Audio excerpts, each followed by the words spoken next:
呢，就是我们欢迎唐老师，这是我们从美国罗伯文大学邀请的唐老师，也是我们这次大会的这个指导委会主席啊。今天我们就应该开场，这个唐老师给大家好，来欢迎。我曾经也像你们这样年轻过，所以也知道你们现在的忐忑，因为我待会儿要用英文给你们讲课。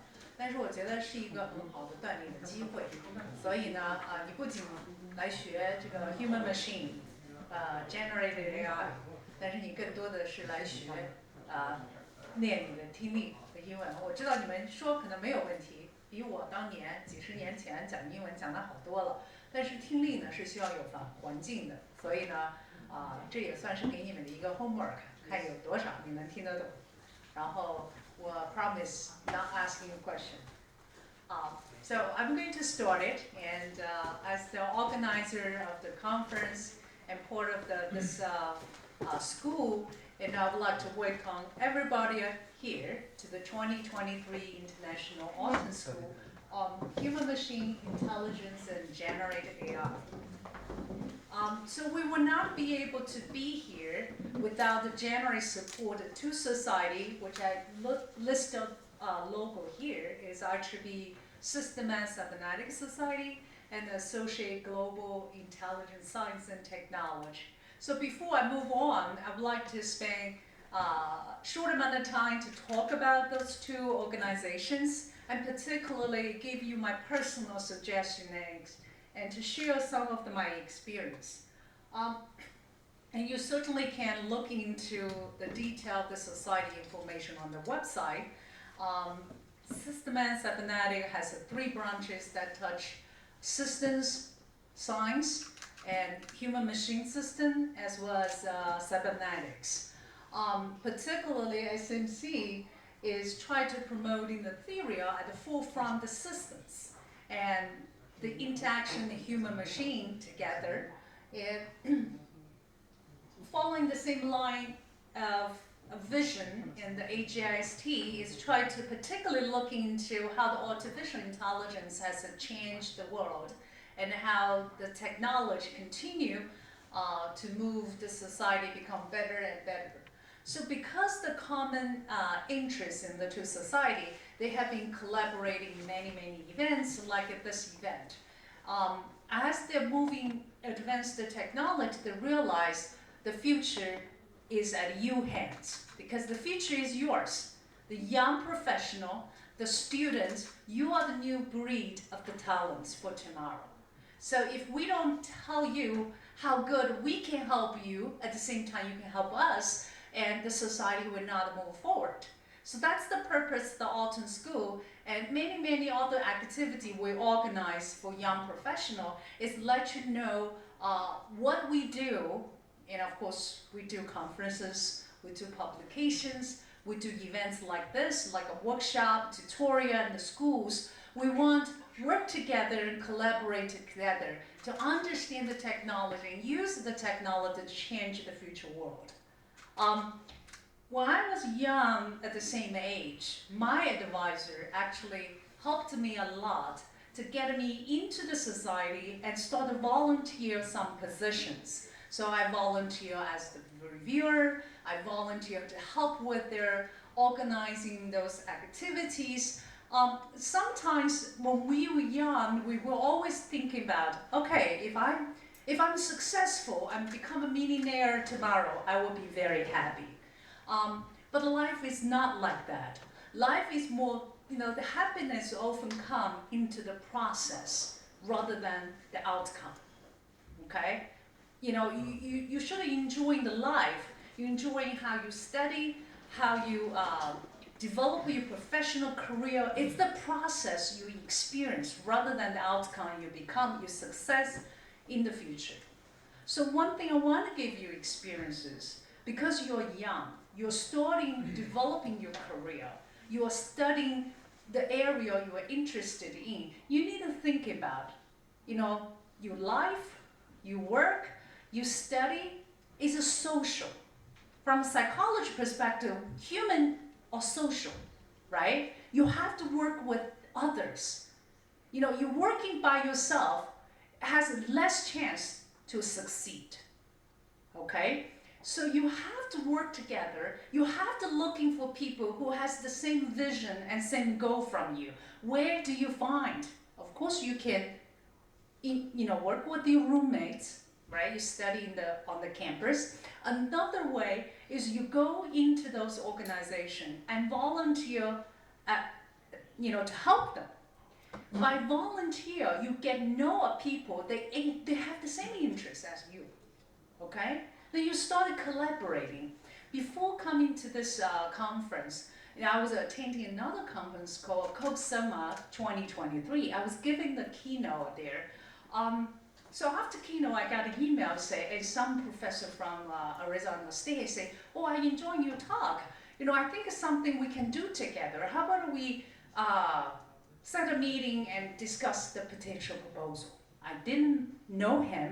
I don't even know whether it's him or her, okay? I didn't get a chance to talk to him at all.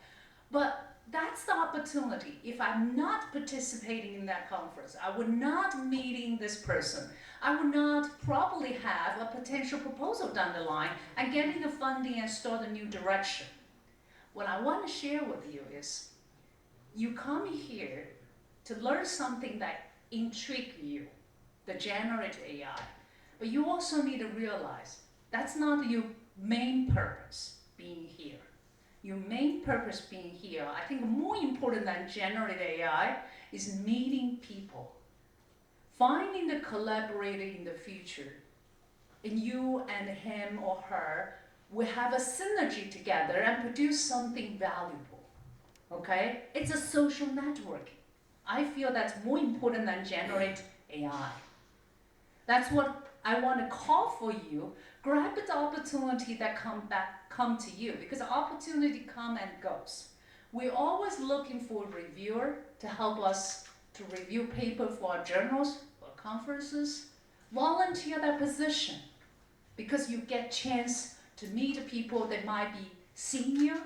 When you come to apply for position, for work, they can write a good reference letter for you. Okay? So that's typically what I want to give you experience. Try to think about why you are here. It's not only for generate AI, okay? Your most important task is meeting someone you have a common interest and common vision and go together, okay? And come help those society. At the same time, you feel that the society will offer more opportunity back to you. So you're supporting the society at the same time, you're supporting yourself. So that's my first experience I want to give to everyone, okay? I'm sure you're a good student, you come to study something that very interests you, great, nothing wrong, but make sure you meet a couple people, okay? You exchange the name tag so you can get in touch together, okay? When you come down next time, you apply position in industry or research position, and somebody could write a good reference letter for you. So that's another task on your shoulder. Don't forget that, okay? So now we come to the theme of a human-machine system, right? And intelligence and generative AI.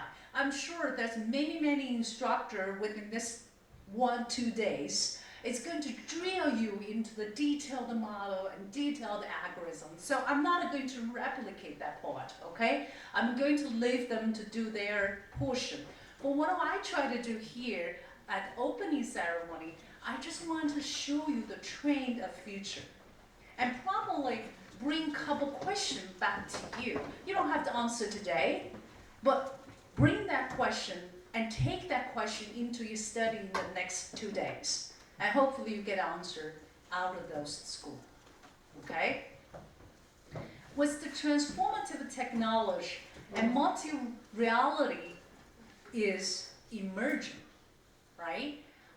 So I would like to attribute this evolution to this visionary philosopher, Dr. Karl Popper, and particularly to his three-world theory, okay? Not sure whether you have come across his book and his theory. Dr. Popper, back to 70s, the olden days, he also envisioned this interaction between among three universes. Okay, the first one, of course, is the physical world. It's quite easy for us to understand because we're living in the physical world, right? All the objects we can see, we can feel, we can touch. So no, not at all. We never questioning the existing of physical world. But Dr. Popper mentioned that the second world is the mental world. And the mental world is talk about how human feel about physical world. So that's literally the five senses of human, right? You see, you hear, you touch, you smell, and you taste. But most important, Dr. Popper also pointed out, you're not just doing the five senses, okay? You also conceive with the physical world, with your imagination. So you dream about it, okay? What my future will look like? That comes to our artificial world.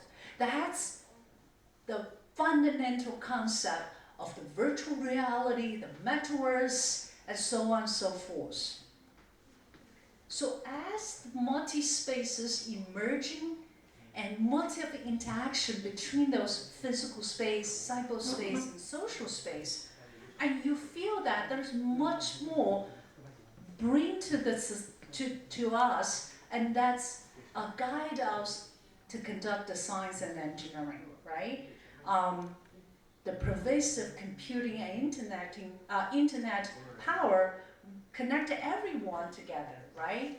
And in the past, it's so hard to get in touch with somebody. Now, you can use WeChat, it's done in seconds, right? And all the abstract concept and big data set are become available in much interactive way, and that's no longer possible in the past. So that's how much you can bring into the virtual world. Think about I train a medical school student. If I bring the human anatomy into the virtual world, I can save money because if they do anatomy on true body, that costs $10,000 each, but only for a couple of students, right? So it's an economic solution and more visual, you can do much. So the new AeroCam, so you are so lucky to come to the world and full of the fascination, right? The new Aero has a different requirement. The technology transit from industry revolution to information revolution.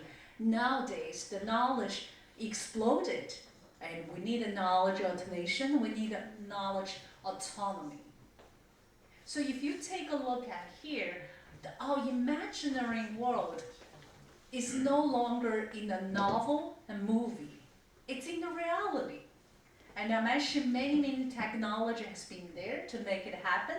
The Internet of Things, connect everything, every people, everywhere, right? But this connectivity also raised a lot of concern on security and privacy, so that blockchain takes place. We need to build a decentralized world. And of course, to truly offer the user experience, you need interactive technology, you need a gaming technology. Eventually, you try to make those experiences beautiful, and you can capture the behavior in the system you count on the artificial intelligence. So all together to build a complex and better systems. And as the system getting complicated, and you start to realize in any system we're building and we are using, and human being is one of the important, unique, and special character. And that brings a lot of dynamic to the systems. So we already learned a lesson since industry revolution, which is the human factor are not taken into consideration. If we don't consider human factor in our design, even the technology's state-of-the-art system can be problematic rather than beneficial. So that's how many scholars and researchers, including probably some of you in the audience, start looking into the social dynamic of those systems. So you will run into people talk about social transportation, social manufacturing, and social intelligence and social computational social system. And the whole conference we organized today, computation and psychophysical social intelligence, is all for the social dynamics. We try to address this challenge. And no matter whether it's a manufacturing system, whether it's an educational system, the core part is we try to understand the interaction between the human, machine, and nature.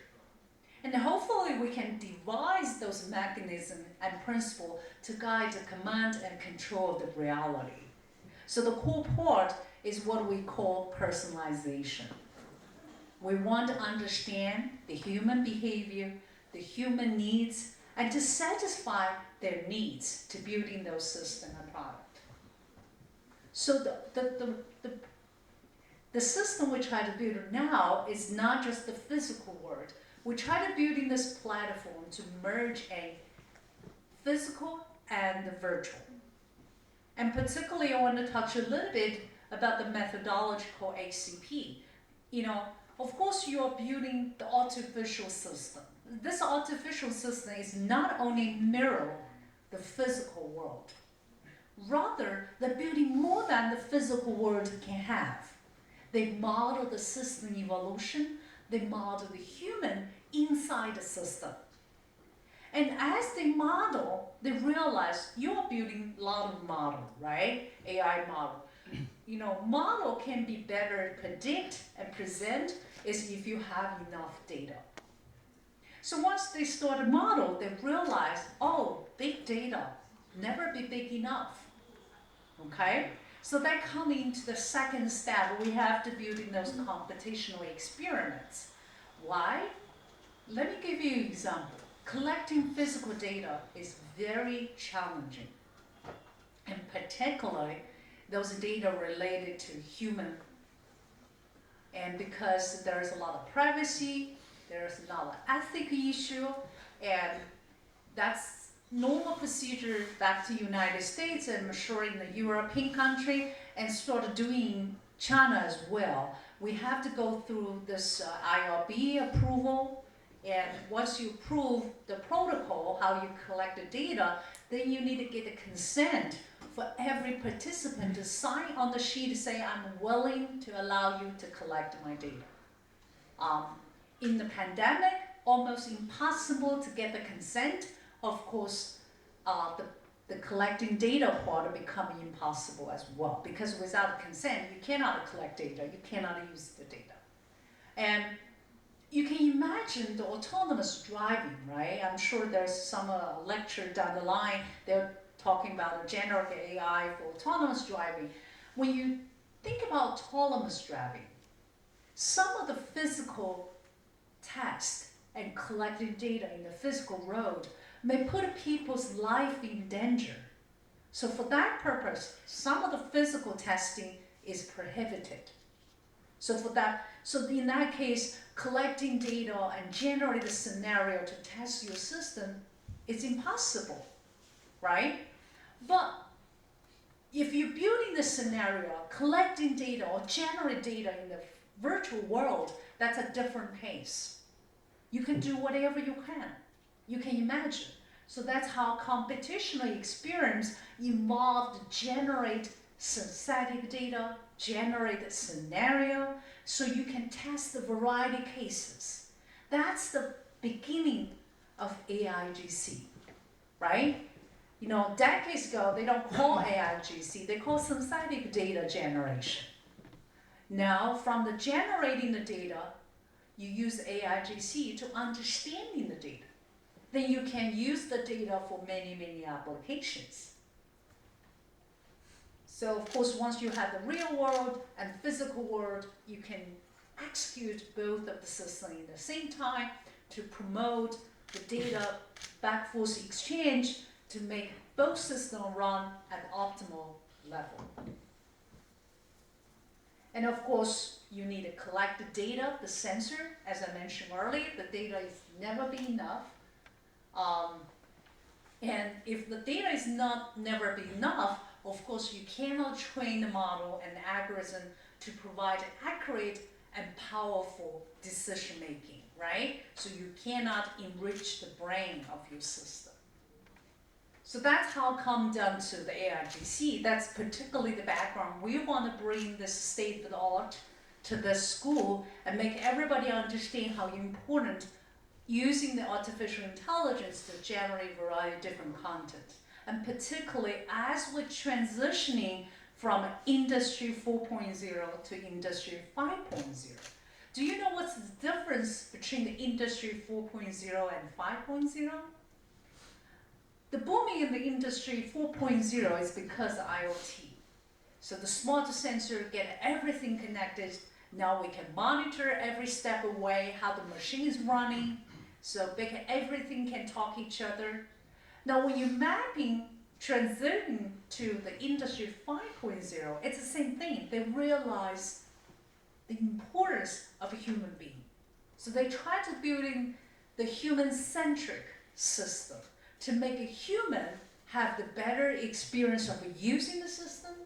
So I mentioned that when human being or the user of the system, we want to improve your user experiences. We want to personalize, offer you personalization, personalize the experience. If the user, if the human being or the designer and the worker of the system, then we want to use in the AIGC to capture as much uncertainty as possible to guide and assist the human to make the right decision making. So that's the purpose of the AIGC. And of course, I'm sure you all understand what's the definition of the AIGC. But probably you haven't got a chance to look through the history of the AIGC. It actually has evolved in decades, okay?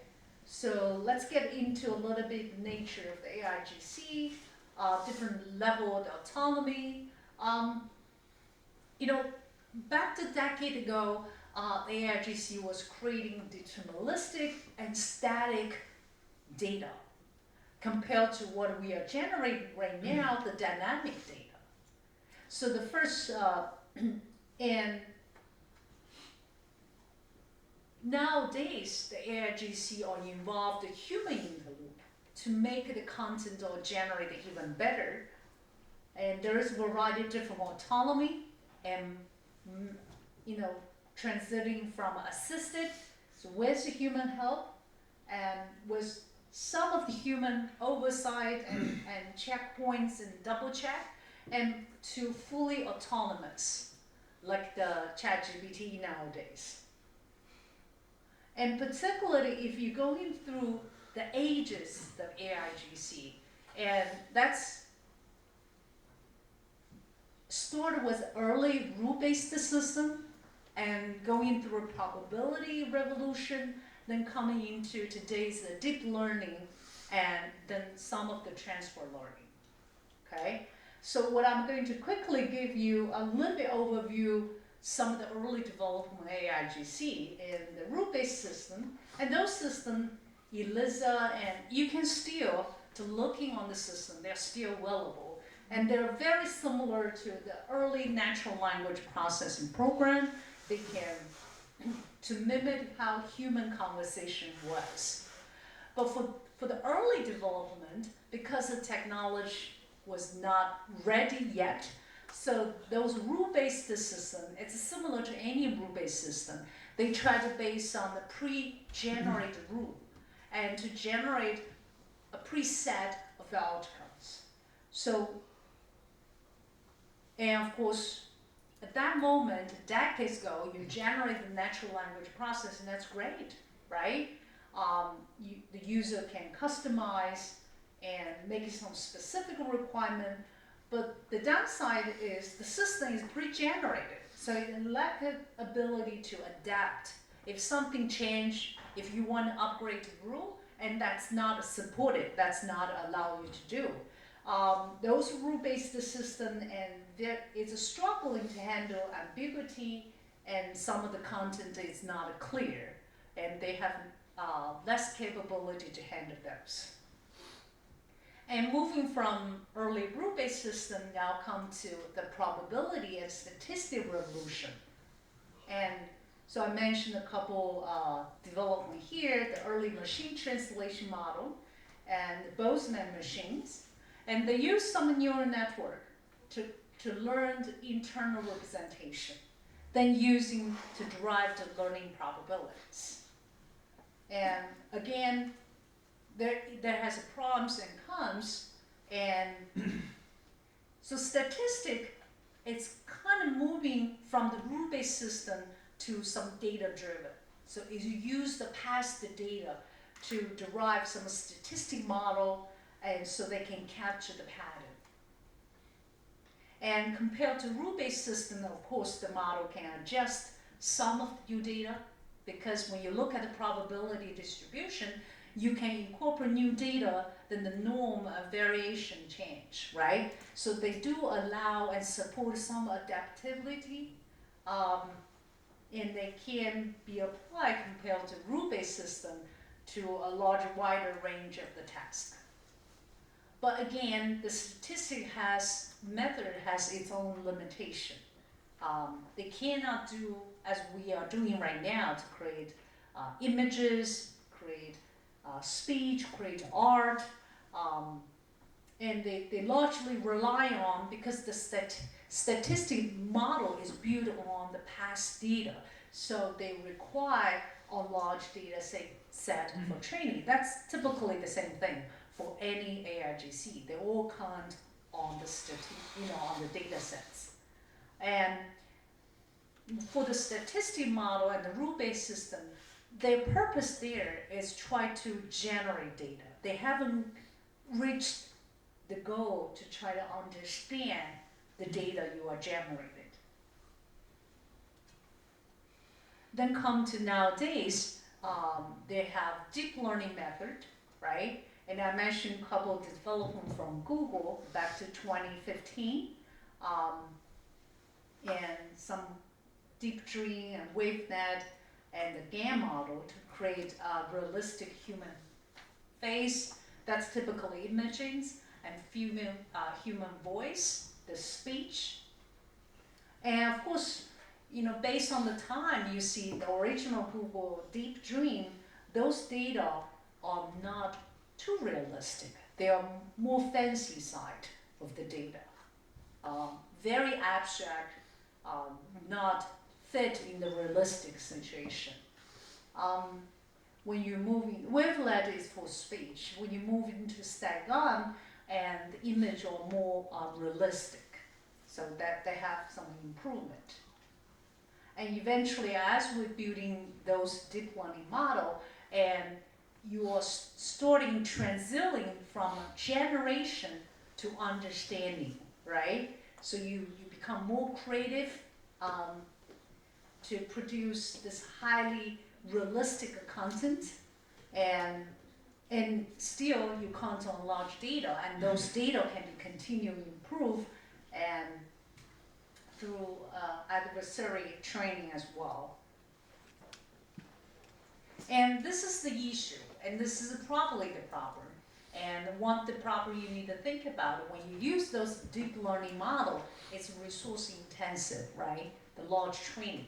When you have deep learning, the conditions, you have to have enough data. And the data requirement is precondition for the learning model to be successful and accurate. And how do you keep the balance between the speed and between the resource requirement? That's a challenging for everyone to think about and to tackle. And of course, there's always the ethical concern, and whether the AI is trustworthy, and that's the challenging we need to deal with. And of course, moving from deep learning, there's a portion of the transfer learning. And when you're doing the transfer learning, and you noted that there is some existing BERT model and a GPT model as well, and they have pre-trained those models. They borrow the idea from the previous model to guide something new. But the challenging here is when you try to transfer learning, how much that transfer learning can really help, and particularly may not be accurate enough, specifically when you have some specific task. So when the BERT created, now people has expanded from BERT model to try to address a specific requirement. For instance, I try to do particularly for biology, and so the traditional BERT model may not understand, then I have to load some specific data sets and to make my transfer learning accurate and helpful. And of course, when you transfer learning, depends on the area of similarity, there's potential bias there. So you have to be very cautious about the transfer learning, the model you use, and whether how much helpful that will to your end results. So up to this moment, I really give you like a historical evolution of the AIGC from a generation to understanding. And certainly there's more method continue to come, and every method have pro and cons. So that's particularly when you're doing the research at the AIGC, it's better to look into what are the methods out there and what are the advantages and disadvantages, and to really bring those advantages and disadvantages into your own problem and try to seek the best one that fit your application.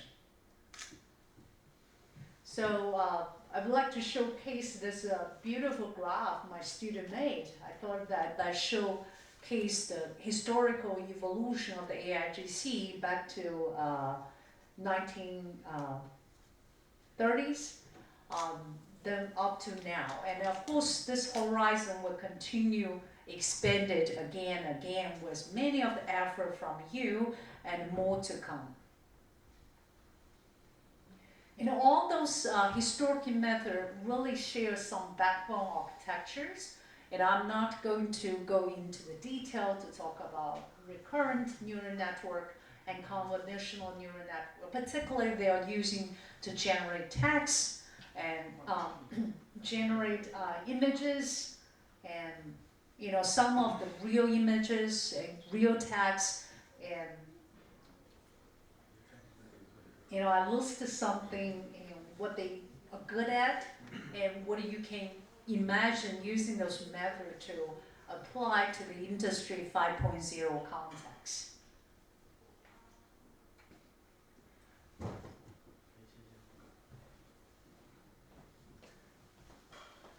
What I really want to bring to the end, my talk, is really throw those challenging back to you. Because what happened is what happened, right? When you come to the world, they create this great and powerful tool, and now as a researcher, and you need to think about what else I can do, right? You know, oftentimes we think, okay, maybe the apple should hit Newton's head. What if it hit my head? Do I have my theory, right? So sometimes when you look at what happened and what you need to think is moving forward, what I can do beyond that. So this is a couple challengings, and you need to think about it. As we're building the AIGC, we're making text, making video, images, and making models. Are they working as good as we wanted? You know, and so for instance, people using Stable Diffusion to make a 3D world to help building the virtual environment. In the past, artists making 3D world is very time consuming and still not looking good. Now we count on the artificial intelligence model to building the environment. For instance, they can quickly building this room environment and building individual view in the room. Are they good enough? Not very good at the moment. So that might be something for you to continue to do. You know, how to make a 3D model that's combination of the text, imaging, and from 2D to 3D. And of course, when you're doing the artificial intelligence, there's a lot of bias and the fairness, and which people have to talk about the risk of using those artificial intelligence model. What can you do? Have you think about you might be developing something more secure, more neutral rather than biased? And one thing we talk about, you know, when you have a bias, and one thing more important is whether you created something is trustworthy. Because AI is telling you something they know, something they derive from the data. So what if the data you're fitting in also have issue? You don't have enough data, right? So they might tell you something wrong, but they keep telling you this, and then you take it for granted and take the answer forever. So trustworthy AI is the future direction in a lot of the research. You know, they started doing that. How to ensure my data is true, okay? And also, when you're running the deep learning model, of course you can look at the model. When we are a researcher, we can look at the data sets to understand the model. How do I tell my managers? How do I tell the industry CEO in this model tell you this, right? So another direction I know probably you have been working on is how to make the model explainable, right? How do you explain the data to tell them this what it is, okay? So explain to AI is another direction. And of course, learning is always depends on the data, okay? And if you don't have data, you probably cannot learn. But how do you get the data? There is a privacy and security, and to regarding how to retrieve the data. And that's a lot of study that talk about more or less related to ethical issues, okay? Ethical implementations. And of course, when you're building those AI models, and the goal is you're expecting people to use, right? And how user-friendly when you're building those models, whether there is a skill gap and transition between the people you want them to use and the capability the people has to use those models. So how do you making you design and you work to really address the challenges is actually it's still undertaken, okay? And there is no answer done there yet. And when we say there's no answer done there, that also means it's your opportunity. Try to take something that interests you, and that might be your research direction down the line. Okay?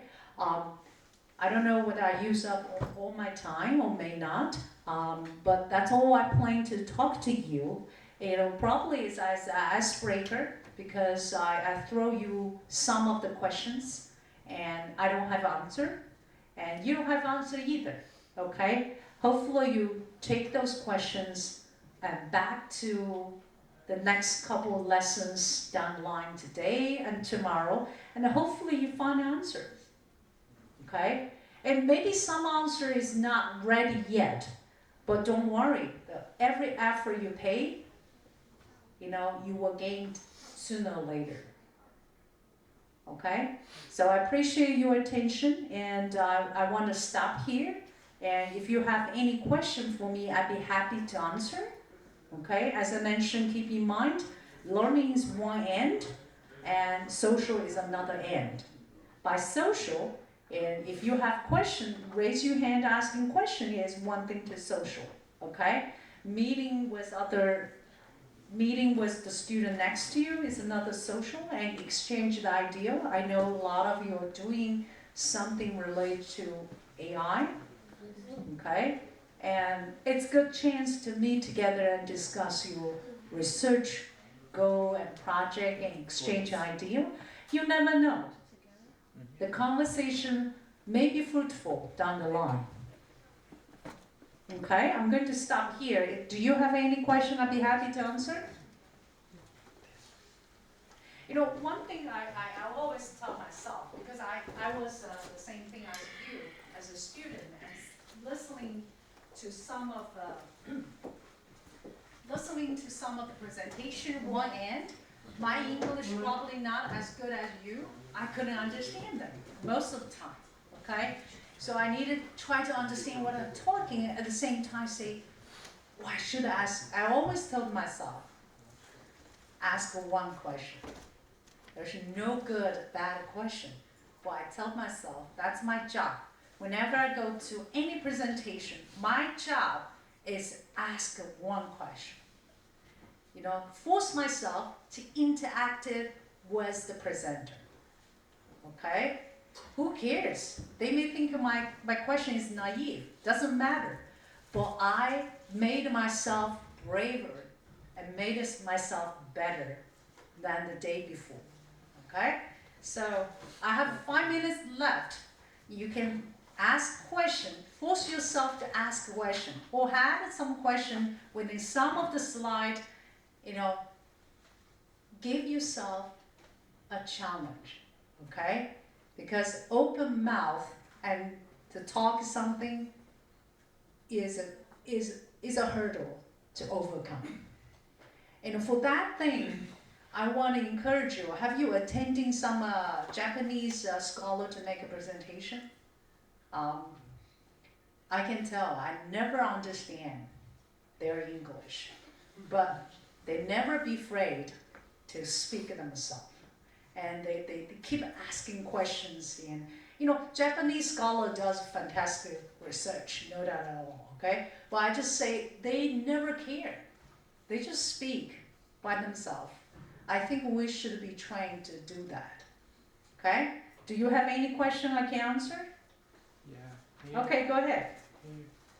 I do have a question. Okay, and go ahead. Actually, it's not a very theoretical question, and I'd like to talk about the society in the future. Since we all know in the future it will be virus, robots, and or maybe just AI-driven machines. Maybe just they will hang around the roads. So what if they hurt people, or maybe you know, since they are AI driven, sometimes they can't fix the question people asked by those people. So what can we deal with these conditions when we, you know, this human and robots comes to crossover, and maybe there will be some ethical problem. Very good questions, and he's definitely a responsible citizen.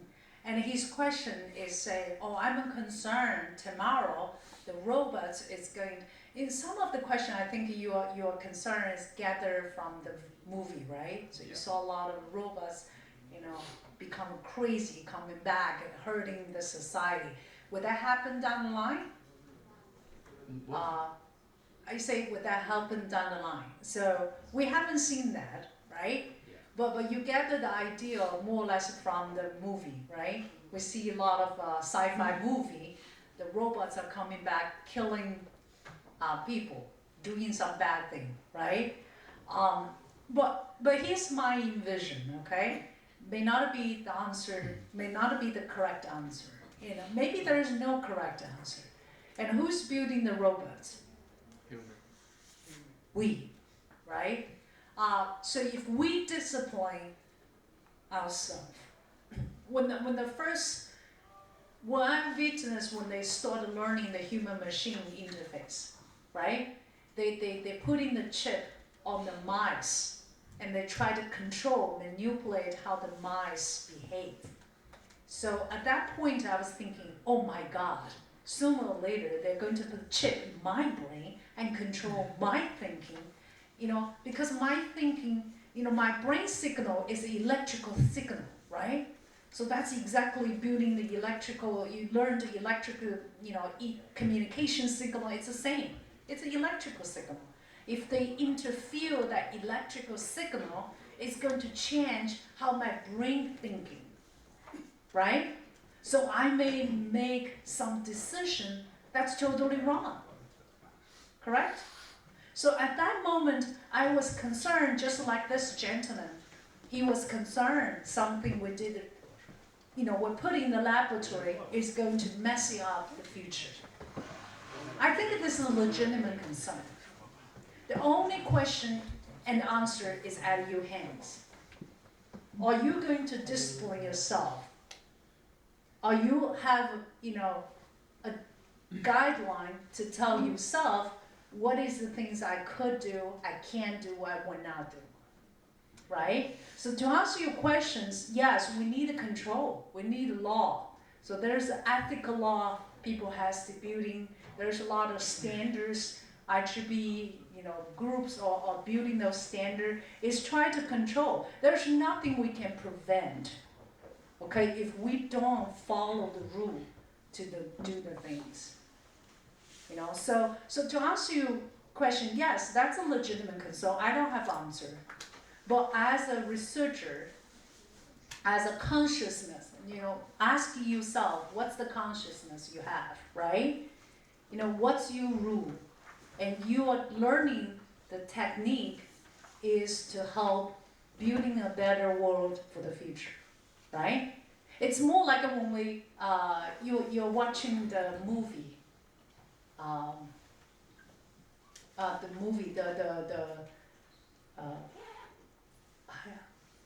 The game, video game. Maybe. No, it's not the game. The movie about the creating nuclear power, right? Hypermore, right? So when he created that, he already envisioned some people might using it wrong, right? Which is, some people are doing that using the nuclear power to do some wrong thing. And that's how we have the United Nations to making those rules. Again, there's still people not following the rule. So, I guess that's the case. That's how the education becomes important. We have to educate the people to know the boundary and scope. I appreciate this question, the legitimate question you raised. Unfortunately, I don't have an answer to solve that, but I think that answer is at your hands. Whoever making the next technology, make sure you follow the rule. You learn the technology. It's not making more money, okay? It's making the world and the community better. So thank you for the question. I hope I answered some of them, but I don't have a complete answer to your question. Any other questions? I can take one more. Yes. Professor Tang. Yeah. And firstly, thank you for your amazing speech on AIGC. So I have a relative question about AIGC today, which is, what do you think the future trend of AIGC might be, since the recent years have witnessed the rapid development of ChatGPT and these text models?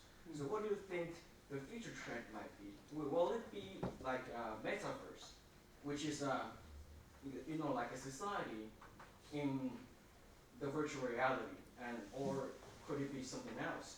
And my second question is, my second question is, what do you think that the future for AI is?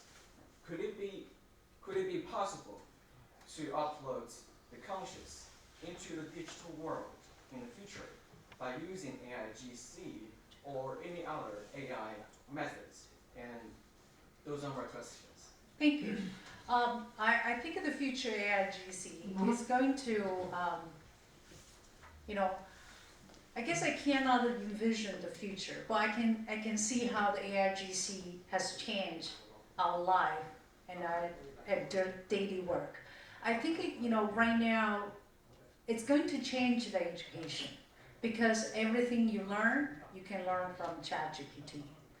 But again, back to the previous gentleman's question, now people are unethically using the AIGC.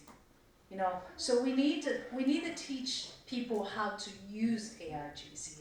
I personally found it very useful to use AIGC because I was particularly know what the outcome I'm expecting. Okay, so that's how you probably heard there's a new type of engineering become popular, which is called prompt engineering. So the prompt engineering is train people how to ask a question to the AI model. Okay, by asking correct model a question, then you get better answer to help your own goal. So to answer your question, I think in the future we need to change how we educate students.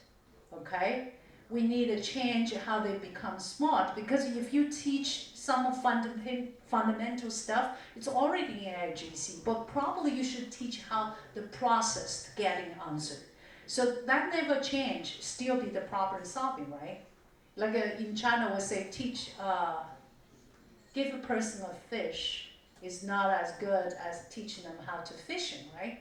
So that's the case. I think we need to change how we use the AIGC, maybe change that process and bring that into the classroom, to teach a student how to use the tool. Because as we're building AI model, there's a fancy tool there.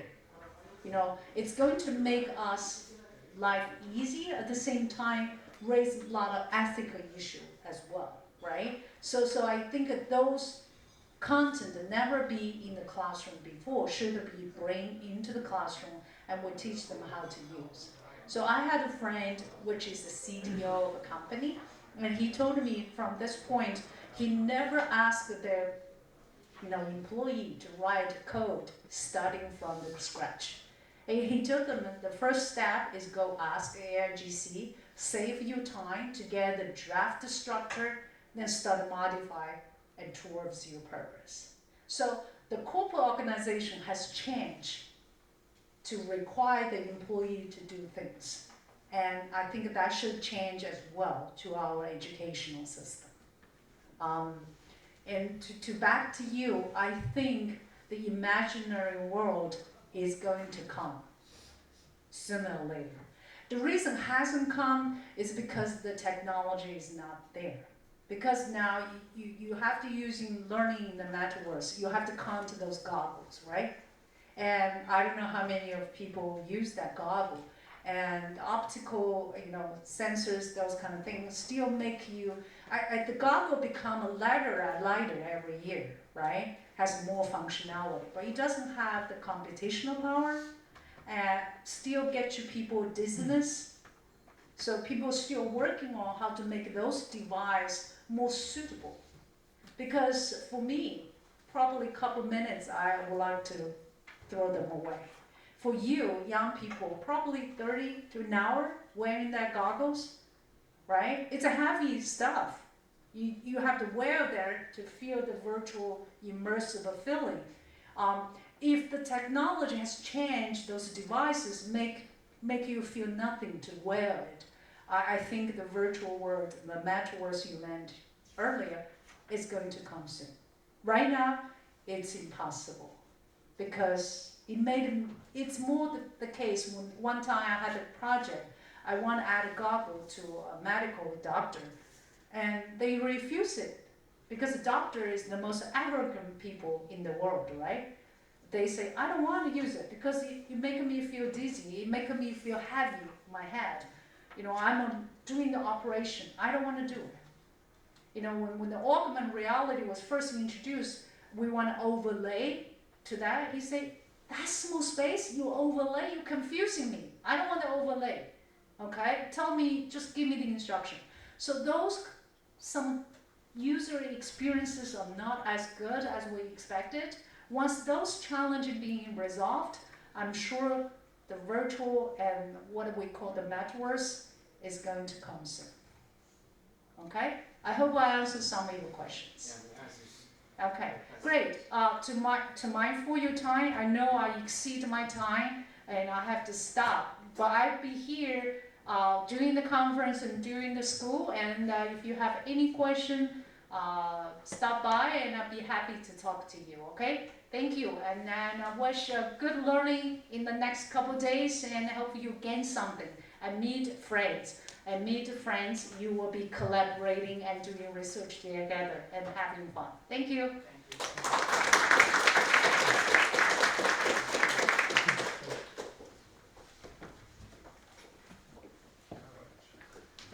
感谢唐老师啊。不好意思，我超时了。没事儿。下一个是 break 吗？下边有个田老师。哦，田老师。这个这2天他是有点受伤了。不用，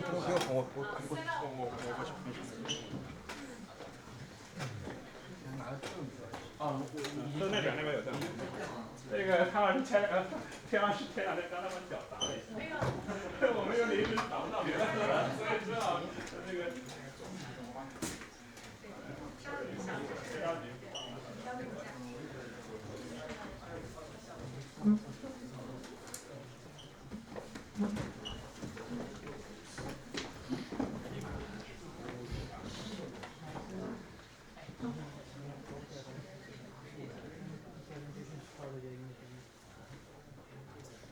老师都这么要卖力的给大家讲课，哎呦，太感动了，你这个。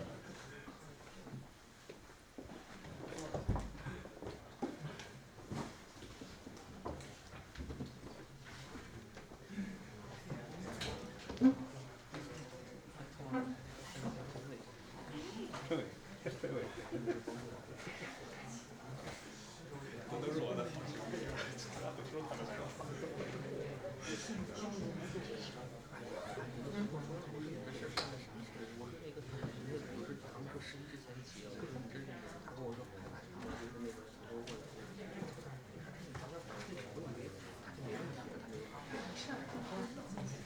我得往前的话是不是就穿了？你这得拉开啊。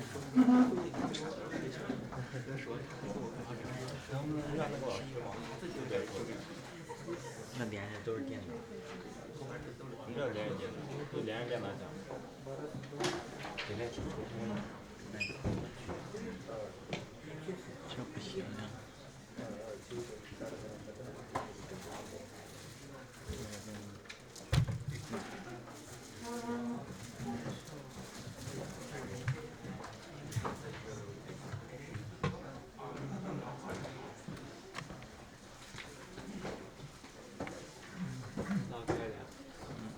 这也看不见。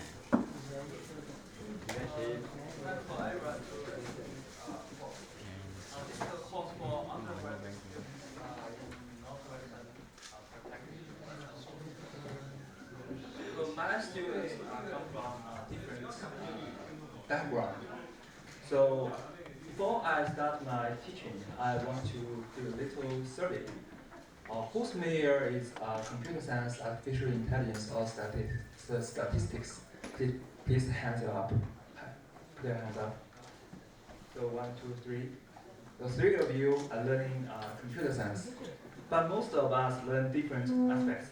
We just want to use the artificial intelligence methods in our major.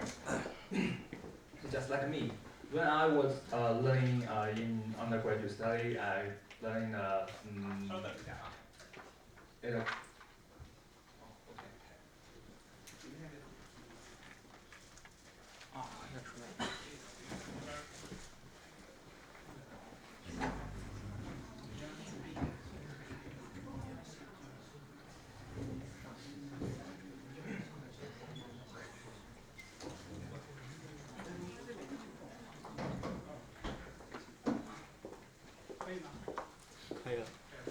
I was learning electromagnetics in my undergraduate study, and then I learned computational intelligence during my graduate study, and finally I'm doing some machine learning research in doctorate degree.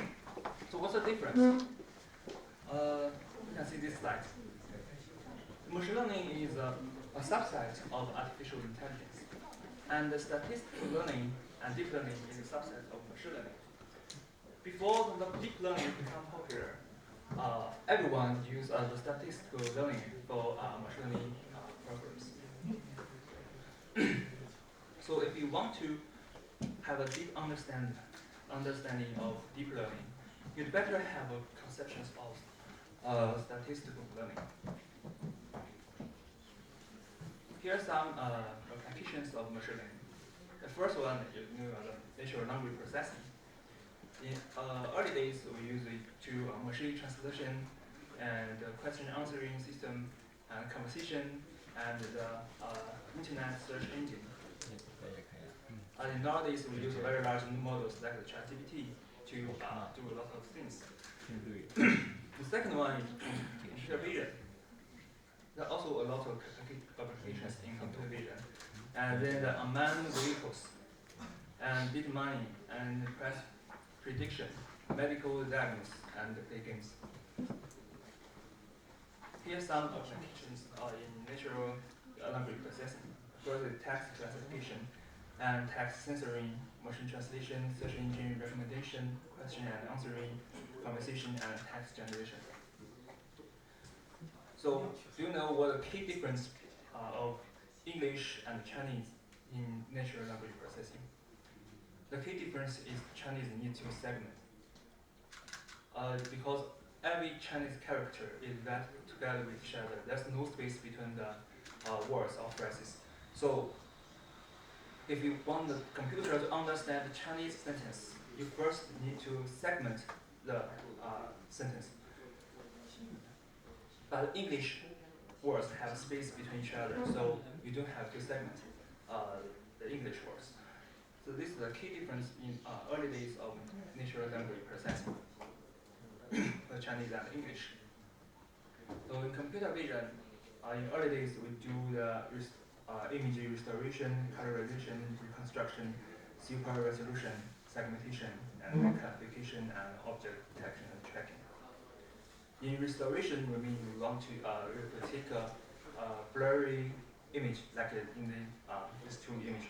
The first one is camera shaking blur, because you take when you take the image, you have a shake on your hand. And the second one, out-focus blur. It means the focus is not focus of the camera is not focused on the object you want to take. So these two kinds of different blur. Then the colorization can colorize the grayscale images to colorful images. So what is the relation between the statistics and the learning? This is a famous movie in China. So let's see, we have an uneven coin. We want to build a model to predict the results of tossing it. And generally, if we have an even coin, the head and the probability of head and tail should be 0.5. But the coin is uneven, so you don't know when I toss it the probability of head or tail. So want to predict, there are two ways to predict. The first is use the physics series. You compute the gravity and the velocity or something to predict the results. The second one, you can use statistics. You toss the coin for a lot of times and count the numbers of head or tail, and you can have a model. This is statistics. So the statistics from the learning process comes from the statistics. You first need a lot of data. So someone may say the statistical learning is basically statistics. It's not a machine learning. But the difference is statistics, you count the results, but machine learning, you use the result to optimize or compute your parameters of your model, and then you will have a prediction. This is the key difference. Statistical learning refers to a vast set of tools for understanding data. It builds a model to connect inputs and outputs. It's quite important. Even almost all the machine learning models have inputs and outputs. The model have lots of parameters, all have no parameters, even no parameters. So, but inputs and outputs are necessary, are required components for machine learning model. There's no machine learning just have inputs or just have outputs. Every machine model has inputs and outputs. But a machine learning model may have no parameters. For example, in the deep learning, you train a neural network. The neural network is a parameter, has parameters, a lot of parameters, maybe billions or even trillions of parameters. But when you're doing, for example, the key nearest neighbors, you find the nearest points close to this data point. There's no parameters in this model. You just have a procedure to make the prediction. So this is non-parameterized models. Here, the example. This is the first image of the black hole. So how do we take the black hole? Generally, we build a very large telescope to take this picture. But after calculation, the aperture of the telescope should be equal to the size of our Earth. So since this is our Earth, we should build a telescope as large as our Earth to take a picture of this black hole. We can't do this because because we just can't do it. It's impossible to build such a large telescope. But we can use synthetic aperture to synthesize such a large telescope. We use a lot of telescopes on this Earth, and when the Earth spins by itself, we can take different pictures of this black hole. Then we use machine learning methods to synthesize these images together to build such a black hole. So this is the input. These pictures are taken by different telescopes. And then we use a regularized maximum likelihood estimation. This is a machine learning model to get this output. If you are interested in this method, you can search the Katie Bowman on TED.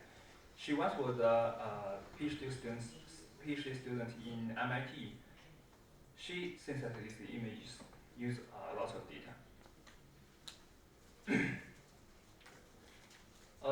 These tools can be classified as supervised or unsupervised or semi-supervised, etc.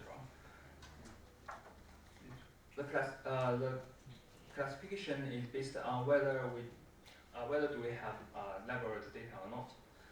The first one is image segmentation and object detection. So this is a cell. This is a picture of cell. We want to segment the cell off of this background.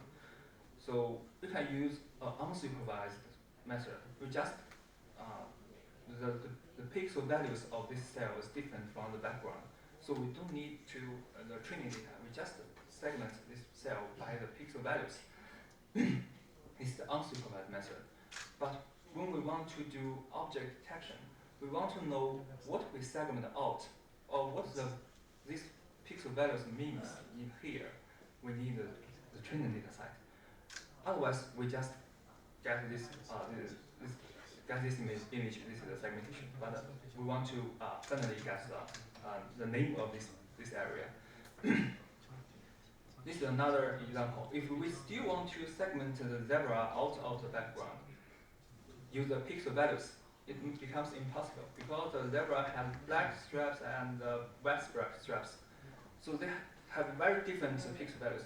Finally, if we just use the pixel values, we will get a lot of stripes, but not the whole zebra as one object.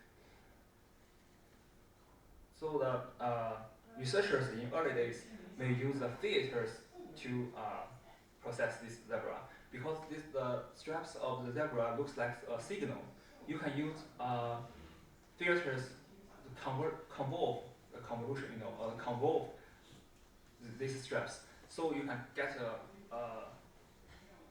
a filtered image with the same color for this zebra.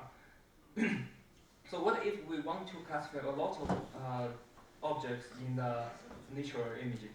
So we can't design filters for each animals or objects. Then we will use the convolutional neural network. This is what the convolutional neural network comes from. The first thing is we train the neural network and learn the parameters of the convolution kernel. This is similar to the signal processing in early days when we process the image, parameters. For example, you may hear the journal named IEEE transactions on image processing. It belongs to the signal processing set, but nowadays we learn we know the applications in the like the pattern intelligence and machine pattern analysis and machine intelligence, or the IEEE transactions on neural network learning systems. These are belong to the computer society. So in early days, the image are considered as a signal. So researchers use a lot of signal processing methods to process the images, like the filters or frequency transformation or something. The second example is regression.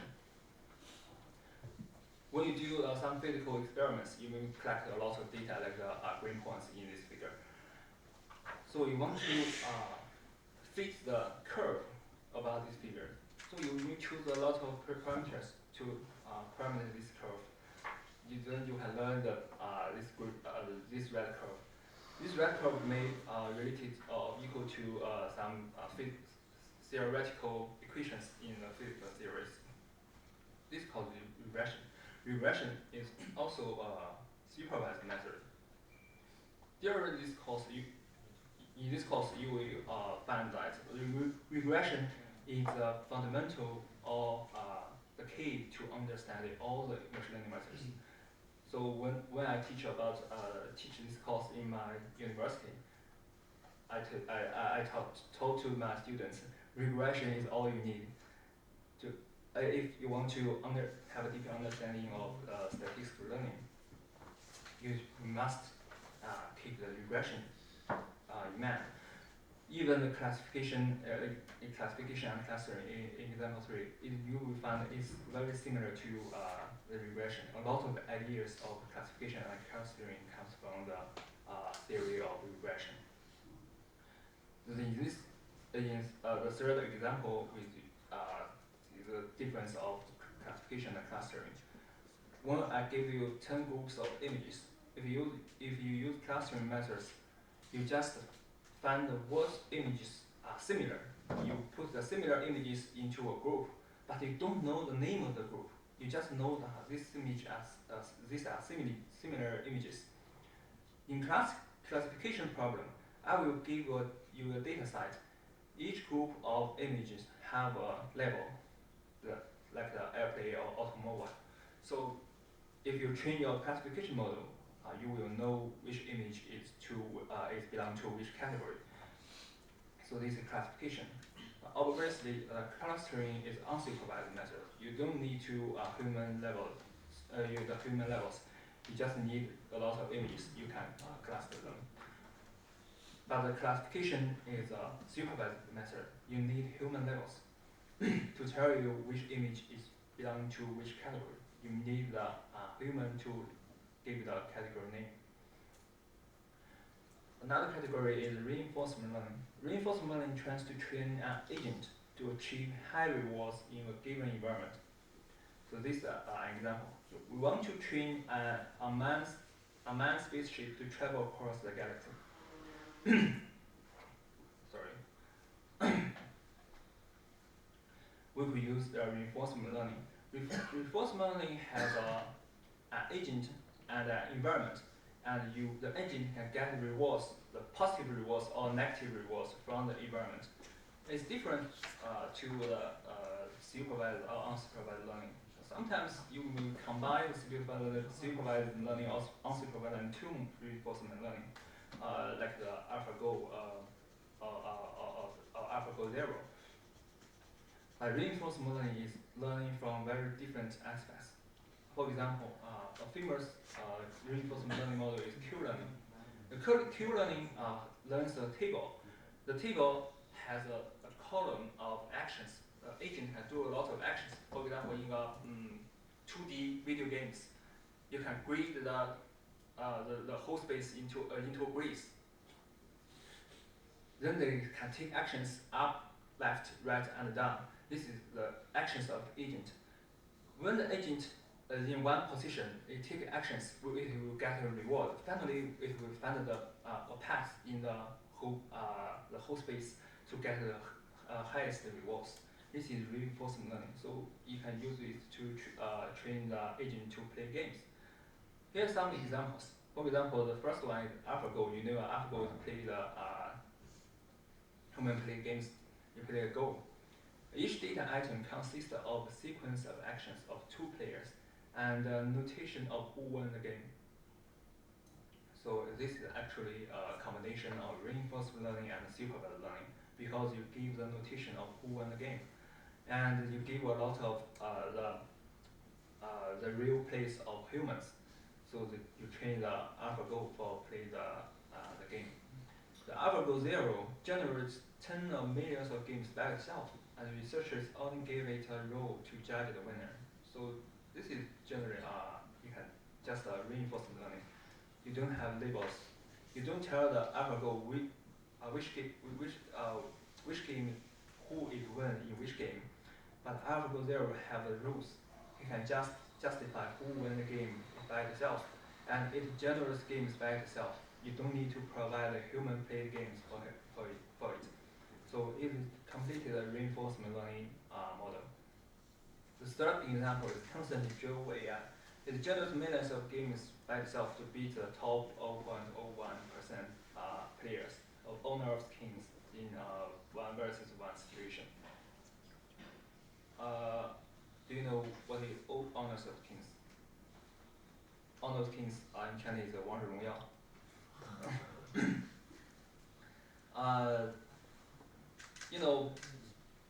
After time goes by, every video games will lose their players because it's just bored about the video games. They play for several years and find there's no some interest or some novel things in this game. So they will lose players. So you can train a lot of AIs to act as a player to play with the existing players, human players. So this is a very important topic in Tencent. The fourth example is face identification system installed in our students' apartments. This should be a supervised learning model, because you need to tell the machine learning model which face is belong to who. Here's the diagram of ChatGPT. It can divide into 3 steps. The first step is collect demonstrated data and train a supervised policy. It uses a lot of humans to give scores to the prompt of the machine learning model.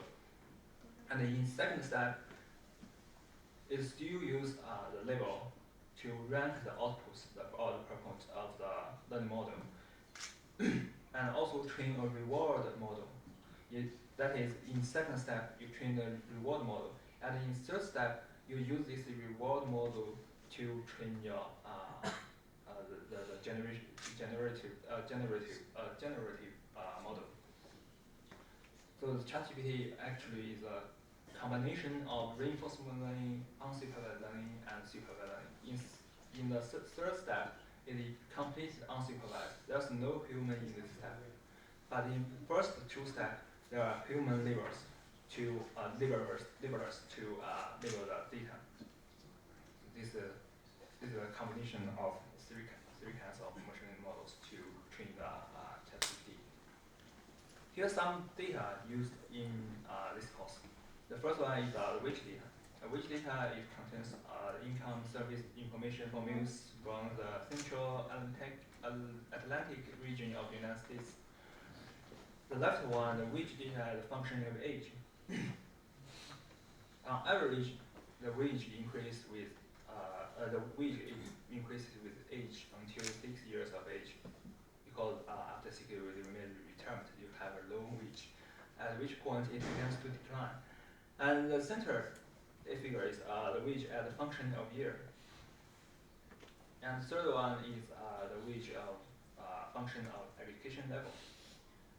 So you may, some of you may find the deep learning model is a future of machine learning, but machine learning also have a lot of other purpose.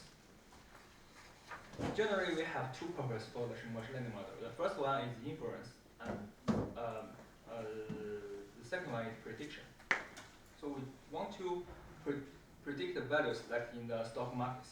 We can use the predict model. But sometimes we just want to know which factor have effects on the values.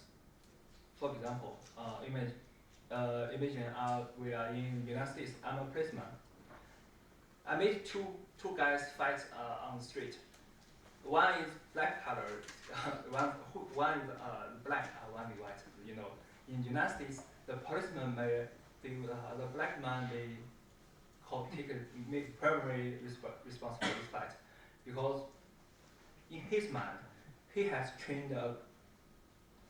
trained with a lot of cases that the black man have higher probability to claim.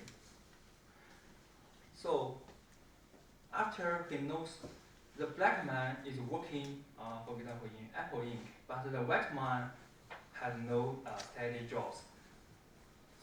He may change his mind. He may think the white man may take the primary responsibility for this fight. So this is the correlation of the facts to the values for the prediction. This is also called the high-stake decision. The high-stake decision means when you make the correct decision, you have a little profit. But when you do a wrong prediction, you will have a very large loss.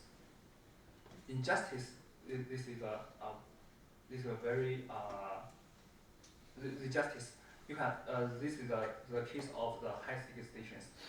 When you make the correct decision, you have little profit. But when you have a wrong prediction, you will make someone in jail, so with a very large loss. Another case is the credit card insure credit card. Suppose you are a bank manager. You want to judge which customer should be issued with a credit card. If he can pay his balance, you just got 1% or 2% profit. But if he can't pay his balance, you will lose all the money you loan to him. So this is high-stake decision. When you make high-stake decision, you must know what's the difference between relations and causes. Another example is the relation between umbrella and raining. When you use the data mining methods, you may find a very high relation between the sales of umbrella and the raining amount. When raining amount increases, you will find the sales of umbrella also increases. But the human, you know, it's the raining amount is a cost, and the sales of umbrella is the result. But the data mining method doesn't know. It just finds the relation between these two things. You will find a lot of relations between the in our world. For example, in this stock market data, you will find the stock value may be related to a very unrelevant thing. For example, in one book I found the authors say that the index of the Nasdaq is correlated to the sales of coconut in South Asia. So can you use the sales of coconut in South Asia to predict the Nasdaq index? You may find it weird because these are very different two things, but the correlation, the correlation coefficients is very high for these two things. But if they have no the internal relationship between the Nasdaq index and the sales of coconut in South Asia, this correlation just holds for a certain time period. So leave this period, you may find that these two things are very unrelated to each other. So it's based on the data. So this is you can see this is what's that? This is the danger of when you're using the machine data mining model to mining the data. The third data type is the gene expression data. We will explain this data when we use them. So here we introduce two conceptions, the variable and the observation. This is the snapshot of the video game Honors of Kings. For this actor here, it has an action space. It can move or use the skills listed here. We can code this move. For example, we code this 0, 1, 2, 3, 4, 5, 6, 7, 8, 9. We grade the move to the 9 grades. So we encode these actions to 1, 2, 3, 4, 5, 6. So and they can do some shopping here. You can buy some items from the shop. We build such a variable vector, shopping, moving, skills. We build a whole these three variables build a whole action space for this agent. This variable is this vector is called a variable vector, and each element in this vector is called a variable. The observation is the value of observation of this variable. For example, in this frame, this agent moves up. You move up here. You encode up as 2. So the observation of moving variable is 2 in this frame. It's the difference of the existing conceptions of variable and observation. So in frame 1, we got this observation, the 3 observations. It's corresponding to these actions. And finally, we will input these vectors into our reinforcement learning model to train this agent to kill this agent. Also, we can get a reward variable vector. The agent takes a lot of actions, and we can get a lot of rewards, like the money when he kill the soldiers or this hero. It will get some money, and the healthy point of the hero means the health point of itself, and the healthy point of the terrors and bases. This is the terror. He has to protect this terror, and the rate of mana. The agent needs mana to release these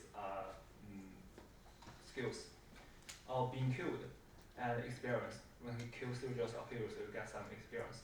So we build such a reward variable to reward this agent to train the reinforcement learning model. And we simply summarize these rewards with some weights here to get the whole rewards for these actions. Here's notification and simple matrix algebra. We use xij to reference the value of the gist value for the s observation. For example, each row here will be observation of the variable vector. So you can treat each row of this matrix as a data point. It has a p-dimensional. And also we have n data points in this matrix, so the row number is n. we write the column variable as a bold font, and we can write the matrix like this. Also, we use the T to represent the transpose of a vector or matrix. Here are some other notations for represent a vector or matrix. The first R means the scalar. R means all the real numbers, the set of all real numbers. And Rn means n-dimensional vector. R times S means R times matrix. These are notifications.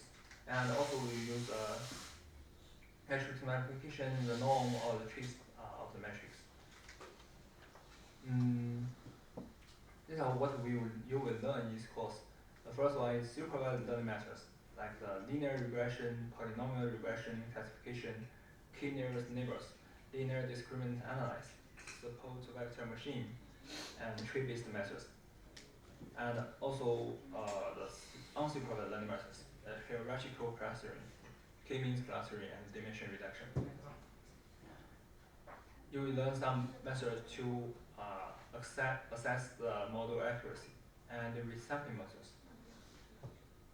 and some classical deep neural networks, including the autoencoder, convolutional neural network, and variational autoencoder, and generative adversarial network, and recurrent neural network. So we go next one.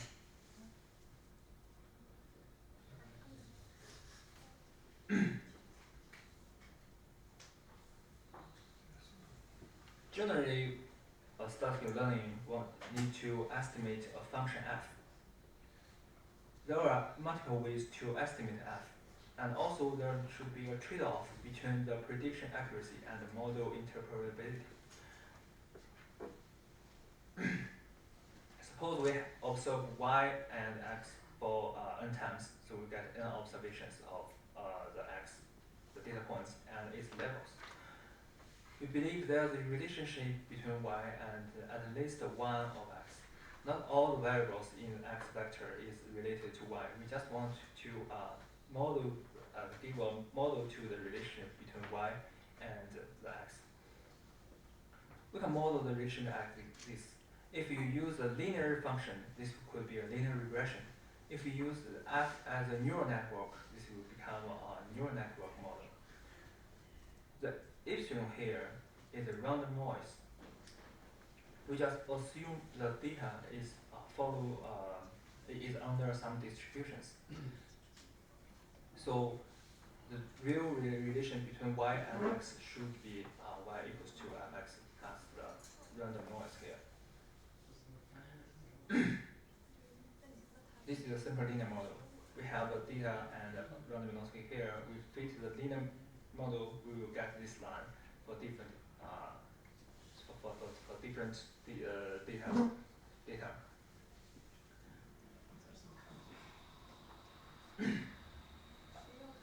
Here's how we train a simple linear model.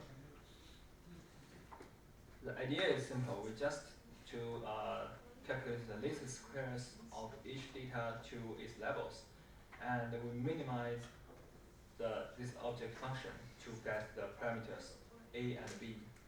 So here's the difference between these two notifications. The first one is min x, the second one is argmin x.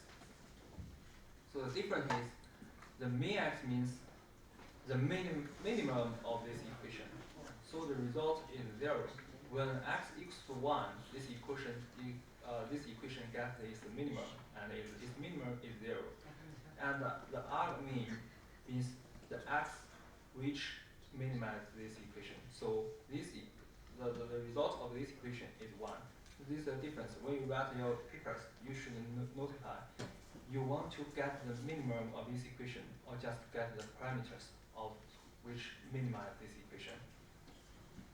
So another way we can minimize the distance between each point to this line.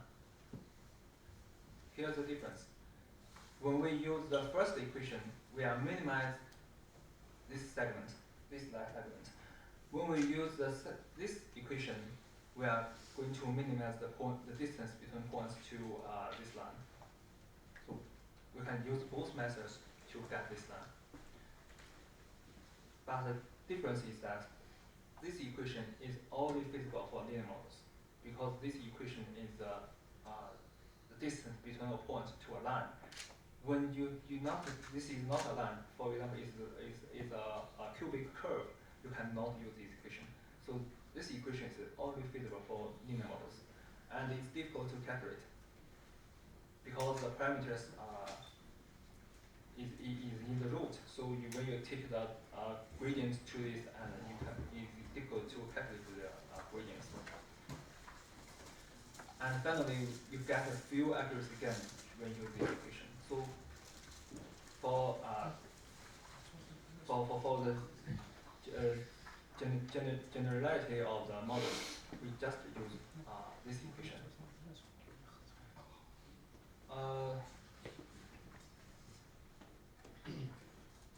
This data fits the cubic curve. We can model the data, the relation of the grain points, and this is the cubic curve. We then can use the least square methods to fit this curve, and finally we will get the parameters of A and B. Is a simple nonlinear model. It's just an extension of the simple linear model. Here's a fit results for different deviations of the data. When the data deviation is 0.01, you will get fit results. You will get this curve. When the standard deviation increases, when the standard deviation of the data increases, you will get the curve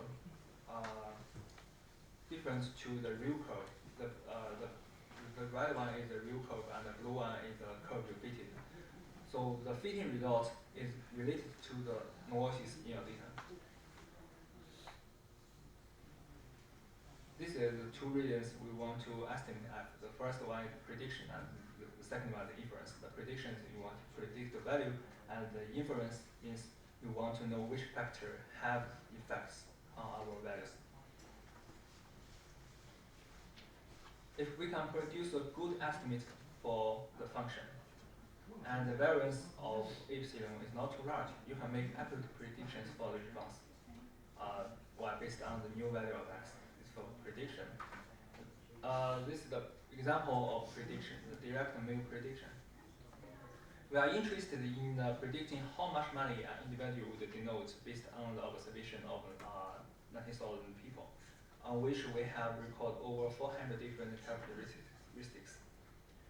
The 400 different characteristics are variables of the data to get a 400-dimensional data point. And I want to just predict how much these people will denote and decide whether to send a mail for promotion of our donation.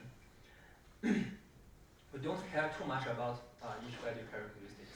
We just want to know how much it will, whether we should send a mail to promote our donation. The second is inference. I'm also interested in the type of relationship with y-axis, which particular predictors actually affect the response. And is the relationship positive or negative? Is the relationship a simple linear one, or is it more complicated? For example, we want to we are selling the houses. We wish to predict the median house price based on 14 variables. We just want to know which factor have the biggest effects on the response. So when we build new houses, we will take consideration of these factors. For example, when a house is in some type of ocean view, it will have high prices. We consider that the ocean view have a great effect on the house values. So when we want to build new houses, we prefer to build the house near the ocean. How do we estimate? Generally, we have the parametric methods and the non-parametric methods. we have to tell you that the linear regression is parametric methods. You have parameters of the linear functions, and key nearest neighbors have no parameters in his model, so it's non-parametric methods. The parametric methods reduce the probability of estimating f down to one of estimating a set of parameters. This is the equation of linear models.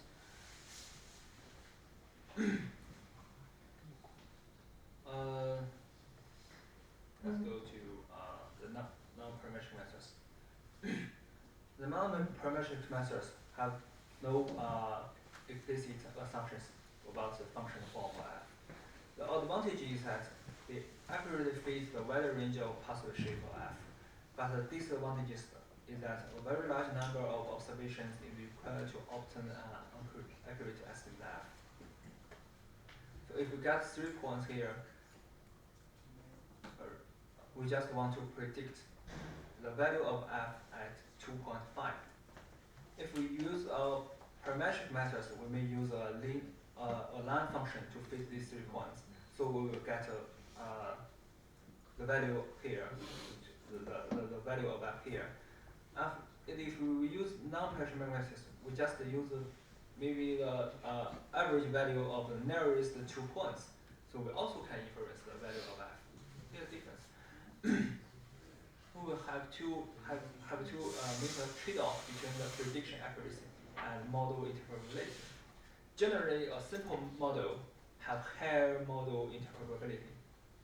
For example, in the linear model here, this function, if the beta 1 is positive and a large positive number, we could say the education have a great effects on f. This is the interpretability. But if we use non-parametric methods, we can't inference the relationship between the factors and the final predictions. So we have to make a trade-off between the prediction accuracy and model interpretability.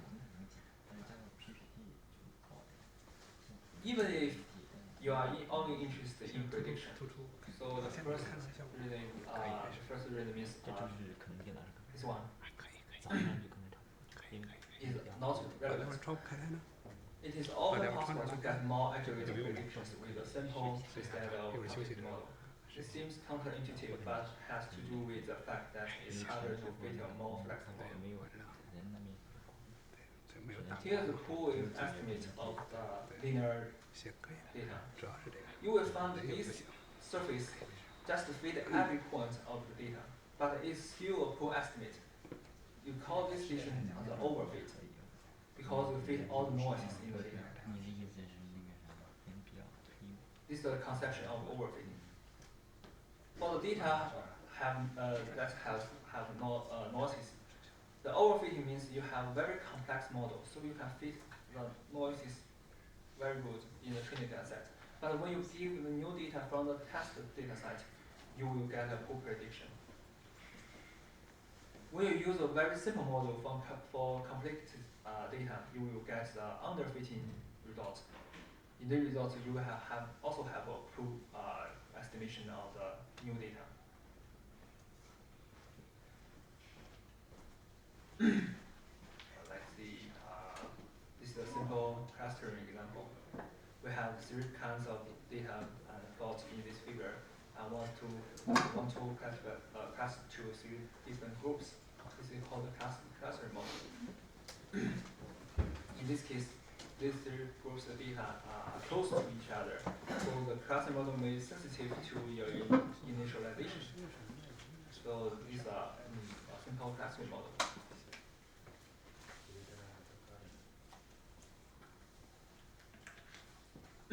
The supervised learning problems can be further divided to regression and classification problems. And actually, the classification is the special case of regression. The regression covers situations where y is continuous and numeric. For example, we want to predict the value of dough in 6 months, or predicting the price of given a horse based on various inputs. And classification covers in situations where y is categorical. For example, the dou value is up or down. We can is this mail spam or not. We will deal with both types of parameters in this course, and some methods work well on both types of parameters, for example, neural networks, and other methods work best on regression, for example, the linear regression or random classification, for example, the linear labels. So here, go next.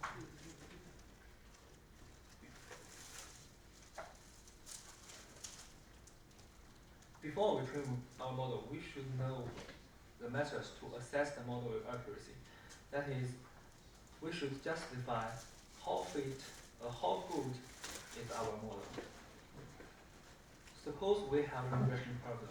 One common measure for the accuracy is the mean squared error. We just measure the real data and the predicted data and take the square and sum them together.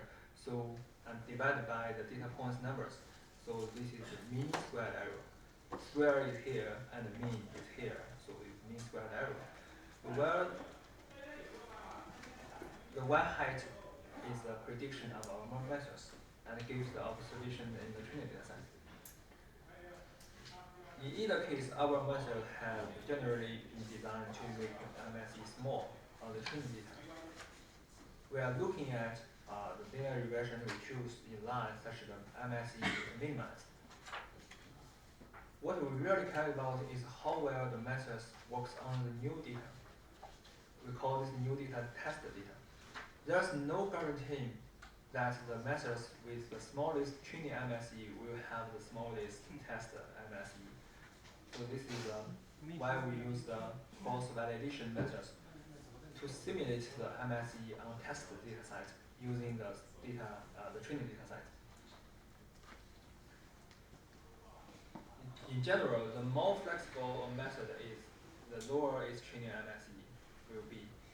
It will fit or explain the training data very well. More flexible methods, such as spines, can generate a wider range of possible shapes of estimate as compared to less flexible and more restricted methods, such as the linear regression. The less flexible the method, the easier to interpret the model. Thus, there is a trade-off between the flexibility and the model interpretability. However, the test MSE may reflect behavior for a more flexible method than a simple approach, like the linear regression model. Here is an example of different levels of flexibility. The black curve is the true curve, and the orange one is the linear estimation. And the blue one is we are using smoothing spline. So smoothing spline is the interpolation methods. We can interpret values here. We get the blue curve, and the green curve is the more flexible smoothing spline. We find the more flexible smoothing spline fits the data noise here, so we get a cool prediction. Here is the MSE on training and data set. The right one is the training, is the test MSE. We can see the blue one, the blue model, the smoothing spline gets the lowest test MSE. That is, it performs the best on the test data set. But the green one, is the more flexible spline, get a lower training MSE, but get a higher test MSE. Our purpose is to get the higher text MSE for the machine learning model. This is another example of different levels of flexibility. You get a similar figure here. The more flexible the data, the machine learning model, it get a lower training data set and get a higher test MSE. Another trade-off should be bias and variance. The previous figures of text various training MSEs illustrates a very important trade-off between that governs the choice of static learning model. There are also two competing forces that govern the choice of the learning model. Is bias or variance. The bias refers to the error that is introduced by the model by modeling a real-life problem that is usually extremely complicated by a much simpler problem. For example, when you use a linear regression, you assume there is a linear relationship between y and x. But if the y and x have a nonlinear relation, you will get a poor prediction. The poor prediction means high bias. The bias is caused by the difference between your model and the real data. The variance of learning models refers to how much your estimate for f could change if you had a different training data set. For example, you have you want to estimate the stock price. You collect the data from last year to today. You made your training data set. But if you change the training data set to the year before the last year to today, if your parameters vary a lot, you may see your learning model have a higher variance. So the variance refers to how much your estimate will change if you have a different training data set. You mean every training data set is a set of samples from a distribution. So it's still the real data from what you want to handle, for example, the stock price. So if your model have a very large different predictions on different training data sets, your model is not very good or robust to the real case. 对，还有休息个10分钟，或者你可以好吧，咱们休息10分钟，好不好？啊，大家如果有什么问题，下一个或者咱可以稍微快点，就让大家有什么问题可以让他问一下。行。If you have any questions, you can ask our professor. Yeah.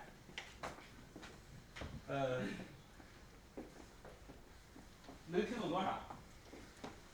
我的英语很差。可以，我觉得这才是我们交流的英语。他们肯定没问题。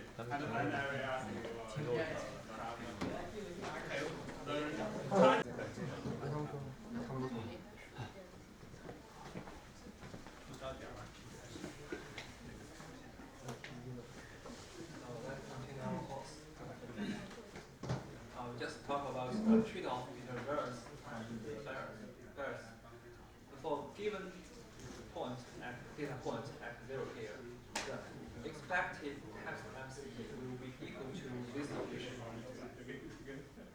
The E here means the expectation value. So the y minus the fx0 is the test MSE. It equals to the square of bias plus variance and plus error reduced by error. What it means is that as the method gets more complex, the bias will decrease and the variance will increase. Thus, the expected test match may go up or down. It based on the coincidence of between your data and your model. For example of understanding the expected test MCE between and the variance and bias. Suppose we sample 100 points from this equation. Here is a normal distribution with zero means and variance of 0.01. We randomly display them into training data sets and test sets of equal number of points. So in each set we have 50 data points. If we fit the training data using a linear model, we calculate the expected test MCE. We divide this problem into 6 steps. The first step we generate 100 data. Here we use the R language to produce them. If you don't know the R language is okay. It's similar to C or MATLAB or Python. We just in this step we generate 100 data and we split these 100 data to 2 groups. Groups one is for the other one is for test data. We then fit the data using a linear model. So if we want to minimize this equation, this is the mean square of mean square error on the training data set. intuitive way is to setting the first order partial derivatives to 0. We take the first order partial derivatives with respect to a and b and set it to 0. So we will get a local minima of this equation. Because this equation is convex, so the local minima is global minima. We can use these two equations to inference the value of a and b. Secondly, we will write this linear equation system in the matrix form. This is a 2 times 2 matrix. This is a column vector. And we can solve this linear equation system to calculate the value of a and b. So we will get a linear model. If you have some knowledge about deep learning, you will know about the gradient descent methods. In gradient descent methods, we calculate the gradients at each at a certain point, and we move the value to along the negative gradient direction. But in this example, we directly set the gradients, all the partial derivatives equals to 0, and solve this linear equation. So you can directly solve this equation to get the value of a and b. In R, it provides such a function to directly solve the linear equation system. It's similar to other linear algebra libraries. Then we calculate the bias. For the data point x0 in test theta, the bias is the value, the difference between the predictions and the ground truth. The ground truth is x squared, x cubic, and the prediction, because you are using a linear model, so the prediction is linear. Then we calculate the MSE, so we get the bias, the square of bias. So the bias is caused by the difference between your data and your model. The real data is follow a cubic curve, but you use a linear model to predict the value. So you get the difference. The difference is defined as bias. The variance is you use a different training data set and you calculate the difference and you calculate the variance of all the differences. So you will get the variance. That is, you have a lot of training data sets. You calculate the mean squared error for each model you trained on the training data set, and you calculate the variance of all the differences. So this is the definition of variance.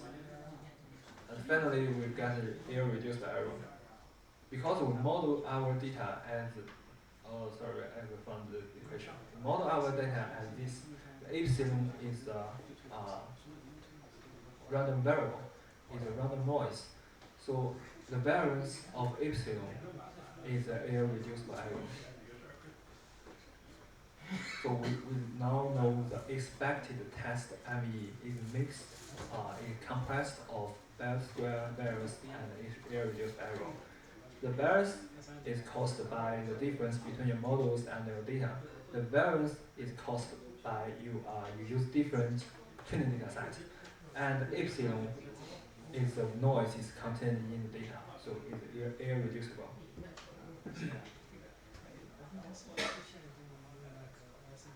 Okay.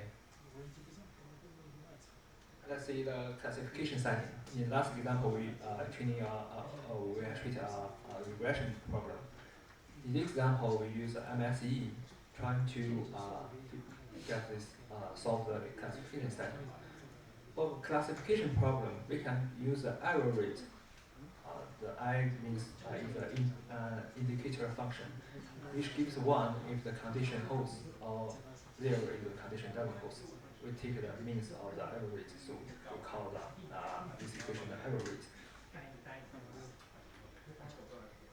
The error rate represents the reflection of incorrect classifications and the incorrect classifications also called misclassifications. The base classifier is the fundamental knowledge in classification. So a classifier assigned a test of selection X to class J for each this probability is the largest.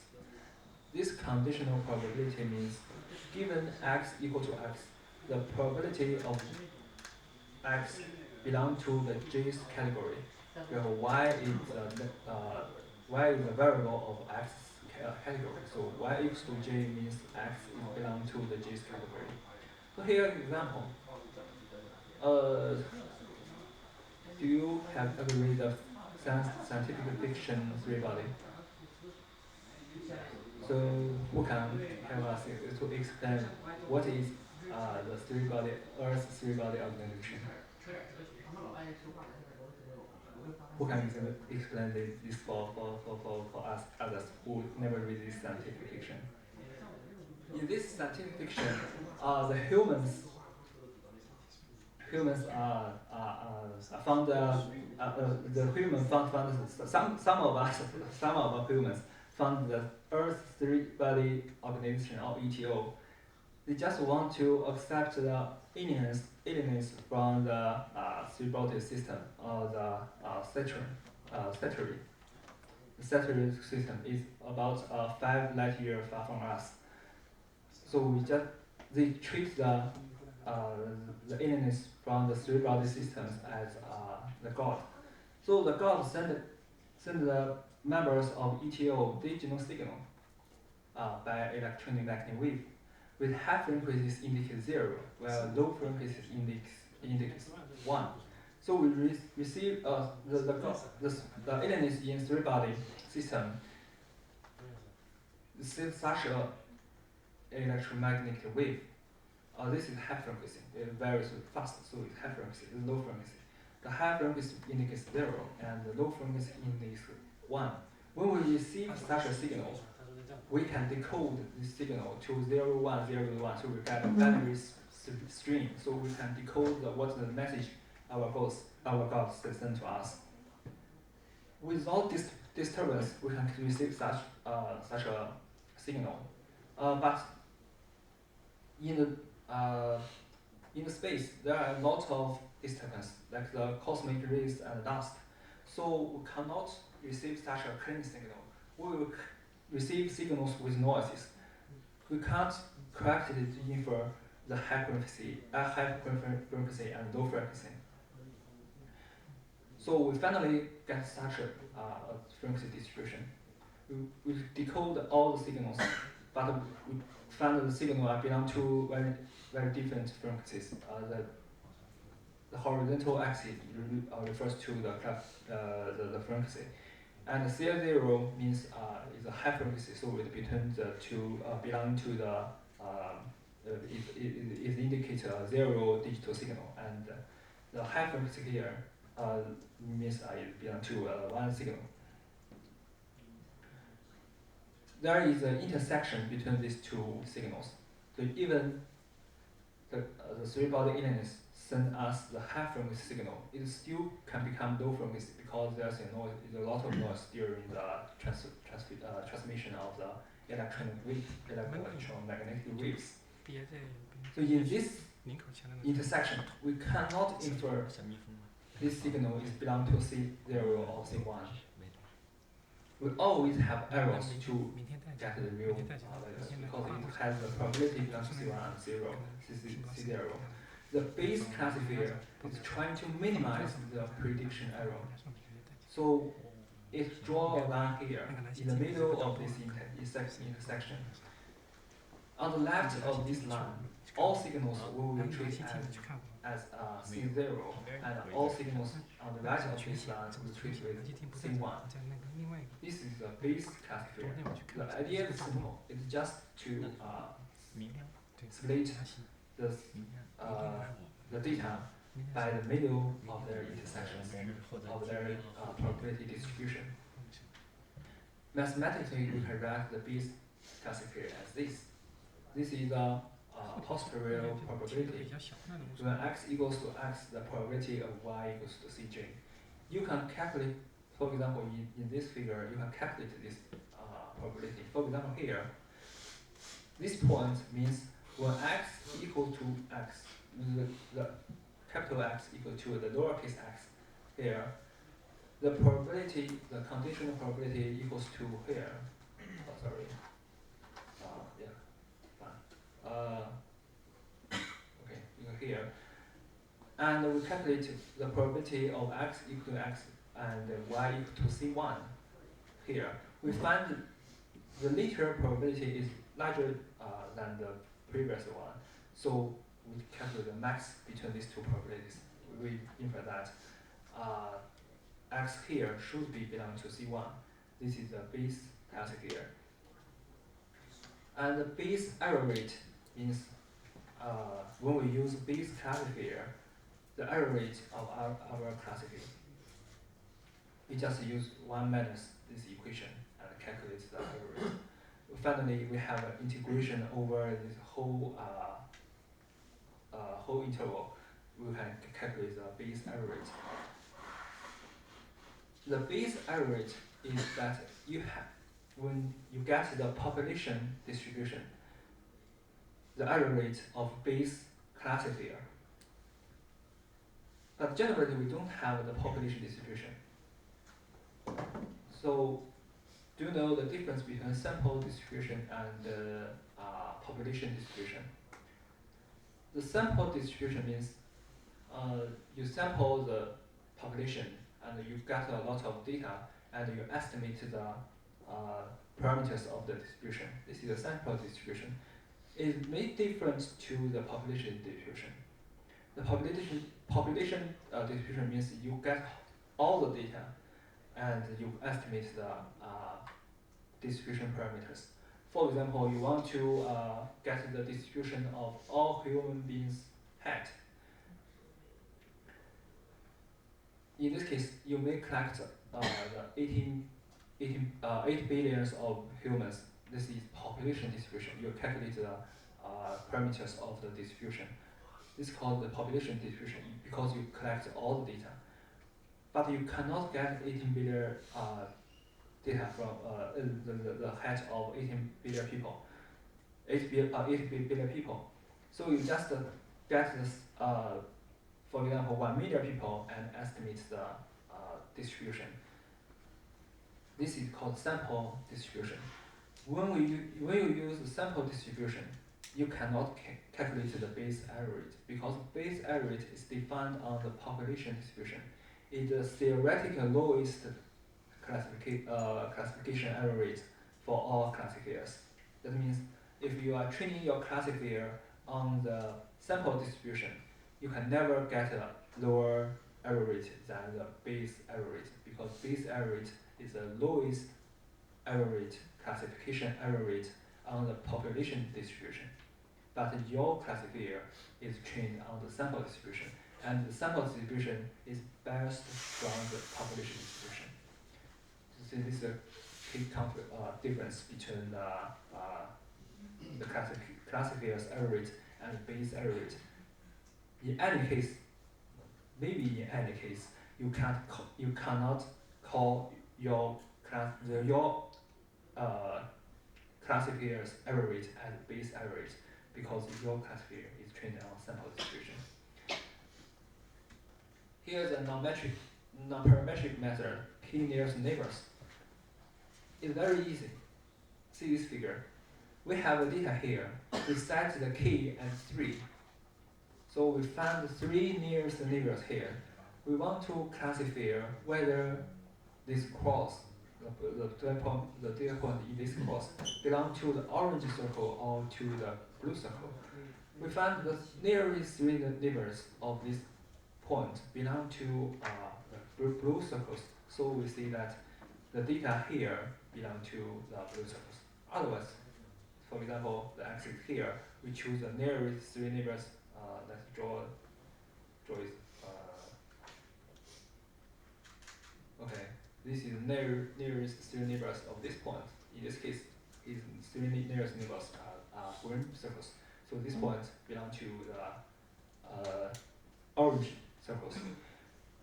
On the whole space, we can get a lot of data and find the 3 neighbors. So we can classify this region into 2 different categories. And finally, we draw a line. Here, we draw a curve to segment these 2 different regions. This is this black curve calls the decision boundary. On the left or on the right of this curve is belongs to the blue category, and on the right of the here is belong to the orange category. So this is called the decision boundary.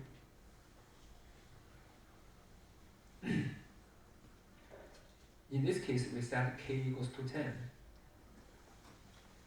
The pupil dashed curve here is the real decision boundary of these two data sets. And the black one is we use the kn and set k as 10. We get very close curve here. If we use other models like the linear models or cubic models, we cannot fit such a curve because the curve is so complex. We can use the non-parametric methods to learn such a curve. You may say k is a parameter. Why k is called non-parametric? Because you found k is a parameter. You need to set k. The parameter in learning model, it means you learn what you should learn in your learning model. K is a preset parameter for your learning model. So we also call k as a hyperparameter. You know that because you don't update k during the training. You preset k before you train the learning model. So k is not belonging to what you need to learn. When we classify a data machine learning model as parametric or non-parametric method, we refers to whether you learn parameters during the training, because k you don't learn k during the training, so kn is a non-parametric method. But for linear model say y equals to kx plus b. This is a linear regression model. In this case, you need the training data set to learn the k and b. So these two parameters is what you are learning. So linear model is a parametric methods. So you should keep this in mind to classify the different methods.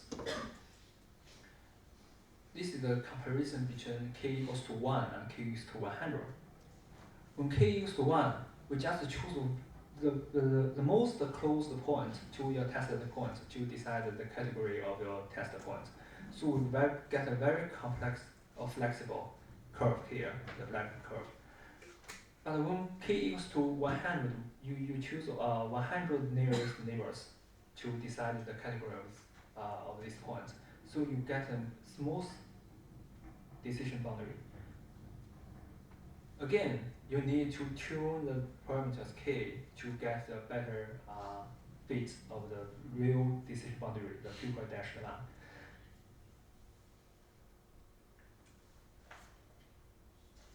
This is the difference between the training and test errors on the simulated data. When 1 divided by k, when this parameter increase means k decrease. When this parameter increase, you will get a lower error rate on the training data set because your boundary is very flexible. You can filter out all the data with noise. For example, this point here. This pupil data point should be belong to this area, but due to the existence of noises, it is placed here. But for when you set k equals to 1, you can still classify this point to this category.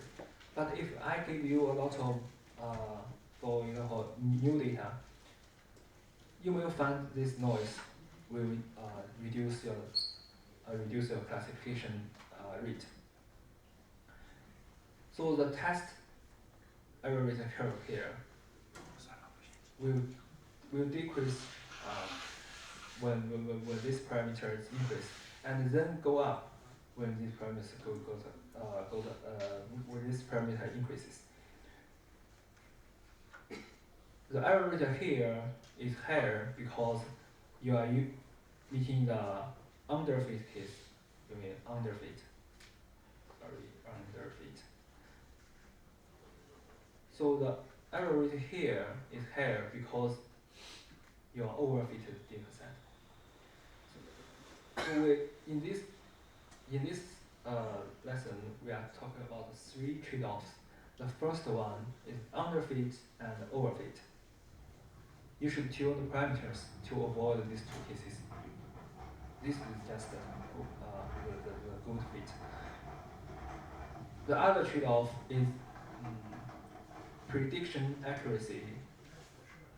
So prediction accuracy, let's see, accuracy, ACC, okay. Prediction accuracy and model interpretability.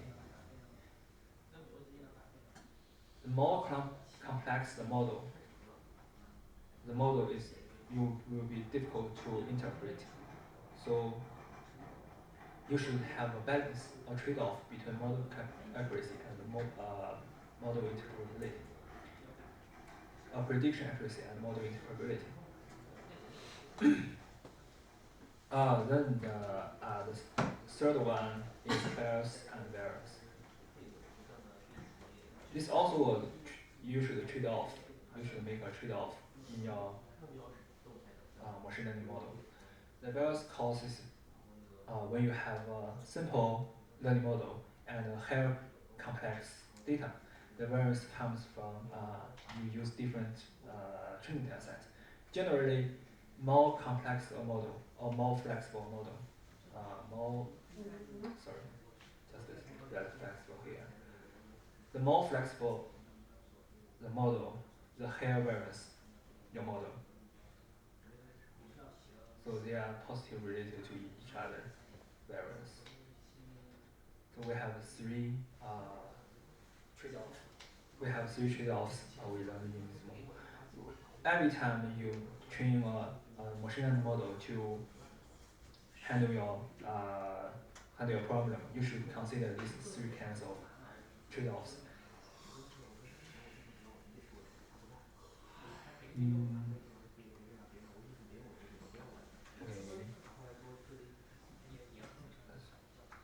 Let's choose another one.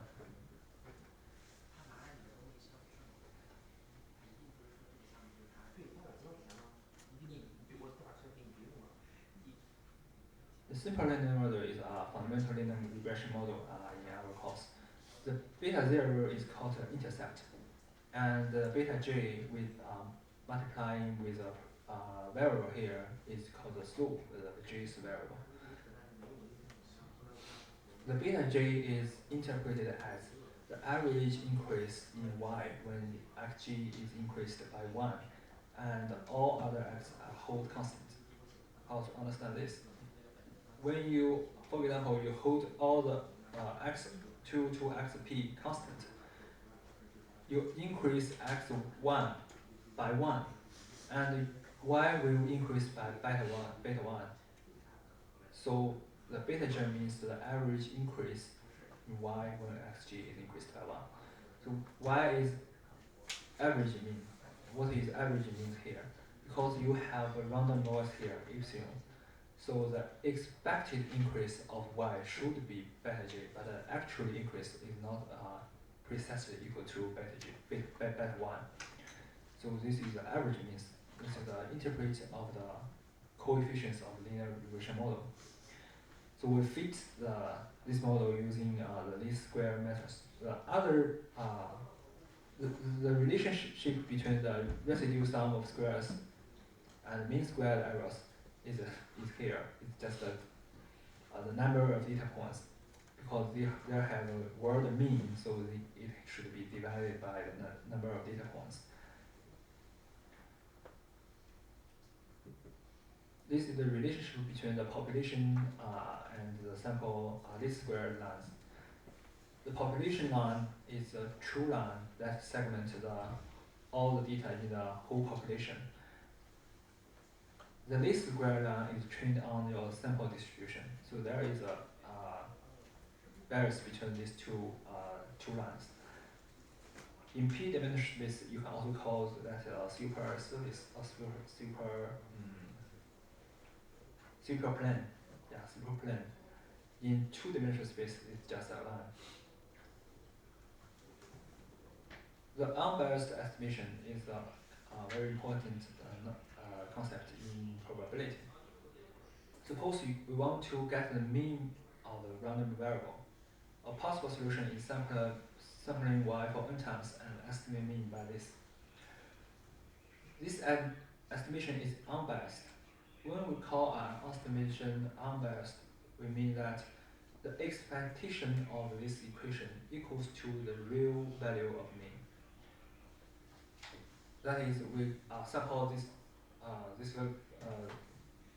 we sample this population for a lot of times, and each time we get n samples, and we calculate the sample mean, the half mil here, and finally we calculate the expectation of the half mil. We will get that the mil will equal to the expectation of half mil.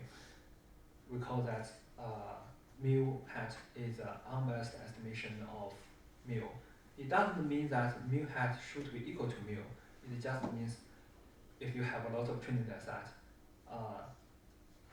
the expectation of this value will equal to mu. This is called an unbiased estimation. So in linear regression, we also have unbiased estimations. The estimation of the coefficients in linear regression model is unbiased.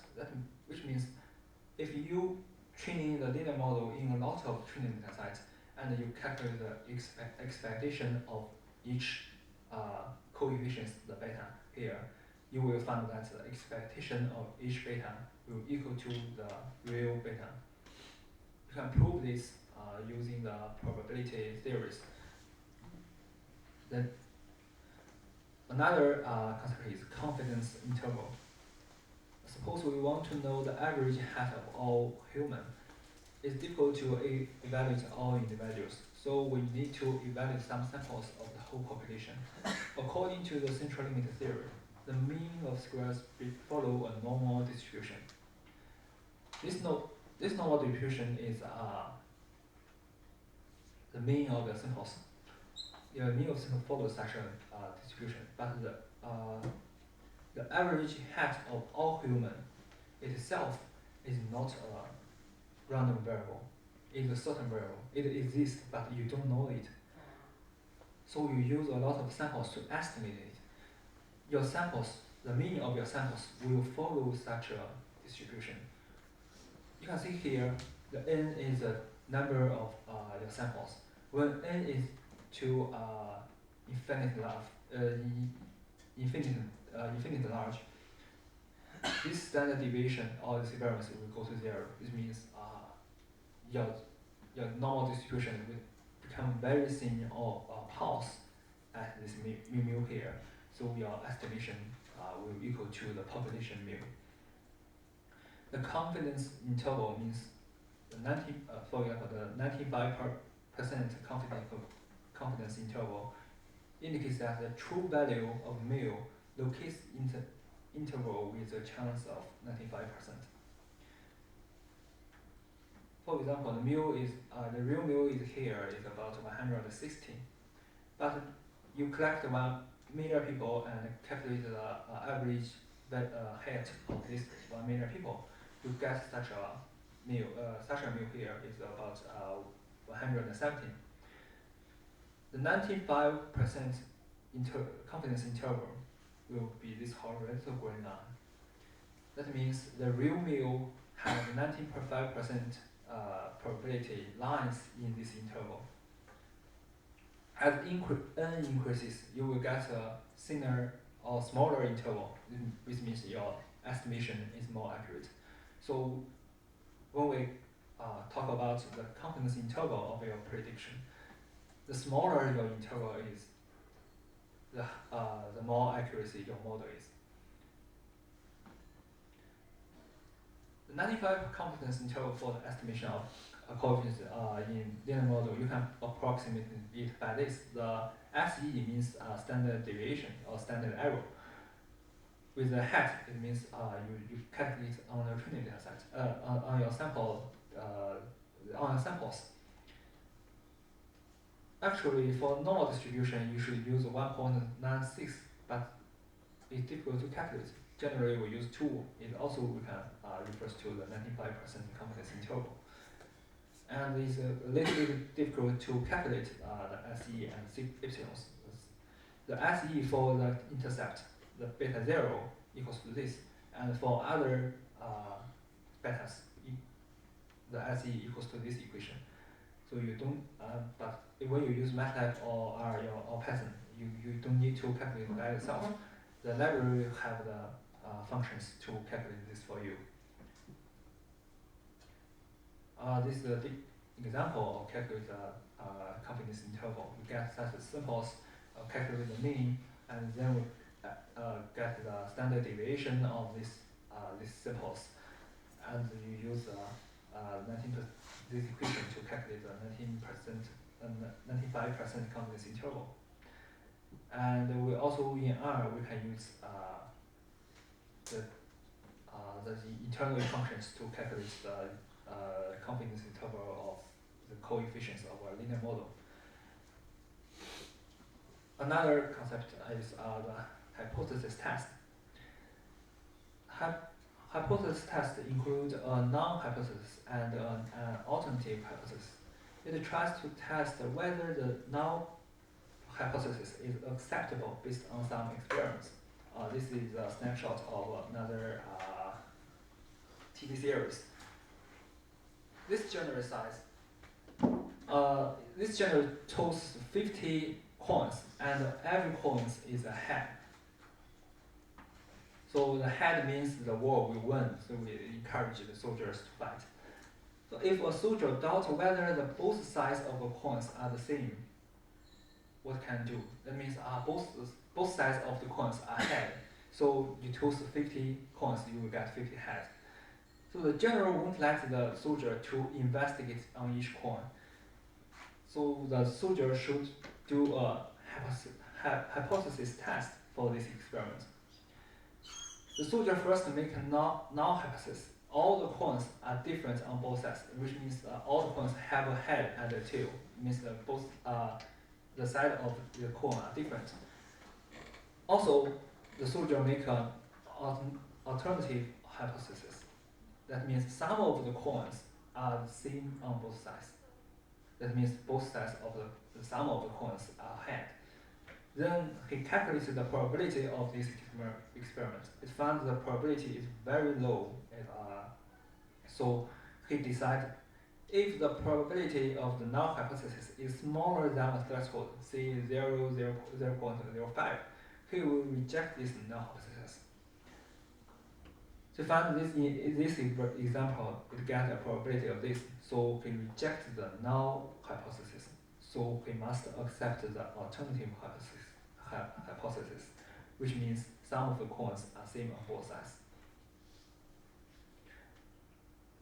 In practice, the samples will generally follow a t-distribution. So this is useful when we won't know the distribution of the population. The t-distribution is very close to normal distribution where the sample size is greater than 13.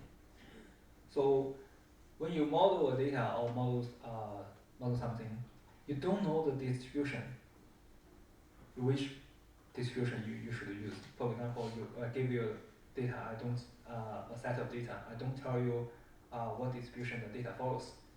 So you want still to model the data, which distribution you will use. In statistical learning, we generally use normal distribution. Why we use normal distribution? So we use, when you may handle some image processing problems. You model the natural images as normal distribution. The natural images, for example, you take the image, use a camera, use your phone, we call that natural images. But for other images, like a star image, do you know the star image? The star image is captured by the radar, synthetic aperture radar. The radar is installed on a plane or a satellite. the sensor moves, and at each move it accepts a signal from the object and then synthesize these signals, so it can get a synthetic aperture as large as his path. For example, the aperture of the radar is 1 meter. The physical aperture is installed on the plane is 1 meter, but the plane flies 100 meter, and it synthesizes all the signals along this path. So the final synthetic aperture of the radar will be equal to 100. It's a very good way to increase your aperture. See the example to take the picture of the black hole. We use a telescope built on the different sides of our Earth, and use the spin of the Earth to synthetic a telescope of aperture as large as our Earth. So this synthetic aperture technique is very important to remote sensing. The star image, we generally see it follows a gamma distribution. So why we use gamma distribution here, but when we take pictures, use cameras or use our cell phones, we call these pictures natural images. So we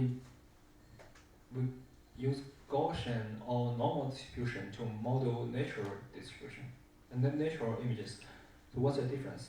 Why we use Gaussian distribution to model natural images, but use gamma distribution for star image? Because you may hear the concept of entropy. Our universe is entropy increase, means everything will go to messy or coarse at the end. So the entropy is largest when you give in the first and second order, and we will give the mean and sigma, which means if you have a mean and a variance, Gaussian distribution have the largest entropy. When you didn't give the mean and sigma, you have the uniform distribution will have the last entropy. It implies that my model can handle the Gaussian distribution. So for other, the Gaussian distribution has the largest entropy. So the case is the most messy.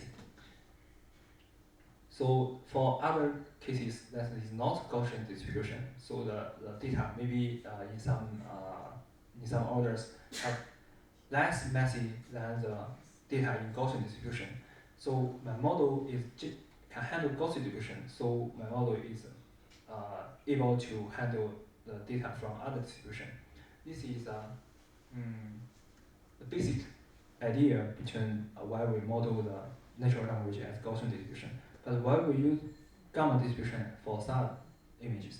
Because the radar just sends a very limited bandwidth of light or electromagnetic waves to take a picture of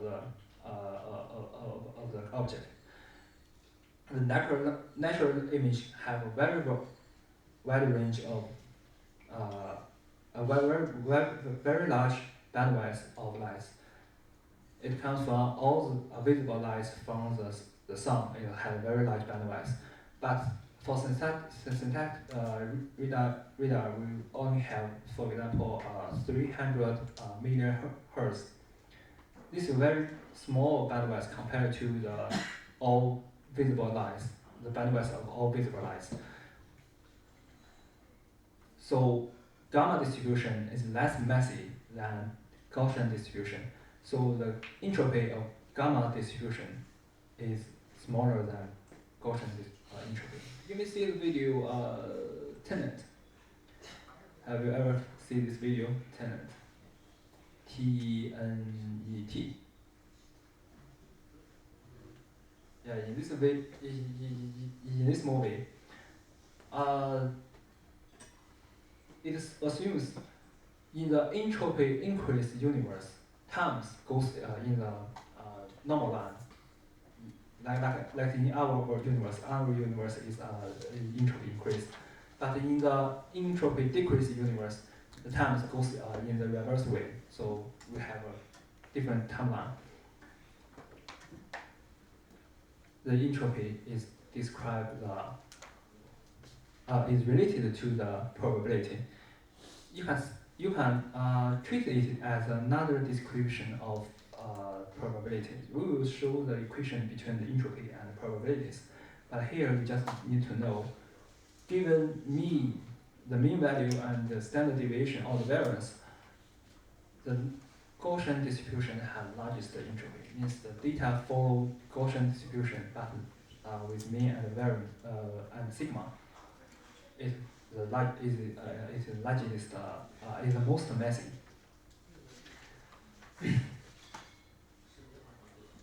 So to concept of messy, for example, this bottle, the water in this bottle is of high order because it's regulated by this bottle. When I spray this water out of this bottle, the water becomes less regulated. So the position of water becomes more messy, but the entropy of the water increases. So this is a concept of entropy and messy and probability. Here are some hypotheses on the linear model.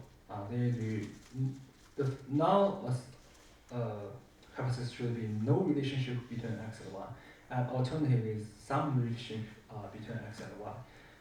We calculated we use a training data set to train the model, and then we calculate the probability, and we reject or accept the null hypothesis here. Here is an example. This data set contains sales and advertisements on newspaper, TV, and audio. So the null hypothesis should be, sorry, let's direct go to, okay. We make hypothesis, there's no relationship between newspapers and sales. The advertisements on newspapers is no relation to the sales of our products. That it means the beta 0 equals to 0, beta 1 is equal to 0. The alternative should be there's some relationship between the newspaper advertisements on newspapers and sales. So the alternative should be beta 1 is unequal to 0. We calculate the t-value of beta 1. This is the standard deviation of beta 1, and then we calculate the p-value of beta of t for n minus 2 degree of freedom. So we will get this probability. We will find that the probability is very small, which means the probability of H0 is true is very small. So we should reject H0. This is a hypothesis we use to specify whether a variable is related to our value.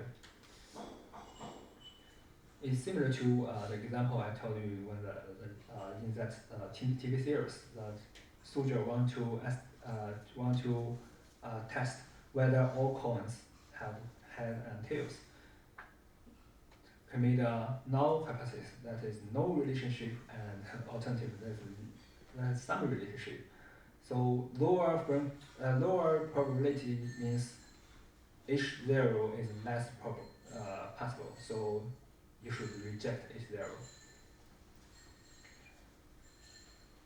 This is a table for normal distribution and the student distribution, that is the t-distribution.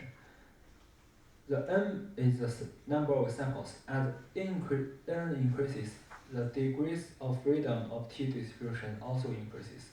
When n is larger than 30 here, you can get a very close student distribution, very close to normal distribution. We generally use 0.05 as a threshold to reject or accept the null hypothesis.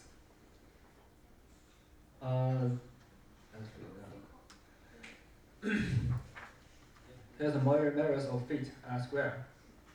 The R square is defined as this. Y bar is the mean value of your predictions, and yi is the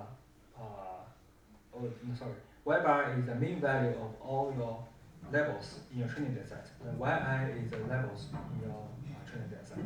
You calculate the square error of this, and RSS is the residual sum of squares. Is n times mean square of errors, and use y1 to minus this equation. The R square is a measurement to measures the fit of your linear regression model. R square is always between 0 and 1, which means if your prediction is variables, for example, in the first case, you have no prediction, you just have horizontal line here. In this case, your RSS, that is your residual sum of squares, will equal to this. RSS will equal to this if you just give a horizontal line here. So in this case, this term should be 1, and 1 minus 1 equals to 0, which means R squared equals to 0. Your learning model is a worries. In this case, you fit this data points very good here. You get a black line. In this case, you calculate the RSS is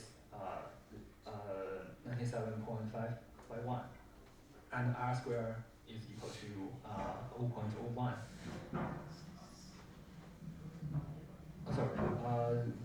This R square is corresponds to this figure, and this R square corresponds to this figure. So in this case, you calculate R square equal to 0.987, very close to 1. So you should say that your learning model is fits the data very well. This is the multiple linear regression. You can directly solve this linear regression system, linear equation system. Using this linear equation system is derived from the first order partial derivatives with respect to each parameters here, each parameter here, setting the first order partial derivatives to 0. You can get such a linear equation. You can directly solve this equation. You don't need the gradient descent methods or some other methods. You can directly solve this equation to get the estimate of the betas.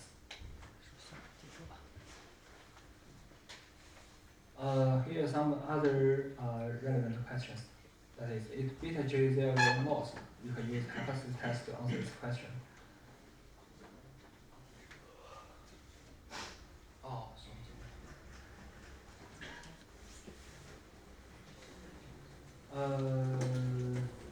So let's see here. Little bit context. I think time is up. So if you have questions, you can ask now.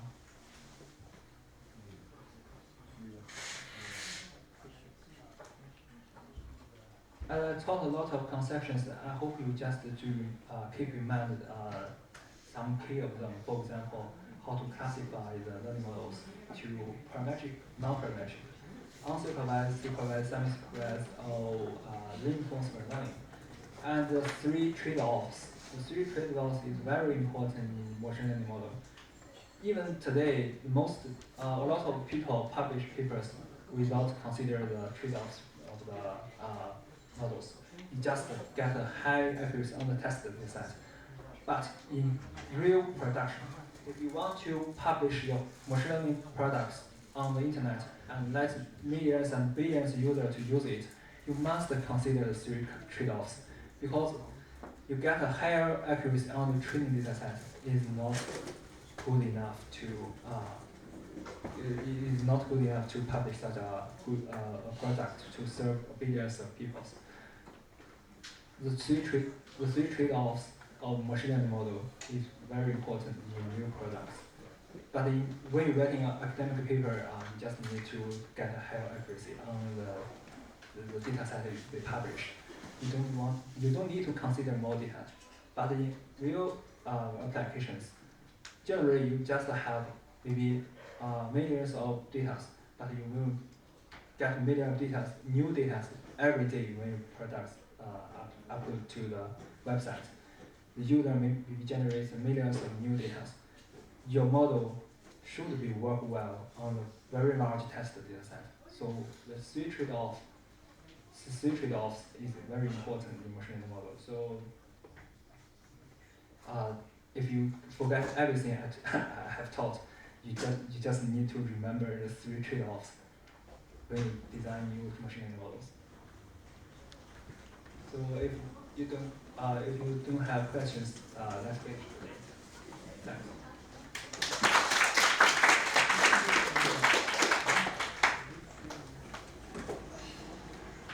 好，大家可以收拾吃饭了，下午再来。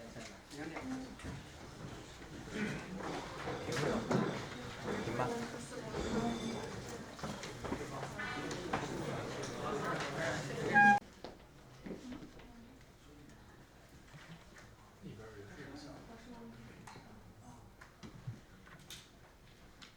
Welcome back to our course. Let's begin here. Okay. Here are some relevant questions about the regression model. The first question is if beta g equals 0 or not. We use a hypothesis test to answer this question. And the second one is can we be sure that at least one of our x variables is a useful predictor. That is, at least one of the beta j in this beta is not 0. And which variable is most important? So how to, in the numerical algorithms, you maybe never get a precisely 0 value for beta. So how small the beta is, we can determine it should be 0. For example, if we want to predict the stock price, we use GDP and CPI for our variable. The GDP is maybe in trillions, the number is in trillions, but the CPI is percentage. So the value of different variables is quite different. You use beta 1 for the coefficients of GDP and beta 2 for the coefficients of CPI. The beta 1 may be very smaller than the beta 2 because the variable of GDP is very large. So in this case, you just cannot use the absolute value of beta to determine whether the beta should be 0. So we use a hypothesis test. We calculate the p-value for each coefficient.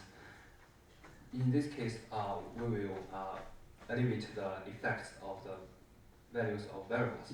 In this example, we want to predict how much we invest on the TV, radio, or newspaper can promote our sales. In the first case, we directly fit the three-dimensional linear model.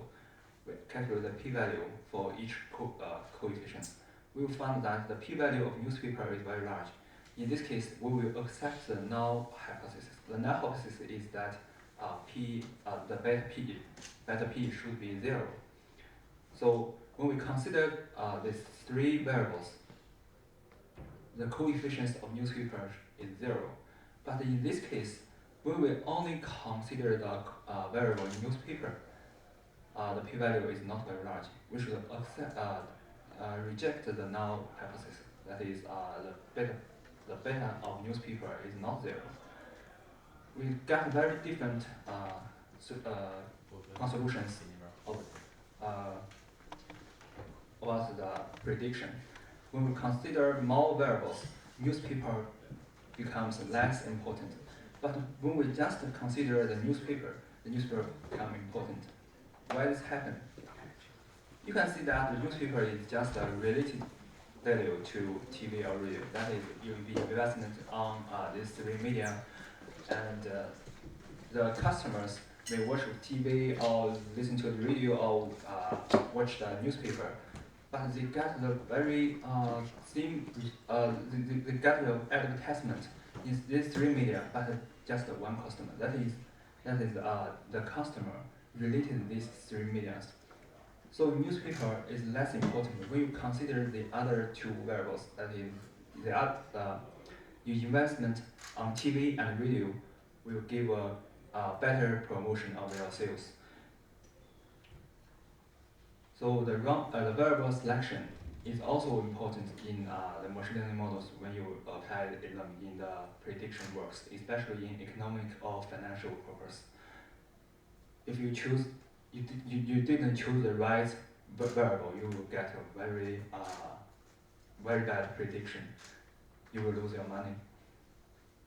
So to do this, the second problem is the whole regression explain anything at all. That is, all the slopes equals to 0.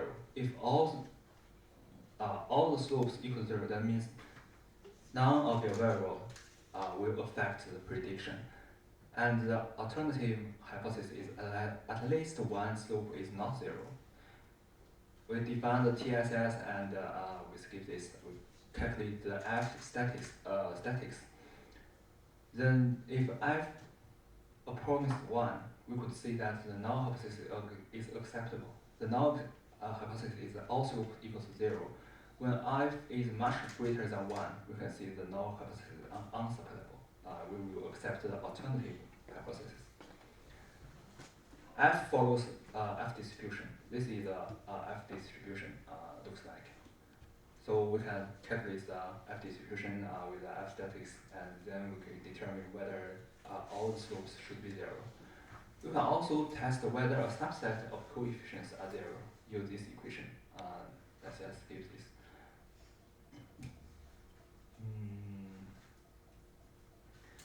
This is the concept about variable selection. The selected variable is very important in machine learning models. So we generally have 3 kinds of selection models. The first one is forward. We start from a null model. The null model have no variables, just have an intercept. For example, in the linear regression models, there's no slopes.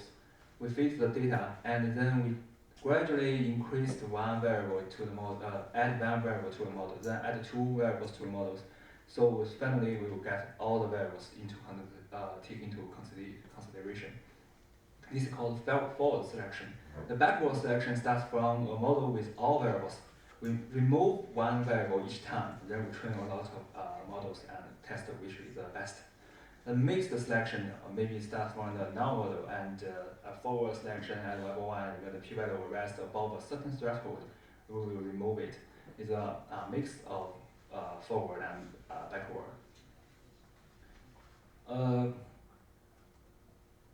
If there are qualitative predictors in our training data set, for example, in the training data set there is a gender.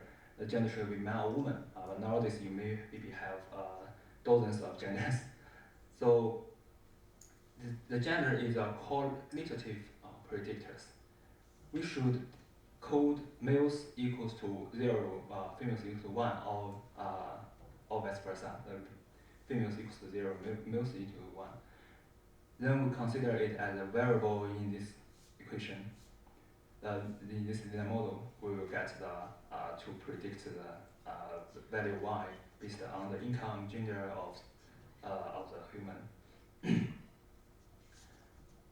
We also can calculate the p-value. We will find that the gender female means is a variable of gender. We will find that the p-value of gender female is very large, so the gender is not related to the prediction of y. There is other coding schemes. You can encode male as -1 and female as 1. You also can fit this model, but the explanation of beta 2 is different. In this case, the beta 2 is the average amount that females are above the average. But in the previous one, the beta 2 is the average extra balance each month that females have for given income level. Males are the baseline. That is, if you define female as 1, male as 0, the beta 2 means you treat males as a baseline and you want to know the average extra balance about females. If you encode the male as -1 and female as 1, then the average between male and females will become the baseline, and you will justify the average amount that the females are above the average. So here's the difference. The gender only have two. If we have more than two possible values, for example, the race, the Caucasian or the Asian or African American is three kinds of races. In this case, how can you encode this? This is a scheme that you encode if the X person is Asia, you code it as 1, and the X person is not Asia, you code it 0. Then for the people that are not Asian, you encode them as 1 if they are Caucasian. Otherwise, encode them as another Caucasian. And for the people that are not Asian and not Caucasian as well, you encode them as African American. So why you will use this such a strange code line? Why don't we directly use 0 for Asia, 1 for Caucasian, and 2 for African American? Because when we training our linear regression model, you can't give your own perspective on the variables. If you encode African American as 2, but encode a Caucasian as 1, it means African American have more weight than Caucasian. For example, if you predict, if in a classification problem, you predict that a person as 0 as Asian, but actually he is African American.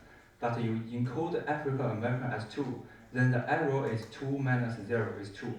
But if you predict the person as Asian, so you give a 0 value, and the person is actually a Caucasian, you encode a Caucasian as 1, so the error is just 1. This means a misclassification of Caucasian or African American is different. So in when you're using the neural networks, you maybe have 10 categories. The output layer, the number of neurons in your output layer of the neural network is 10. With only one output is 1. One output of neuron is 1, other outputs of neuron are 0. And the 1 indicates the data belongs to this category. You cannot use like a binary encoding for 10 categories. If we want to encode the 10 numbers using the binary encoding, you just need 4 bits.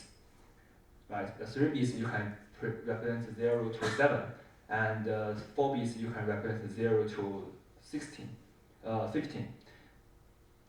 But in classification problems, you cannot use such a encoding scheme. In such a encoding scheme, you means that the category have larger number is more important than a category that has a small number. So you must use 1 to represent each category and use 10 neurons to as the output layer of the neural network. This is the key of using the qualitative predictors or in the classification problems. This is a paper published in 2019.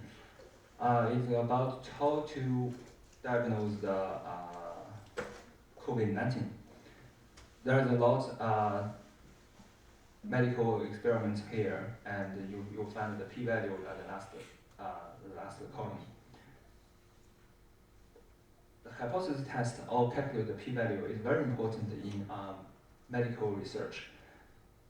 In medical research, they may not prefer to use a deep learning, because if you use deep learning, there are a lot of coefficients that have no real physical meanings or real meanings. But in medical research, you have a lot of medical experiments. Each index or each experiment have its real meaning. For example, the this ground glass opacity. The Chinese maybe 玻璃样化. This is a medical experiment result. So you cannot use a deep learning to mix them up. Then you cannot interpret which should be used to diagnose the COVID-19. If you use multi-layer multi-layer neural networks, suddenly you can't know which variable is can be used to diagnose this disease. But using linear models, you can calculate the p-value. Then you can tell other doctors how to diagnose COVID-19. Just use several medical experiments. For example, in this table, these three variables are not important because the p-value is relatively large, larger than 0.05. So these three experiments should not be done when you diagnose COVID-19. You can do other experiments to diagnose the disease. So let's go next one.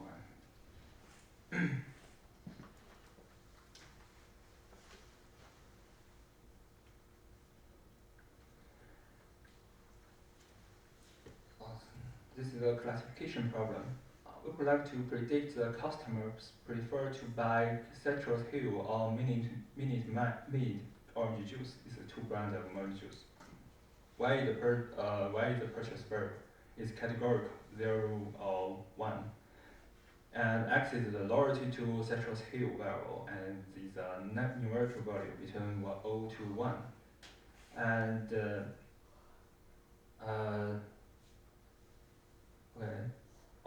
we can use the linear model when Y is categorical, so we get this result. This red line is a fitted linear regression model. We can't explain the result, so how do we interpret the values greater than 1? If we just want to predict whether a customer would like to buy the Citrus Hill or the Minute Maid orange juice, but the value is greater than 1, we don't know how to interpret this value, and also the value between 0 is 1 is difficult to interpret. An intuitive way is use thresholding using 0.5 to separate these values into two categories. So if maybe here, if the value is greater than 0.5, you will output 1, and smaller than 0.5, you will output 0. This is a basic classification model we use here. It is called the logistic regression. The logistic regression uses a continuous function to simulate the process we talked about previously. That is, use the sigmoid function. So when you smaller than 0, it will output the probability of the customer to buy the Citrus Hill or the Minute Maid. This is a function of sigmoid function.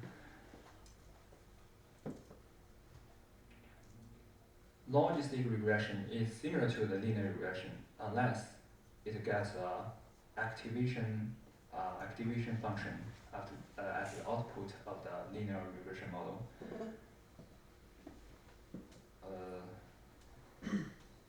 This is another example on credit card default data. Because this is similar to the previous one, so we skip this. These are the concerns on the multi-class classification. I just told you can't encode the class into 0, 1, 2. You need to encode this classification levels to 100, 010, 001, 3 vectors to represent the different classifications, because you cannot assume this category is more important than this one. So you need to use that encoding scheme. Skip this. We still can calculate the p-value for each value in logistic regression. Here we use z statistic. Z statistic assumes z follows a normal distribution. But actually, you cannot prove that the beta in in logistic regression follows normal distribution. Actually, you don't know what distribution it follows, so you assume it follows a normal distribution, and then you use the z-statistics to calculate the p-value. If the p-value is very small, smaller than a threshold 0.05, you will see that the intercept or the coefficient is important. It should not be 0. This is a linear model. The exponential here is a linear model, and we write it in the sigmoid function and calculate the probability of the customer to buy the central scale. Also, we can treat the qualitative predictors in logistic regression in a similar way to the linear regression. Let's give this to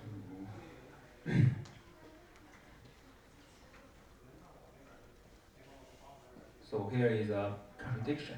So when you only use whether the customer is a student, this is the credit default data.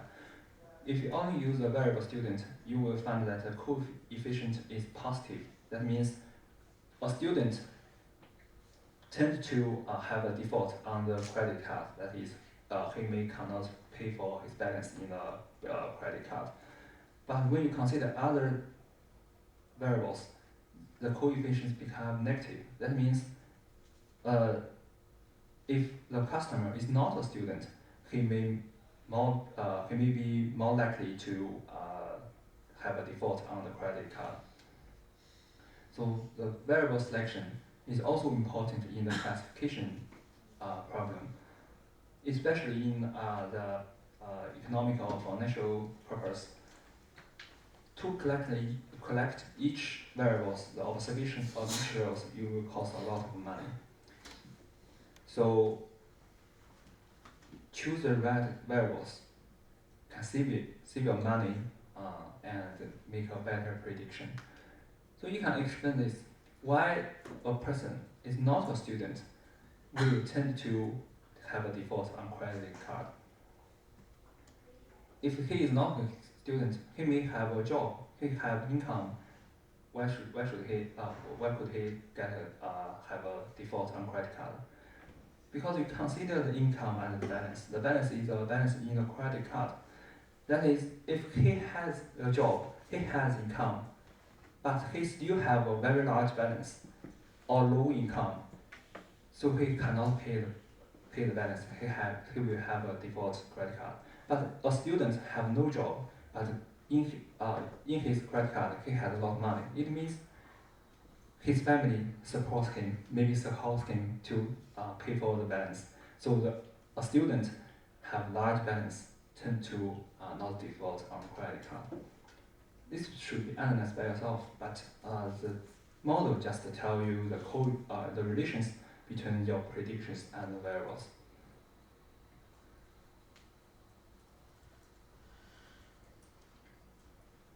This is the definition of correlation in probability theory. If you want to predict the stock price of a company, income and profit may be highly correlated variables. Generally, higher income results higher profit. How can we evaluate the correlation between the two variables? We use this equation. If the correlation coefficient R is much larger than 0 and approximate to 1, we can see X and Y have a positive correlation. And if it is much smaller than 0 and approximates negative 1, X and Y have a negative correlation. Here are some examples to calculate the correlation. We will find that only X and Y has linear relation. You will get a correlation coefficient equals to 1 or minus 1. If there is a random variable here, epsilon here, you will get a value not equal to 1 because the noise disturbs the correlation between X and Y. This value is not equal to 1, but these three values equal to 1 because it's just linear relations. There's no noise in this data. This is another example to understanding the p-value and correlation. Actually, the p-value is the correlation between the x and y. If you just fit one variable to the one variable to your in your model, you will get the p-value highly correlated to the correlation coefficients. We can skip this. If you are interested in this topic, you can search the internet for more about the p-value and correlation. The correlation you can treat is that when I fit the model just using this one variable, I get the p-value, and I can calculate the correlation between the prediction value and this variable. I get a correlation coefficients. The p-value and the coefficients is highly correlated. If the p-value is very small, the correlation coefficient will be approximately 1 or -1, because it means x and y are highly correlated to each other. So the correlation coefficient is large, but the p-value is small, because p-value is used to test whether the coefficient is 0 or not.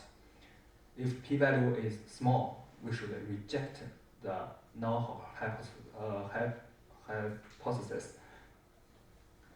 The null hypothesis is that the coefficient is 0. So the relation is not in a little complex here, but you should understanding what p-value and correlation mean.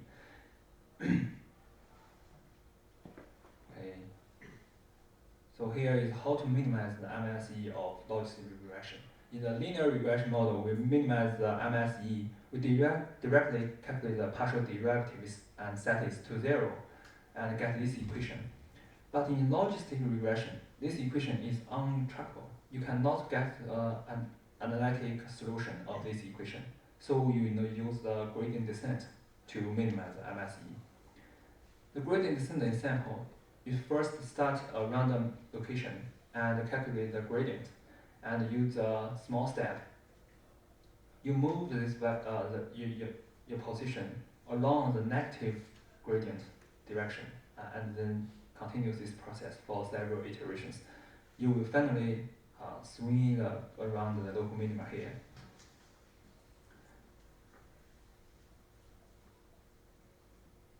Okay, let's see the back propagation and forward propagation. In neural network, these are two neurons. The forward propagation is easy to compute. You just have an input and you have the function of this neuron, and then you put this output at this input, and finally you get output y. This is the forward propagation. The object function is to minimize the MSE of this output and the true value. This is the level y. So you take the partial derivatives with respect to this parameter, you get this equation.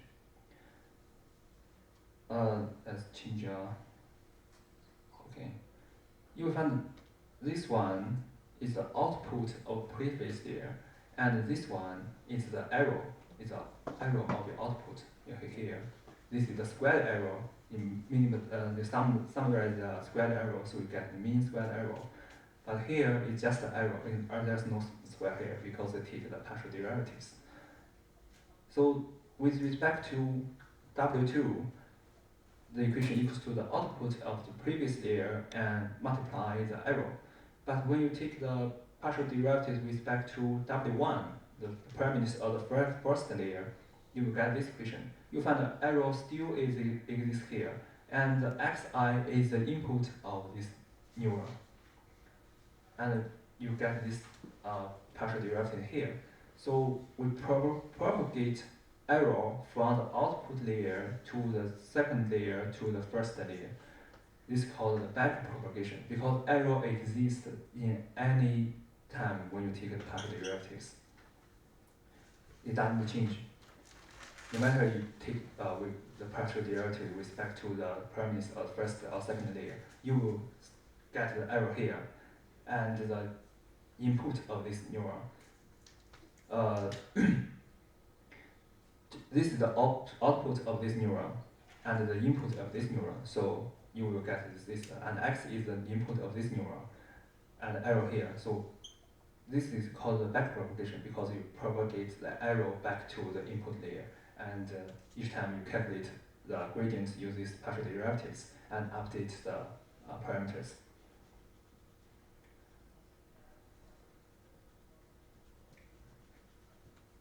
Why the deep neural network may be first invested in 1980s. It's very early day. In that time, Hinton may be a young man, assistant professor in Toronto University, University of Toronto. So why in that days deep neural network is not so popular as it is in today? Because the computation resource is very limited in that day.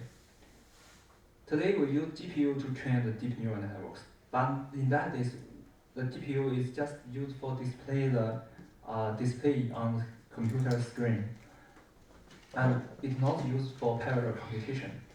We can use CPU to train the deep neural network, but it will take a lot of time. Another reason is that the gradient will vanishing. You increase the layers of the neural network, the gradient becomes smaller and smaller from the output layer to the input layer. People will find if I use a neural network with 5 hidden layers, the parameters of the last 2 layers are always updated. The parameters of the first 3 layers are not updated during the training because the gradient vanishing. Let's explain the mechanism of the gradient vanishing. If you use the sigmoid function and the value is here, you calculate the partial derivatives, you will get a very small value. After you propagate this error back to the input layer, it will become smaller and smaller. So the gradient become vanishing. So people use this active function. We call it rectified linear units. For this active function, the gradient is equal along this line. That is, no matter you calculate partial derivative here or here, you will get the same value of gradients.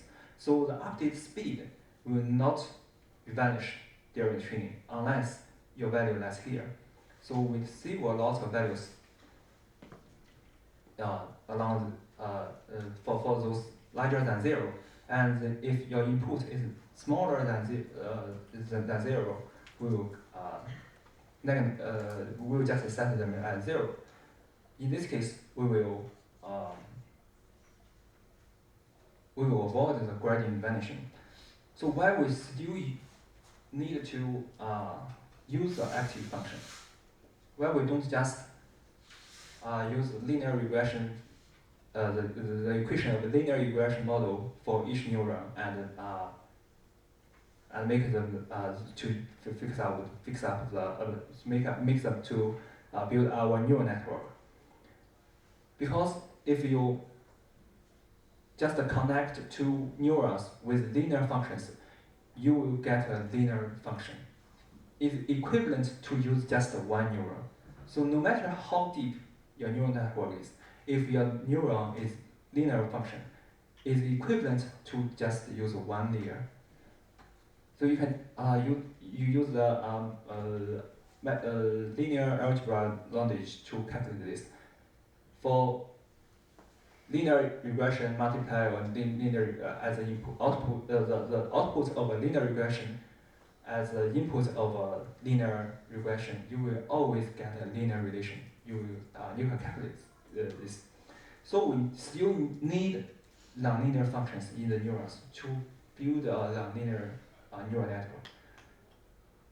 You can treat neural network as parametric functions to fit a superplane or supersurface in a high-dimensional space.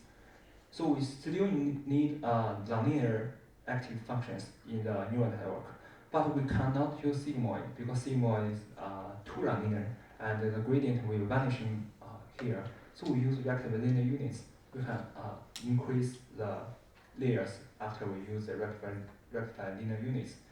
Another way is to train the deep neural network one layer by one layer.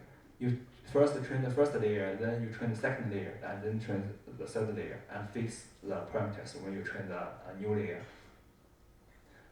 Or use the autoencoders to as a pre-training of your neural network.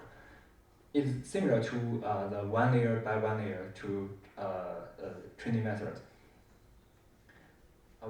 We will explain if we have time to introduce the autoencoder. This is the concept of global optimum and local optimum. If we have a convex function, so what is a convex function? The definition of convex function is simple. That is, we have a convex set. First, the set should be convex. The set here is convex. That means you have any 2 points, you line the 2 points up. All the points on this line segment will be inside this interval. So this interval, we call it a convex set.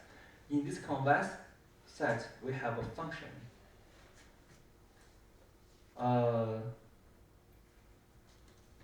Here, this value, we maybe call it 2x1 plus x2f. Okay, this is the value of here, and the value in this line segment is just 2f1 plus f2. We see that if this is smaller than this, we will indicate this function is a convex function. You can change the point here, like alpha 1 minus alpha here. Any point on this line segment is larger than the corresponding point on this function. It's a convex function. For convex function, we can get a unique local optimum, that is the global optimum for this function, that is here. For non-convex functions, we just can get a local minimum using gradient descent methods. For example, we start here. We update our variables along the negative gradient to here, but at this point, the negative gradient is points to here, so we need to move back to here. Finally, we will swing around the local optimum here. So when you train a deep learning model, you need a learning rate scheduler to gradually decrease your learning rate, because at first the gradient is large, so you need to update the parameters fastly. And at the end of the training, your values swing along a local optimum. You should decrease your learning rate, so the swing amplitude is small, so you can get a steady solution here. But you cannot use gradient descent to just scale to the real group here, because you can't just do it. You calculate the negative gradients, it will move your point back at this point. This is the limitation of gradient descent. But we must use the gradient descent method because it's fast. And other methods maybe cannot handle such a large problem. For example, we can use you may hear about evolutionary computation. It may be a approximates a better local minima or the global minimum. But it takes a lot of time. It needs to initialize a lot of possible solutions and evolve the solutions for several iterations. And it only can handle low-dimensional problems, for example, 100 or 200 variables. But for deep neural network, we maybe have billions of parameters, so we cannot use such an optimal method of algorithms. The gradient-based algorithm is currently the most efficient algorithm to train the neural network. Okay, change another one.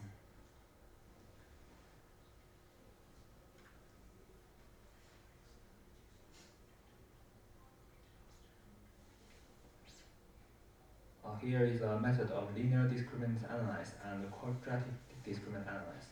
We will just get a basic conception of these two methods. Suppose we have two boxes. In this box, we have 5 black balls and 95 white balls. And in box B, we have 5 white balls and 95 black balls. So we put these two box of balls into this unknown box. I select or pick up one ball from this unknown box. What's the probability of it belongs to box A? Or what is the probability of it belongs to box B?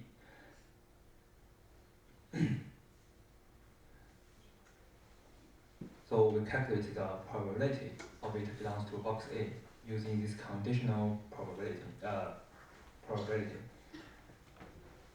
and calculate which is the largest. So we calculate here. We use this is the base equation to derive these equations. The first probability means I pick up a ball, I found it black, but I picked the ball from the unknown box. I don't know whether this ball is from the box A or box B.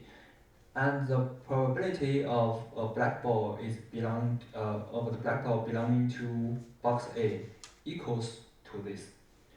And a black ball, the probability of black ball belonging to the box B will also calculate. We choose which is larger. So this is the calculation of the probabilities. So finally we will get a decision. In the decision, we use the Bayes theorem. The Bayes theorem is written like this. It's about the conditional probability and the joint probability. Let X be the predictor value and Y be random variables classes. The Py means the probability of being in case classes. So in this example, what is Py? Py equals A means I randomly pick a ball, the probability of it belonging to box A is 0.5 because there are 100 balls in each box. We mix them up. So if I randomly choose one ball, it has the probability of 0.5 belong to box A as well as 0.5 belong to box B. This is called the prior probability because we know the base probability before we train our model. And Px is the probability density function of X. So in this equation, we calculate the Px. And the Pyx means given X equals to K, the probability of X belonging to case class. So given a black box, given a black ball here, we calculate what the probability of it belong to A. We get this probability, and this probability means given the ball is belong to one box and the probability density function of this function. This is also a prior probability. We can calculate before it. If we given y equals to box A, we will calculate the probability of X is black ball is 0.5. So this this probability, and this probability. We can calculate them before we train the data set. We just calculate them based on the data set itself. We don't need to learn them. So they are all can be called prior probability. But for this probability, we should learn the parameters to calculate this probability. So this is called posterior probability. In the linear discriminant analysis, we assume the samples belong to case classes follow a normal distribution. So we will finally find that the decision boundary between, we don't need to read these equations. We just have a picture here. We will figure here. So if we assume two categories of data follows two normal distributions with equal sigma, that is, the sigma of these two distributions is equal, but the mu is different.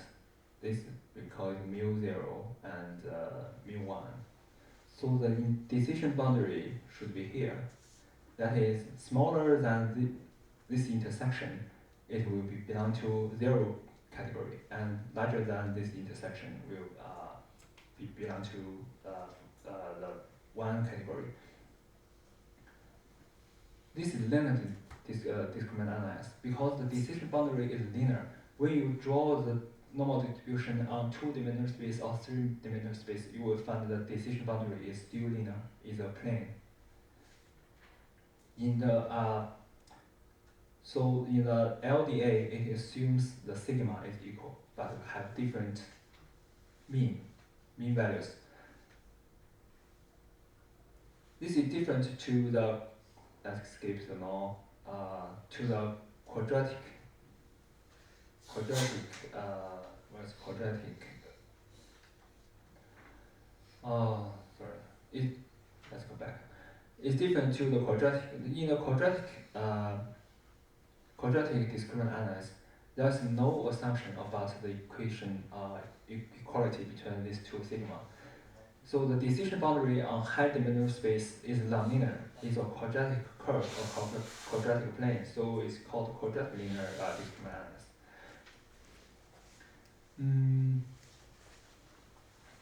Let's skip this on.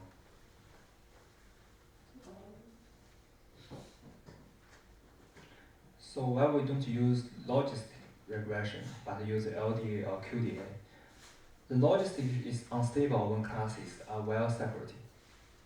You may feel it's very strange or weird. Why the data is well separated, it's easy to classify. The logistic regression is become unstable.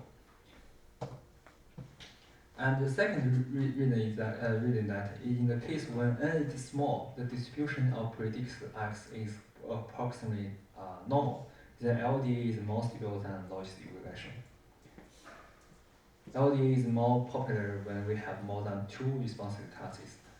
Logistic regression is generally used for binary classification, that is, we have 2 classes. Let's see the first problem. Why is logistic regression not stable when classes are well separated? We generate our simulated data using this equation. The epsilon is a very small noise with just standard deviation 0.01. So the data itself is well separated in this case. Finally, we use a function in R. We will get a warning message. GL fit algorithm did not converge. And let's see the p-value here. The p-value of the intercept is very large. Also, the p-value of the beta is also, the coefficient of x is also large. Which means both intercepts and the coefficient, the slopes are not related to our prediction. That is, we don't need to train this model because this data is well separated. These variables are not related to the predictions.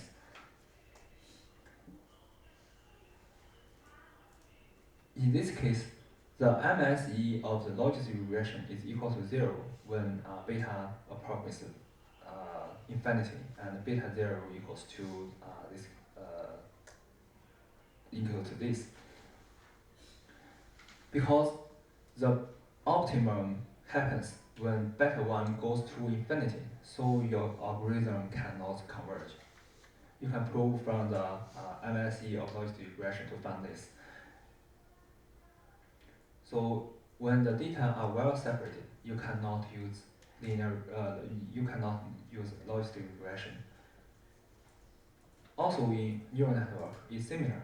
When your data is well separated, you cannot use sigmoid function as your active function for your neurons, because finally you will find that when parameters goes to infinity, you will get the global optimum, the largest or the smallest object function value. So only your data are not well separated, which means whenever you draw a boundary to separate two kinds of data, there are a lot of data in wrong side because of the existence of noise. If all points are well separated by this by the line or the super plane you draw, you will not converge using the gradient descent method in the logistic regression, or neural networks use sigmoid function as active functions.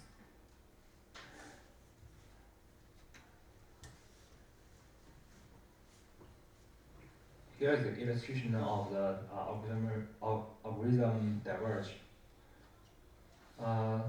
Let's see the second problem.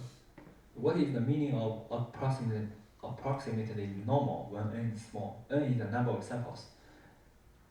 Here is the 10 samples we drawn from a uniform distribution. The black line is the 10 samples we drawn from a uniform distribution. This red line is the normal distribution we estimate use these 10 samples. You will find this 10 samples is more similar to a normal distribution rather than a uniform distribution. For a uniform distribution, the probability density function should be a horizontal line, but it is not a horizontal line because of randomness in the data. So when you just have a small number of samples, it's more likely to be follow a normal distribution. It's similar to a normal distribution rather than its original distribution. So in this case, you can use LDA because LDA assumes data follow a normal distribution.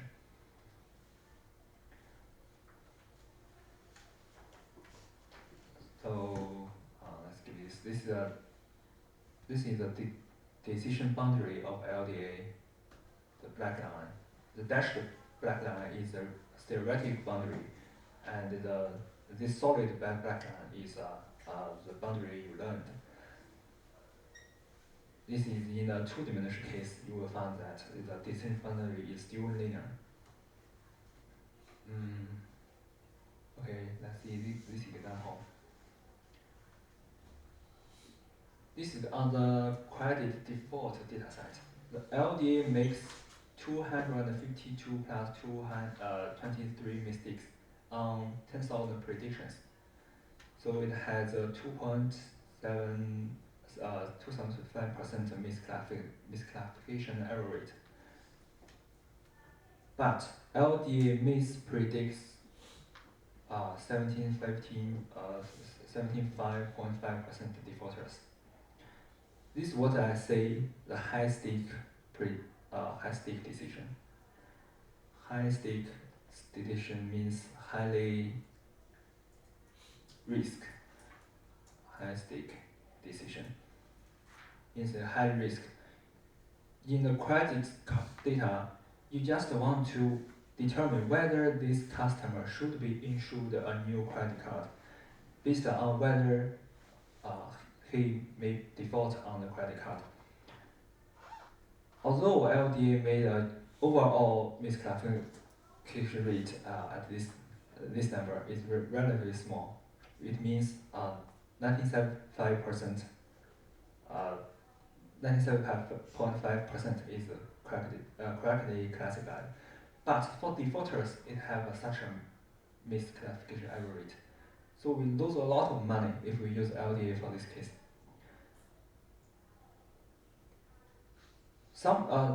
A customer that can pay for his credit card balance, you just get a very little profit, maybe just annual fees or something. But if a customer has default on his credit card, you will lose all the money you loaned him. So this is a hasty decision. So you shouldn't use 0.5 as the threshold for the decision. So we change the threshold to 0.2. In this case, the overall misclassification error rate increased a little, but the misclassification error rate for defaulters is greatly reduced. Can people see that? If we use 0.5 as threshold, we get 75.5% defaulters. And in this case, we just got 41. If we continue to decrease this threshold, we will get higher overall misclassification error rate, but get a lower error rate on defaulters. We can examine a lot of thresholds. Finally, we will draw such a line, use different thresholds and corresponding to different error rate. We will see that as the threshold increase from 0 to 0.5, the overall error rate decreases. But the blue dashed line means the misclassification of defaulters increases, because we are more focused, we are more interested in the defaulters. So we want to reduce the misclassification on defaulters. So we prefer to use lower threshold. Maybe here we get a balance between the overall error rate and the classification error rate for defaulters. Another metric to evaluate the classifier is ROC curve. The ROC comes from the communication theory. It's a crowning of for receiver operating characters. This is the descent boundary. On the left is the real negative data, and on the right is the real positive data. Our classifier makes a prediction here. This is the decision boundary of our classifier. Inside this, in this circle, we decide the data is positive, and outside this circle, the classifier decides the datum is negative. So we get 4 different values. The first one is true positive, that is here. The true positive, that's here. The classifier indicates that the datum is positive, and the data is in real case the data is also positive. This is called true positive. And false positive means your classifier indicates the datum is positive, but the data is actually negative. It's false positive. And then true negative, that is the classifier decide that the data is negative and the data is actually negative too. The false negative is the classifier indicates that the data is positive, but the data is actually negative. So when you use these 4 metrics, you should consider that the true false is the prediction result of your classifier, and the positive and negative is the label for the data itself. So this is for classifier, and this is label. So when you use these 4 metrics to calculate other metrics, you should consider this. The true and false is the result of your classifiers. So we use different thresholds. We can get a different false positive rate and true positive rate. We can draw them in this line. We calculate the area under this line. We call this metric is area under the curve. The curve refers to the ROC curve. The ROC curve is short for receiver operating characteristics. This is very widely used for comprehensively evaluate the performance of a classifier for different thresholds. because some classifiers maybe work better on one threshold, but when you change the threshold, you may get a very bad result. So to comprehensively evaluate the classifier, the performance of a classifier, you should use ROC curve. All precision recall line is similar to the ROC curve. The theoretical best classifier, that's here, the red line, this ROC curve, we call it ROC curve. The best classifier is that is the red line. It means when you give a 0 possible cut rate, you will get 100% true positive rate. You can classify all data into the right place. This blue line seems the worst classifier. Actually, it's not. It is a best classifier. It's equivalent to the red line. You just put the wrong side of the prediction. For example, for classifier 1, it predicts data as x as 0, 1 correctly. But for the classifier 2, the blue one, you just make a complete reversed results. So you just need to reverse your prediction. You will get the same curve as the first classifier. So both cases are good classifiers. If your ROC curve looks like this, you can calculate the ROC. If your classifier looks like this, you can reverse your prediction. So this curve, you will flip up, so this curve, you become this curve. So you will calculate the ROC curve, which means you just make a wrong prediction. You just reverse the prediction. The classifier can classify the data, but it gives wrong names. You just need to change the name of the category. Can you understand this? Which means if your curve, the area under your curve is smaller than 0.5, you just need to reverse the name of the categories. So your curve, you will flip up here, so you will get AUC larger than 0.5. This is the case in two classification. So when you get such a curve under the middle line of this rectangle, don't feel depressed because you just need to reverse your prediction. You will get this curve. These are other metrics we use classification or information retrieval. The first one is the precision. The precision is the true positive minus the true positive plus divided by true positive and false positive. It's the precision of positive predictions. Here's an example. So we made a 1,000 test, give 500 positive prediction, of which 300 are true positive. So the precision is 300 divided by 500 is 16%. The recall is how many positive samples are predicted. So we have 1,000 tests and give 500 positive predictions, of which 300 are true positive. But there are remaining 200 positive are predicted as negative. So we did not recall these 200 samples. The recall rate will be 300 divided by 500 is 16%. The precision and recall is two be contradictory metrics to evaluate. So we use fMerrill compress P and R, the precision and the recall, to give a combinational metric to evaluate the precision and the recall simultaneously. Also, we got the mean average precision.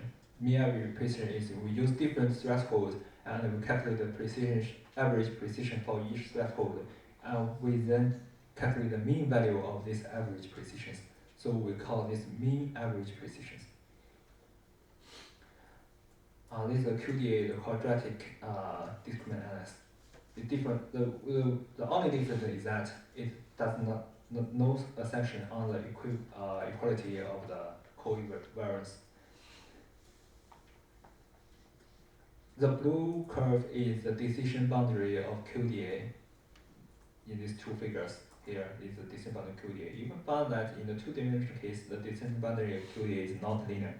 So it's a quadratic function. So it's called QDA. And this is linearly distributed because its decision boundary is linear. So this is linear. So let's comparison the classification methods we have talked about. The first one is King, and King is the non-measured one. And the second one is logistic regression, just talked about it, and the LDA and QDA. Both logistic regression and LDA produce linear boundaries. The difference is that LDA assumes that observations are drawn from the normal distribution with common variance in each class, while the logistic regression does not have this assumption. LDA could do better than logistic regression in two cases. If the assumption is normal close and all the samples are well separated, or the number of samples is small. In these cases, you need to use LDA. The KN takes a completely different approach. It's non-parametric. There's no assumption on data itself. The advantage is that we can use KN to the KN should dominate both LDA and logistic regression when the decision boundary is highly nonlinear. But the disadvantage is that the KN does not tell us which predictors are important. The first is about the precision, and the second is about the model interpretability. So in this morning I talked about the three trade-offs. You should keep in mind what's the purpose of you learn this model. What's the usage of this model, and determine which model you should use.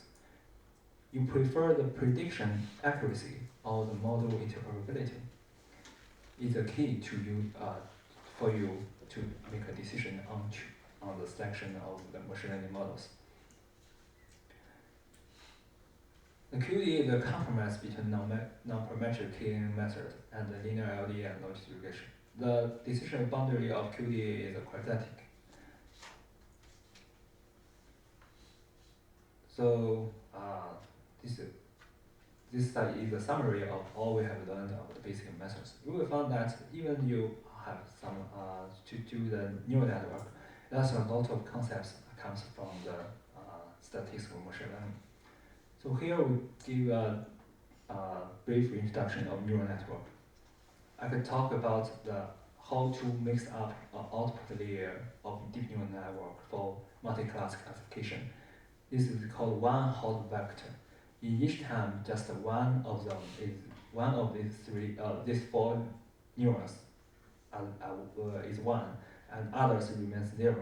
You cannot use 1, 2, 0, 1, 2, 3 to represent these four categories. You need to use 1, 0, 0 for the first, 0, 1, 0, 0 for the second, and so on.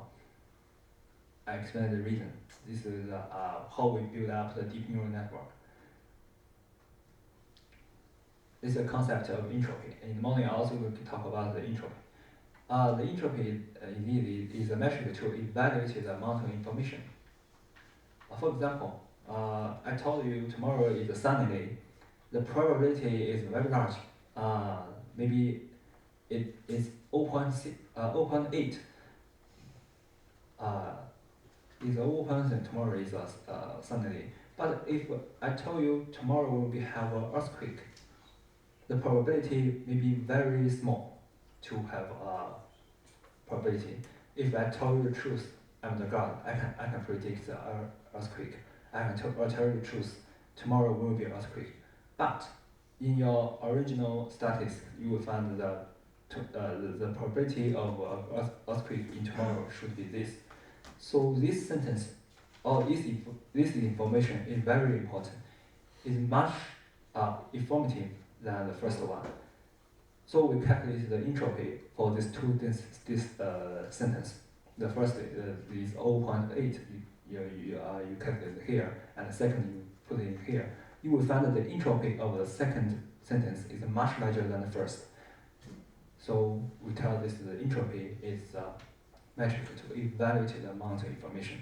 It's based on the entropy is related to the probability of your sentence of the event.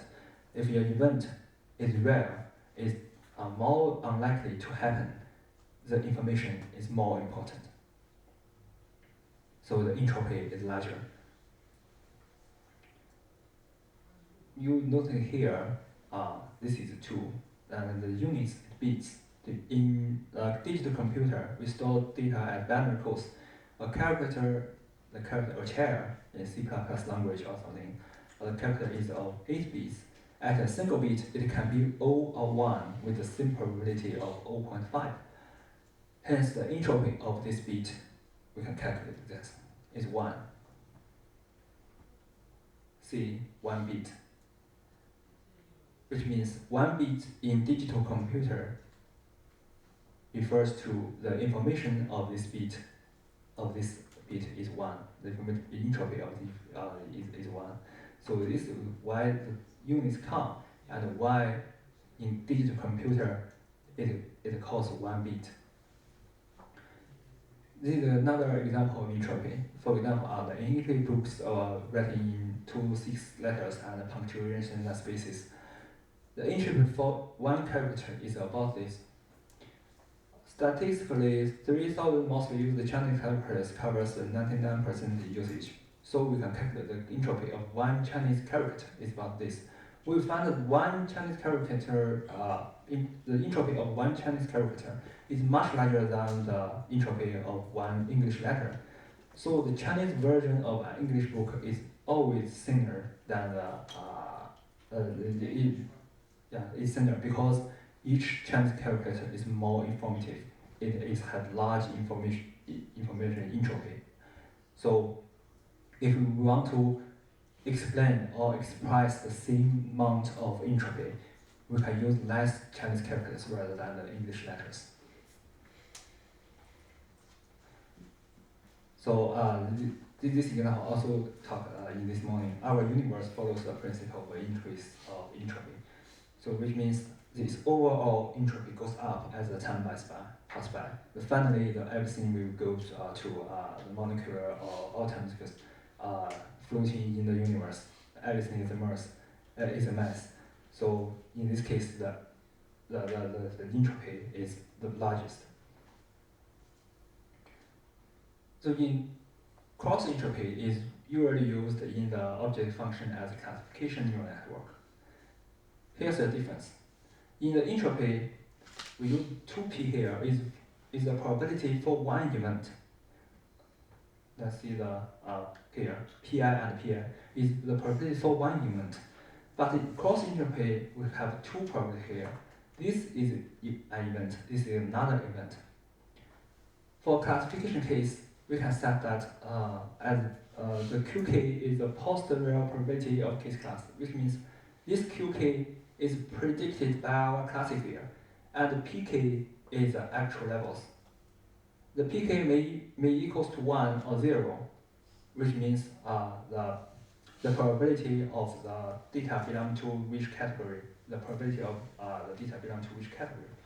And the qk is a predictor, is a classifier. The classifier predicts the probability here. So we calculate the cross entropy. For the best case, pk equals to qk equals to 1. In this case, cross entropy equals to 0. That means our classifier correctly classify every data in the right category. But for the worst case, that is qk equals to 0 and pk equals to 1. Then the cross entropy goes to infinity. So the cross entropy is related to your misclassification error rate. When your misclassification error rate is 0, your entropy, cross entropy is 0. But when your misclassification goes large, goes to 100%, maybe, your cross entropy will goes to infinity. So we use cross entropy as the object function of a classification neural network. and take the partial derivatives with respect to the cross entropy, and go back to here. And second step, we start here and go back to here and update the parameters. Finally, we want to get a classifier which can give a correct predictions for all data. Here's softmax. Softmax guarantees the sum of outputs equals to 0. It's very easy. The denominator of the softmax is sum up all the output of the autoplay layer in this case, and the numerator of this softmax is the output of the first layer with the exponential here. So we can explain the output of softmax because all the outputs of the softmax, the summarization of all the outputs of softmax function equals to 1. That means the data will always belong to some of the category. If we get the green, say 0.5, which means the data, the probability of this data belong to the green category is 0.5. So we can explain the output. That's why we use softmax. Softmax is directly applied on the top of the neural network. After softmax, we can use the cross entropy, because when we use cross entropy, we need a probability here. It only accepts 0 to the values between 0 to 1. But the neural network have no guarantee for such an output. For example, if you use the rectified linear units, the output should be from 0 to infinity. You cannot use cross entropy in this case.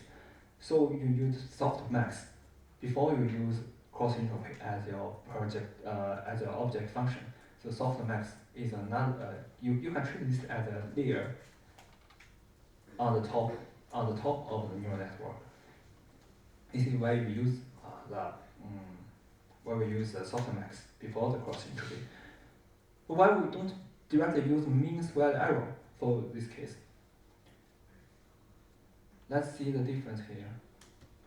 When we take partial derivatives, this is a simple neural network, just has one neuron, and this is a linear function. We take the partial derivatives and calculate the gradient here.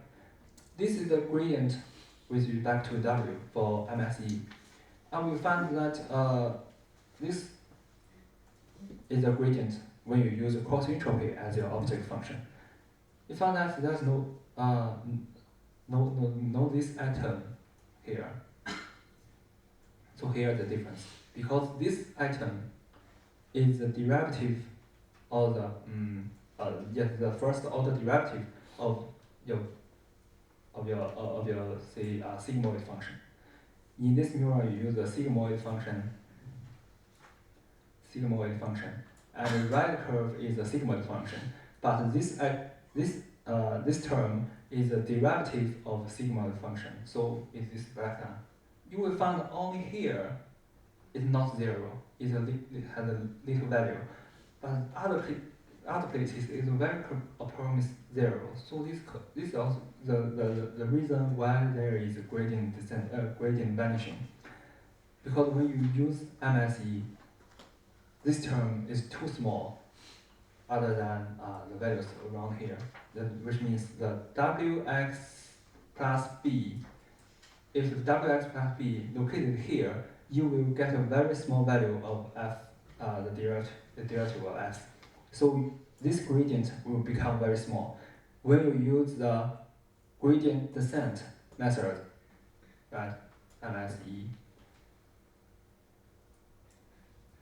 when you use gradient descent method to update your parameters, because this value is very small, so your update will be very slow.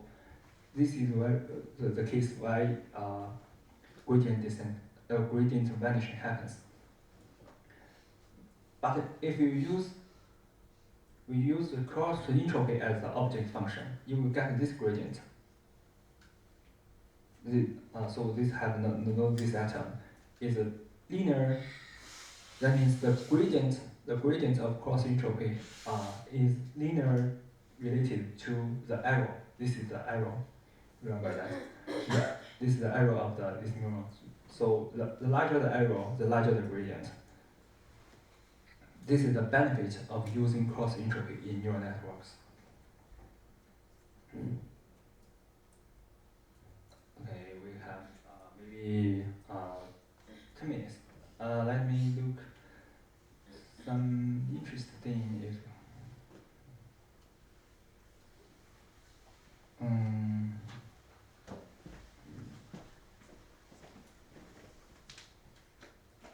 Fine.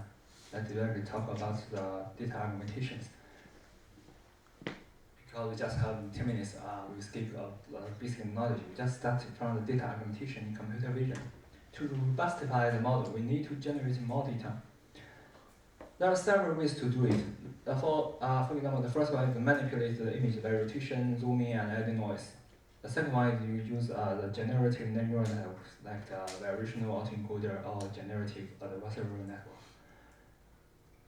This is the basic scheme of the autoencoders. It comprises of a symmetric neural network structure. It is symmetric about the bottom. Actually, we call the output of the bottom as code. The input is x. The estimate is also in the same dimensional space, in the same space of x. We minimize the mean squared error of x and x hat. This is called autoencoder. In early days, when we train the deep neural network to avoid gradient vanishing, we just use autoencoders for for example, we train the first layer here.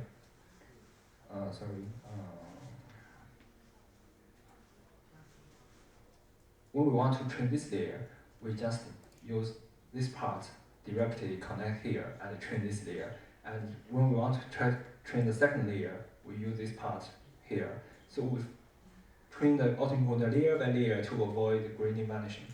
So this is why deep learning, or deep neural network, become popular after 2006.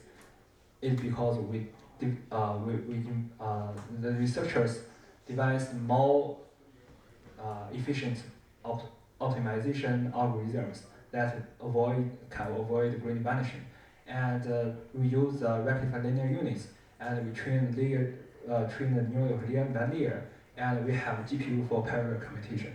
All these factors that make the deep neural network become popular after 2004 or 2006. This is the difference between the variational autoencoder and the autoencoder. The up figure is a scheme of autoencoder. The input is the image and the output is also the image. And there is a bottleneck here. We call it latent vector or variables or code. There's a lot of name for it based on your purpose of using the output of this layer. And the variational autoencoder use encoder to generate a mean vector and a standard deviation vector, and then use a noise generator to generate such a noise, and use the noise as the input at the decoder. Finally, we still want to get such an image. After we train the variational autoencoder, we can use noise and the decoder to generate new images. This is another way to generate for data augmentation, for generating new data to train our neural network.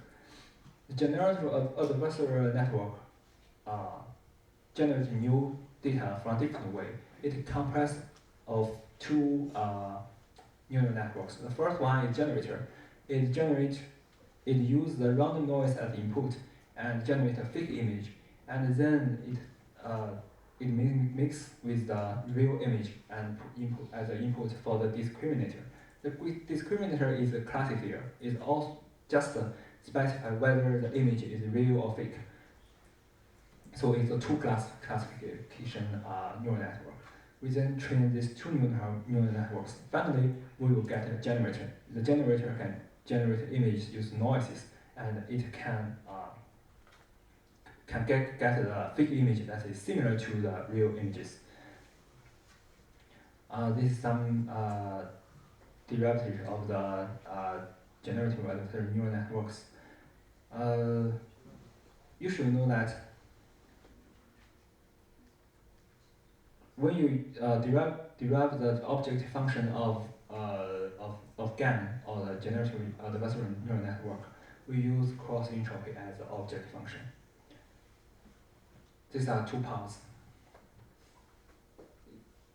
It looks complex, but it's simple. The D means the discriminator, and the G means the generator. 时间到了啊 ，OK， 完了啊，行行行。D is generator. This means a fake image, but X is a real image. So if X is real, which means the label of X, if the image is real, the label should be 1. And 1 here is 1. 1 minus 1 there equals 0, which means this element is 0. And this is fake image. For fake image, the label should be 0. But the 1 minus 0 should be 1. So these two terms, because the coefficient is 0, are deleted. So we finally get these two terms. So we get the object function of discriminator. This is derived from the cross entropy. And we want to minimize the cross entropy for discriminator. But for generator, we want to maximize, do the opposite thing compared to the discriminator. So it's easy, we just add an atom here,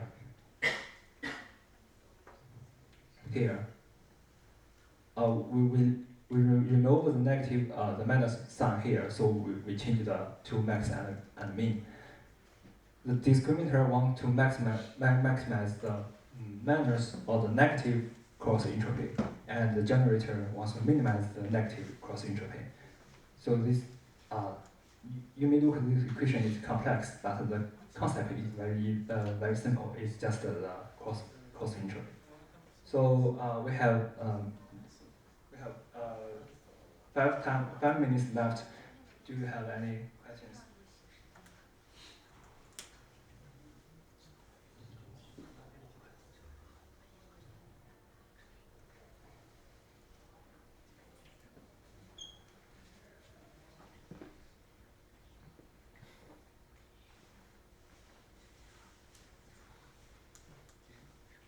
Okay, if we do not have questions, so let's finish our course today. Okay, thank you. Thank you.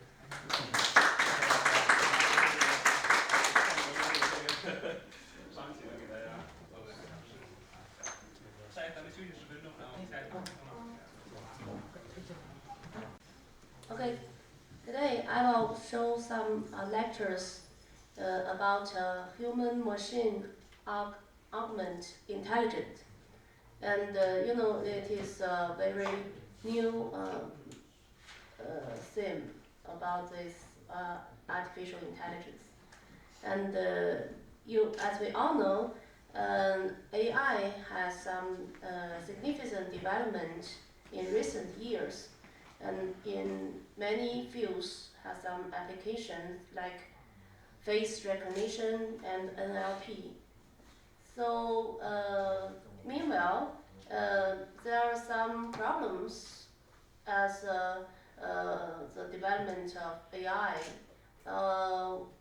To solve these problems, we have employed some method about human-machine augment intelligence, and this method is a very new field, and it is about like a human and machine, and there some cooperation. So the first I will introduce this. It is 4 parts about this lecture. So first I will introduce some examples about this method, about this human-machine augment intelligence. And the second, it is about the algorithm about this method, like this evaluation and dynamic self-adaptation. And the third is about some reasoning in this human and machine augment intelligence, this algorithm. So first, let's look at some examples. These examples are my some like some works about this human and machine cooperation of my views, and this is from some papers, and this paper is about text to picture, and you know AIGC. It is very hard. It is very hard this in this year, and this is about ChatGPT. Use ChatGPT to generate paint picture, you know, and we have some these models, and this models is about text to picture, like Imagine and Dalla 2, you know, and Midjourney and Stable Diffusion. You have some experience about these models, and this is very very 非常方便的，就是非常便捷的一些工具。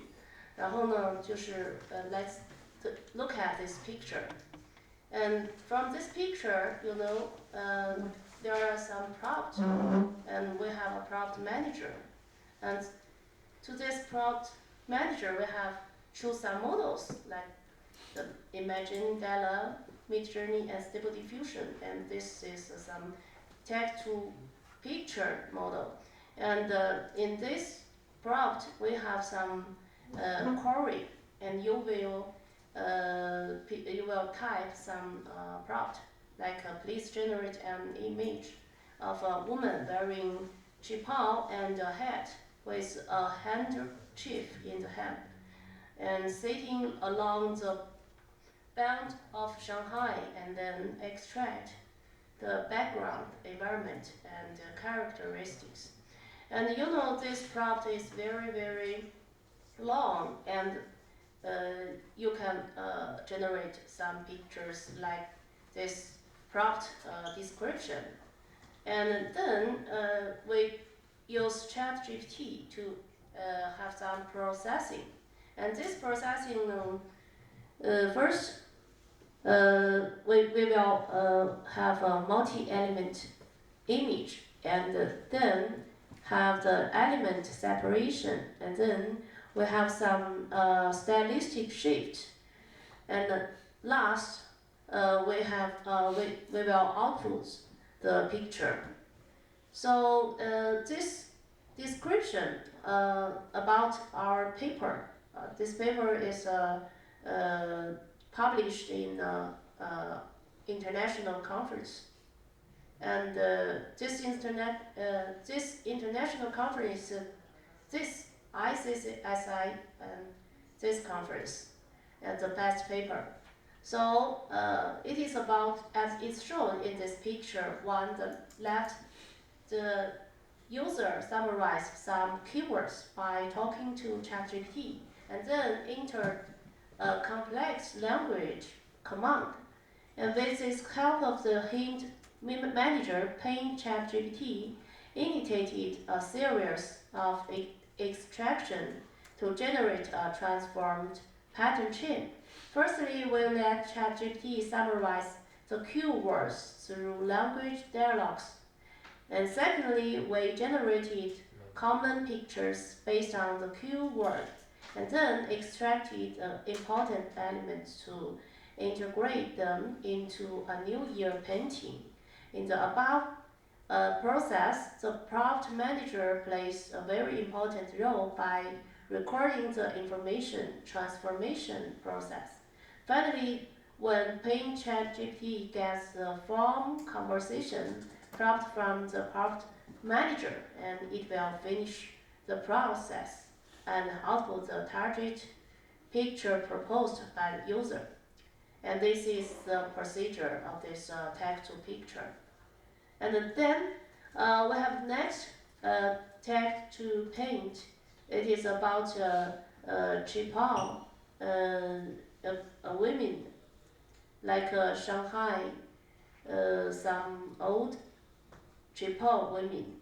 You know, in this this picture, it is an overview of Paint ChatGPT.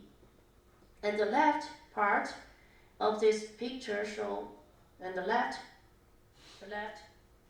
and shows 3 rounds of conversation. And the right part shows how Paint ChatGPT interactively invoke the base model and interacts to get the answer. So you can see the right part. Please tell us about the old Shanghai Lunar New Year painting.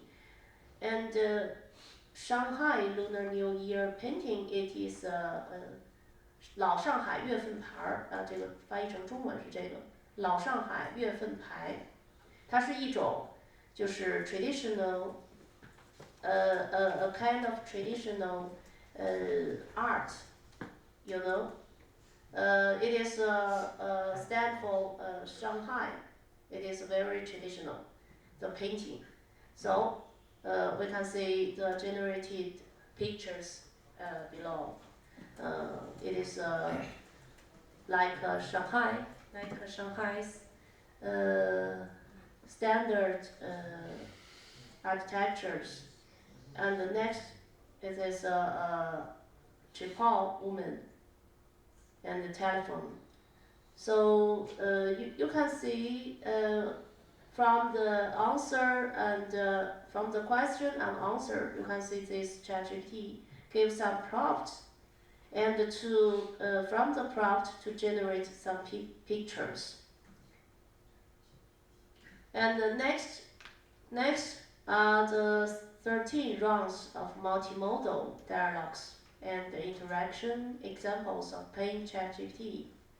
As shown in the feature, the user asks not only text-related questions, but also image-generating questions. And we can see from the feature that Paint ChatGPT has correct explanations and answers for both kinds of questions. And in the left, you can see, for example, morning, how's everything going? Oh, the answer is great. What about you? Yeah, hi here. I'm Paint ChatGPT. And now, could you draw a picture of some boxes for me? And answer, of course. Here's an image. I paint for you image, and this is a picture to generate a picture. And next, all right, please draw and large like this. Here is the sketch that I draw, and this user asked this ChatGPT to draw a picture like this fish, and the next successfully received. Please wait for a moment. Here's and the image is saved as this, and you can see the ChatGPT has drawn a picture. And whoa, excellent! What's more, can you turn the fish of the image and next it turned this image. So like this right part and the now red part. The red part is the same with the left part, and you can ask the ChatGPT, could you please generate an image of a Shanghai beauty under the Oriental Pearl Tower on the old Shanghai beach in the 90s. And then this ChatGPT can generate a woman. You can see a woman sitting in the under the Oriental Pearl Tower. You can translate the Chinese 东方明珠塔. Okay.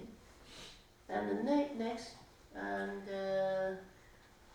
let's look at this picture. This picture, how it generates a woman is right in the 90s home, calling someone image, and this one. It is like a Chinese beauty wearing jipao of Shanghai, and the symbolized building, annual painting. Okay. Okay. Next is a dynamic pictures generation. This is also a paper from a paper, and also published. And this paper is about a platform for the generation of dynamic, non-traditional New Year painting. It is also a traditional pictures generation. You know, it is a Chinese name 年画生成. Okay, let's look at this picture. This picture is about the story in a traditional, like this, 这怎么翻译？梅花香。梅花香是一个年画啊，梅花香的故事。It is about story of a traditional culture. 这个故事呢是基于就是一个戏出年画里面的故事情节。那么它讲述了很多就是戏出年画的一些不同的故事。那么我们根据这个故事呢来生成的一系列的画，然后把它构成了一个短片。那么这个短片就是一个 video. We can generate some pictures from this traditional story, and to generate the video about this story. 那么这个故事的简介啊，这个简介我就不讲了。那么我们讲一下这个方法，So based on ChatGPTs, we can extract some keywords and use Lumen 5 to generate some dynamic video. So we extract some prompts from ChatGPT, and then we can generate a paragraph of description from this prompt, and then we will input to the Lumen 5 model. And in this Lumen 5 model, we can generate some pictures, some dynamic pictures related to this input. So this is this dynamic art ChatGPT, and we can call it Dyna Art ChatGPT. It is named by our team. So this is a very famous traditional story. So this is a structure of this paper. So first it is a question input, and use ChatGPT to some from the answer and question, and to some description, and this description is a prompt, you know, and the prompt use a Dala 2 to generate picture, and this picture can be generated by Lumen 5. Lumen 5 is a video production tools, and use Lumen 5, you know. Can you use it? And you use Lumen 5 can generate some video. Okay, now next is another painting about about Yang Liuqing. Yang Liuqing. This story is name 卧冰求鲤。这个故事叫卧冰求鲤的故事。So next is a painting is about 牛郎织女。It is a very famous story. It is a lovely story.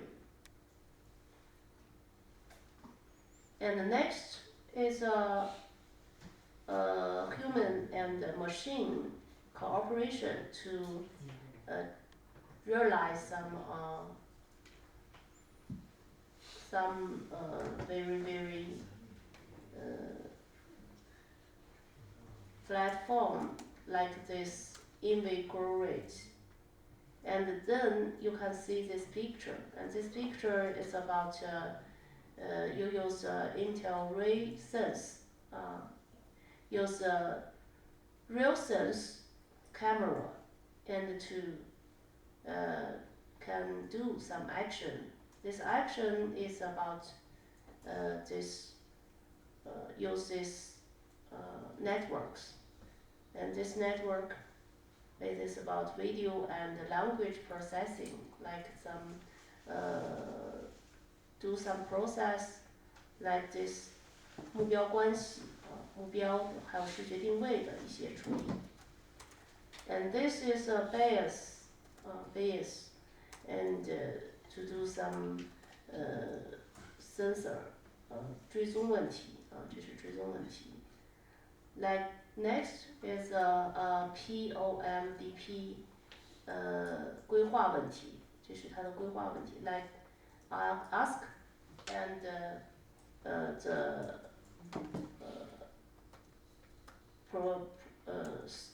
捕捉的目标like this QNet uses QNet to ask some questions and answer to give this bias.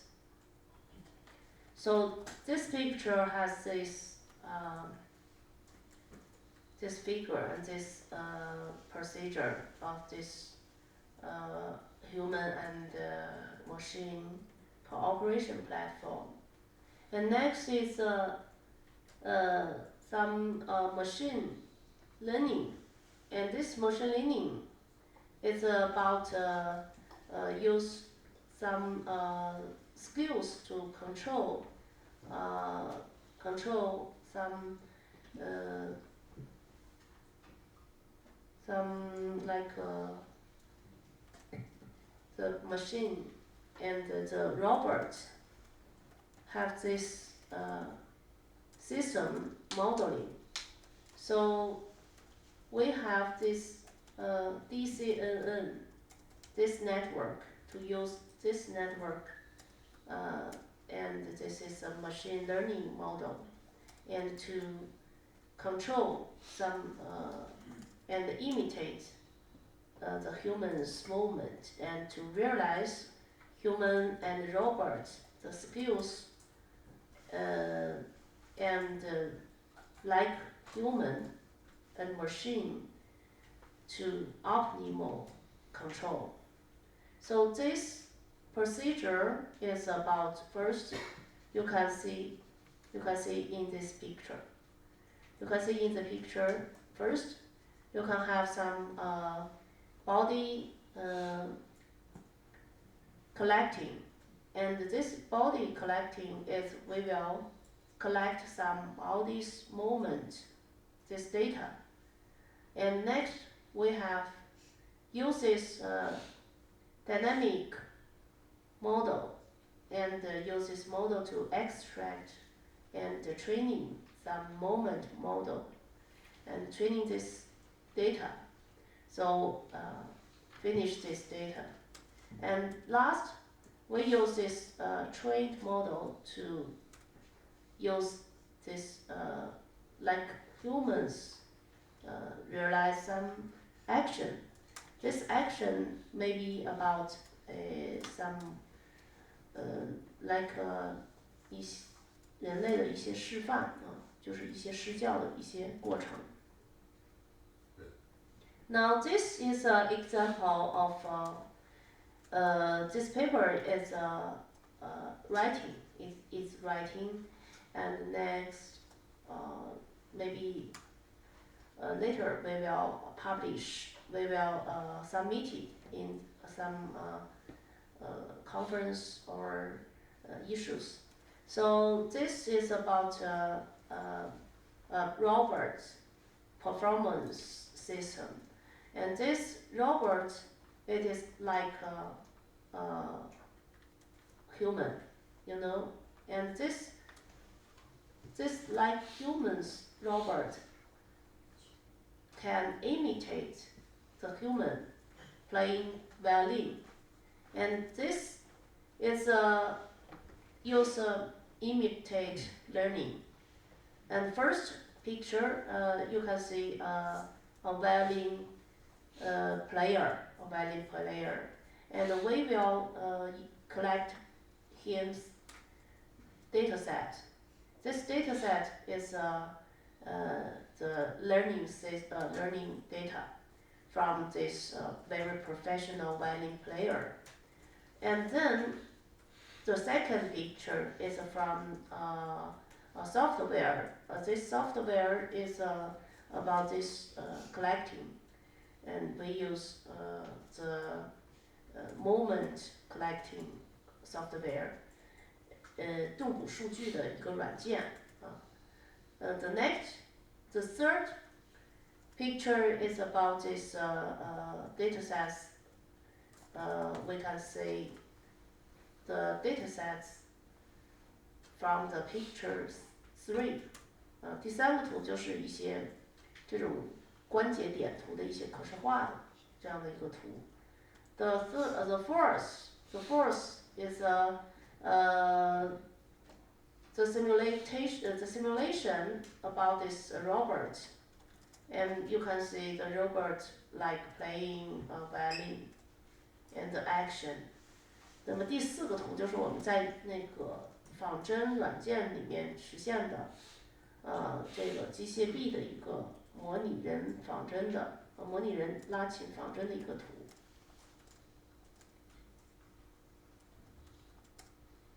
And the second part is about some algorithm and method. It is evaluation, online evaluation and dynamic self-adaptation. Now, some very famous, very significant technology is about human and machine augmented intelligence. It's like this picture, and from first is the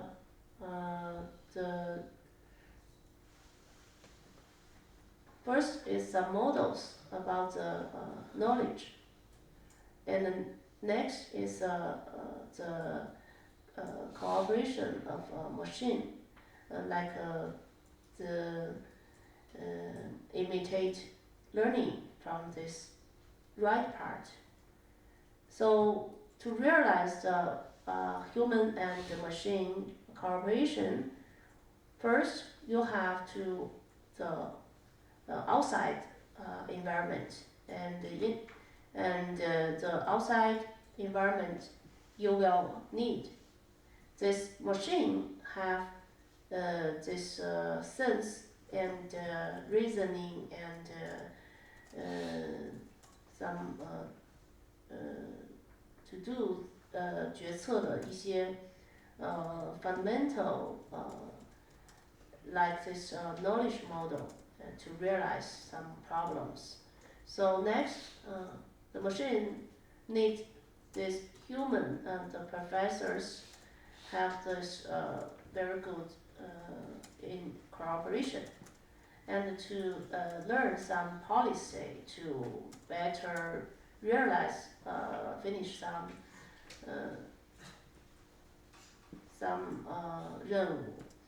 So this next is about human and machine cooperation, knowledge learning, like a four part, like reinforcement learning and imitate learning and inverse reinforcement learning and offline reinforcement learning.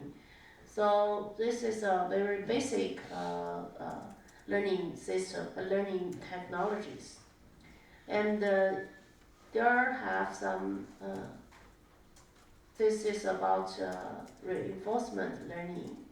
This is reinforcement learning. You know, reinforcement learning is about this Q learning function, and like this state value function. So this is optimal value function, and we use reinforcement learning to know how this we can apply some different actions in the different environment and to maximize and improve improve some reward, like the AlphaGo and some auto driving and like Robert. These fields can use the reinforcement learning. So we have these functions about this the Q learning and this human and machine cooperation procedures. And this function is about Bellman optimal algorithm. So next, you can see this picture is about AlphaGo, and it is from 2015.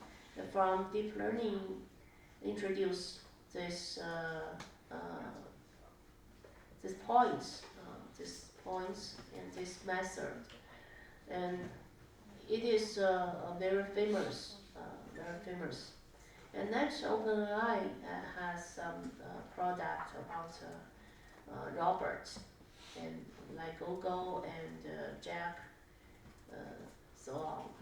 So you know, maybe like some professors said, AI is a reinforcement and deep learning. It is combined with deep learning. So next is imitate learning. The imitate learning from this picture, what to imitate. Imitate is like teacher and students, this relation. And teacher can teach some students how to learn and learn what, and to learn some knowledge. And also it is can be reflect to this imitate learning. So in reinforcement learning, we can give some feedback, and this feedback information. But in this imitate learning, we can from some learning from these professors, the professional humans, and this they can teach, and they can have some actions like playing violin and this actions, and to teach some students how to play the violin. It is you can play this violin like this. So like this procedure can be named imitate learning. And this is knowledge, and the knowledge learning is the first. So we can learn some knowledge and can be learn from the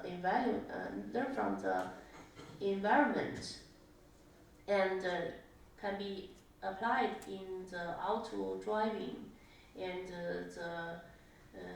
some adjusting in the medicine, have some very broad application. So imitate learning has some problems. Maybe this data collecting is a very big problem.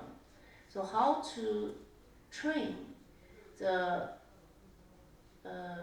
how to train some 轨迹的生成轨迹的 generation。那么就是说我们在模仿学习里面遇到的一个比较大的一个难题就是如何通过专家的事例进行一个训练的学习，如何模仿他的试教数据，然后这个是它的一个不足和问题。And next, also the imitate learning has some simulation platform like this auto driving platform. It can also highlight the mimic this real field, but it is very different from the real field. So sometimes you can apply the multiple fields and the lecture to have some imitate learning. So you can see also the sole problem. It is we can use some digital twin and some learning method and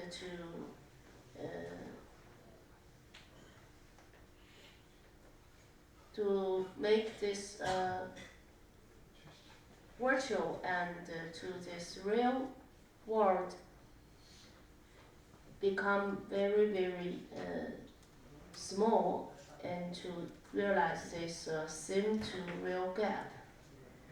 So you can use this online cooperation to make this model and update this understanding. And the third method is about inverse reinforcement learning. And the inverse reinforcement learning, you can see this picture. And this picture, first, we have some demonstration of the expert, like some data from this expert collected. And this is teaching data. And the next, and this can be learned from some environment, and this data can be trained by inverse reinforcement learning, and to give some reward function. And this reward function, and you can using the reward function to find the optimal actor. And the next, you can modeling reward can be easier, and simple reward function can lead to complex policy. And this have some significant is about inverse reinforcement learning. And it is about you can use this method to setting some reward function, but you automatically. And the next, it can improve some 一些泛化的性能可以得到提升。Okay, next, third, the inverse enforcement learning can have some broadly application. And this significance of the human and machine cooperation learning, you can use this in some applications. For example, you can use this to solve some network model, and it is better to use in very complex and open environment, and this learning. So like this learning, we have another name is about human in the loop. Human in the loop, you know, okay? So next technology is about online knowledge evaluation. This method, it is about in this dynamic fields and faced to some data, and this procedure have some updated, and this traditional is to retrain this data, but in the real fields, you can use the online learning to use this new words or new data to do some online learning, and this can solve this model. It is difficult to retrain, but the new data and this some old data has a different 分布, but this difference can be influence this model's performance. So we can have some method to solve this problem, and we have to give some this online knowledge evaluation algorithm, and to give this reasoning to this old knowledge, and to improve the human and machine in cooperation. This application and the multiple application. And next is long life learning. Long life learning. It is about a learning method. And this method is to use like this machine to learn some new knowledge from the new examples, and to同时呢，可以减少或者是避免对旧知识的一个灾难性的遗忘。And this long life learning can be separated 3 parts. So first is a replay-based method, 就是基于回放的一个方法。The next is a regularization-based method, 就是基于正则化的一个方法。And next is a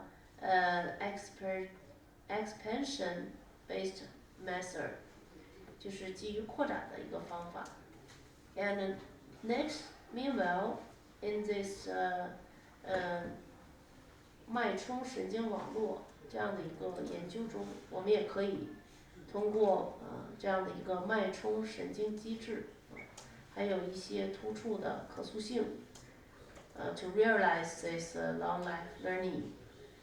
So in this neural network research, 这两种就是脉冲神经机制和突触可塑性它也可以实现持续学习。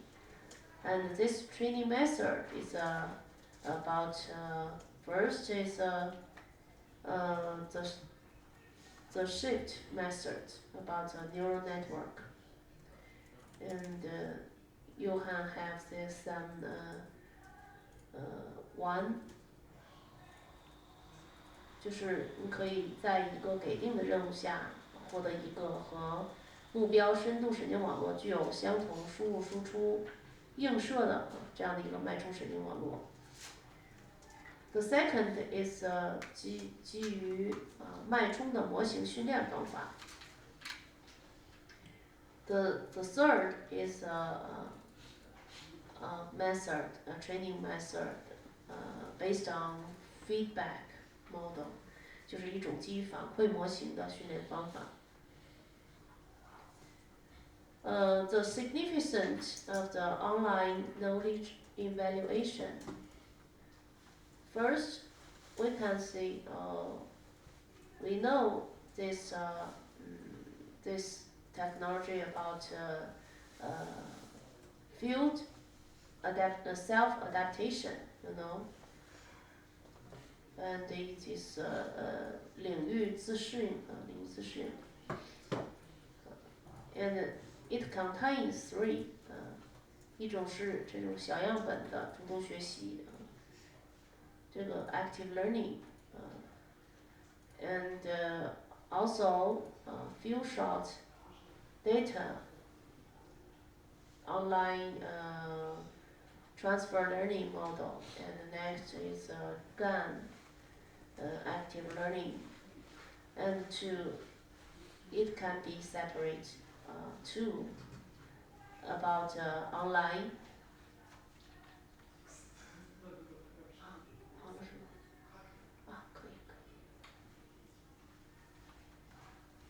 and first you can see it is about a real application, and this field is complex and dynamic change. So some models have a bad robustness and can't have some evaluate and to improve this method, you will use some neural network and to update some examples from this long life learning. And next, you can see and to this few shot learning. Few shot can use this GAN neural network and to this uses data and can 提供一些为这个应用场景中的模型提供一些数据的补充。This can solve some the dynamic and open environment, and some these examples have small examples and can be some problems in this training, and this can be used in this some complex and dynamic working and can solve this model.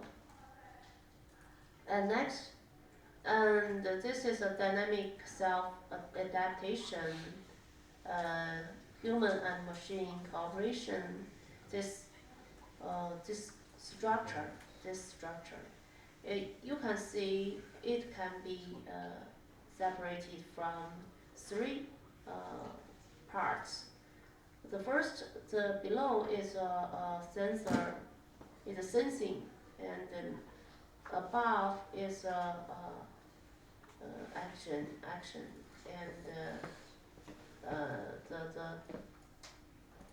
upon its action part. So it can be separated for 3 parts. About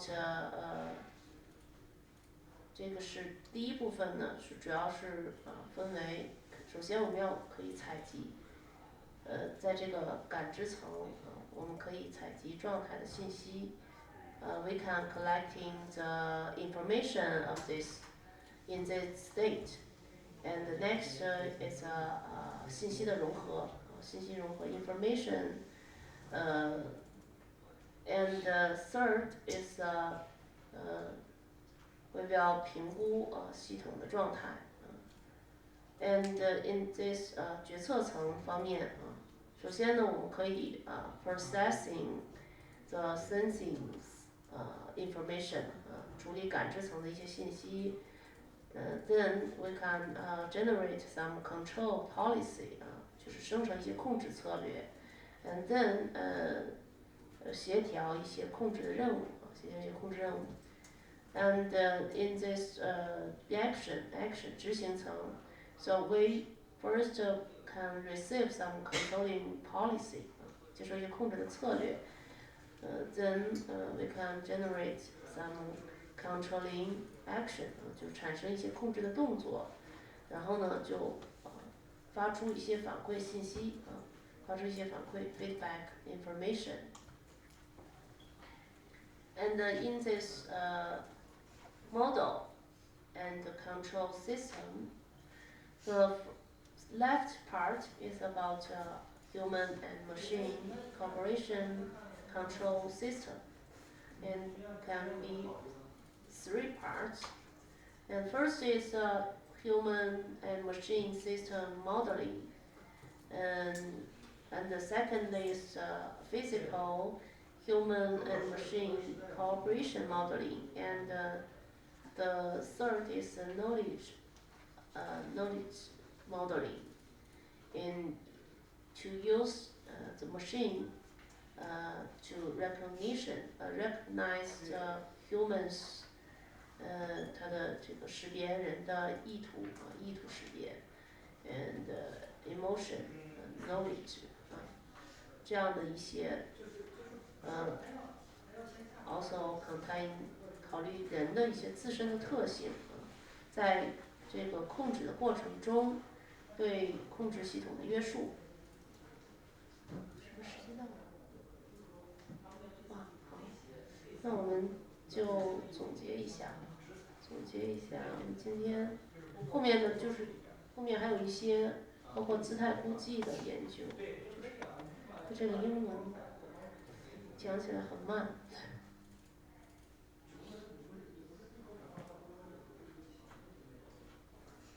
那么就主要呢就是说今天学到的一些。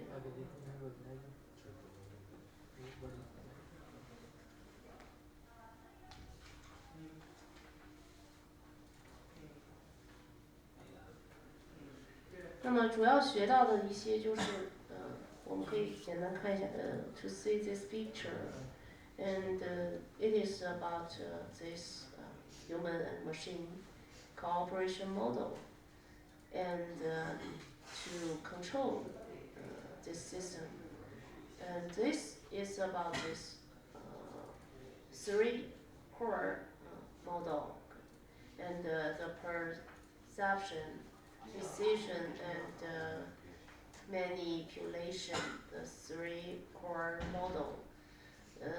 You can see the human, it can, they have some learning ability and self-adaptation ability and solving ability. And next, intelligent system can be some perception and say decision and some controlling. So it is by 是双向的这种informations communication and control. For example, you can see in this self automatic self driving and in this field. And you can be this model can be separated for the perception from environment and multi sensors the collecting and this information like this 定位啊，这些定位问题，还有就是一些路径规划问题，控制和执行信息安全等核心技术。那么我们通过这个图呢，就是把这个人机协同的控制问题就是给大家总结一下。那我们今天的这个讲习班的课程就到这就结束了，感谢大家。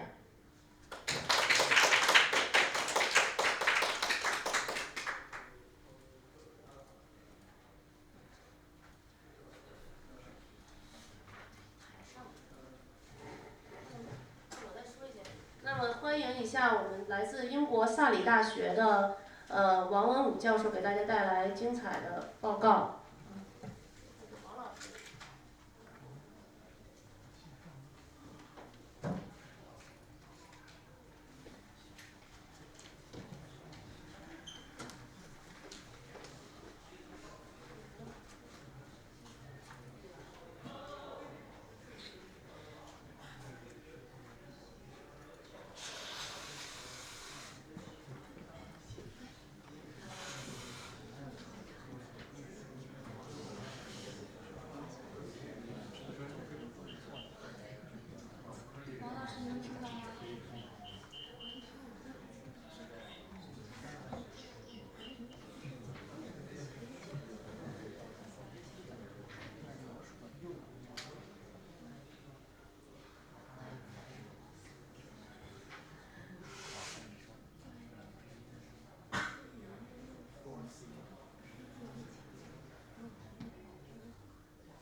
听我声音吗？可以，能听到。好的。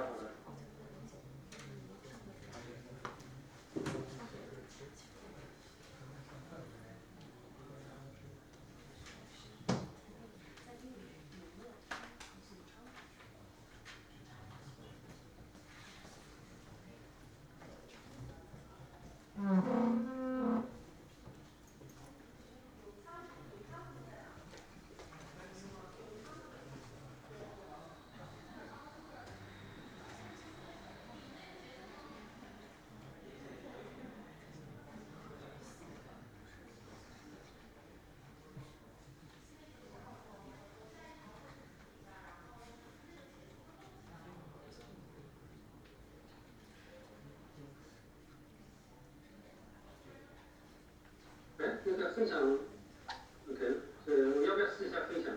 老师您放一下吧。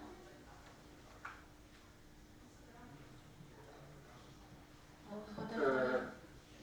能看见吗？可以。我同时播一下声音，你看你们那边能不能听见？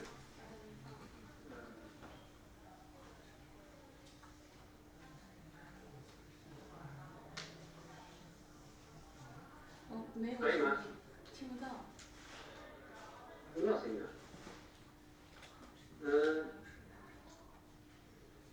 我应该是共享的，就是电脑声音的呀。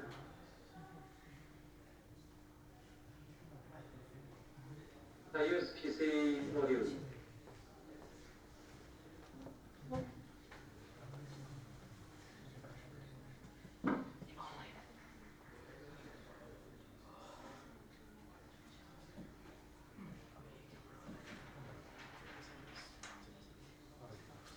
应该是我这边已经共享，我再试一下，你看你。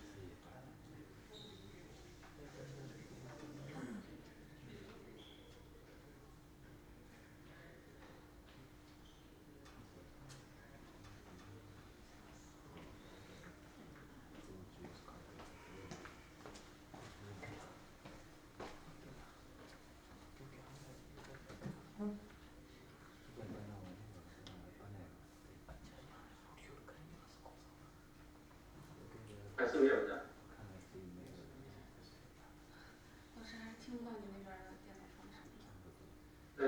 难道是？那要不我退出再重新进入试一试？好的。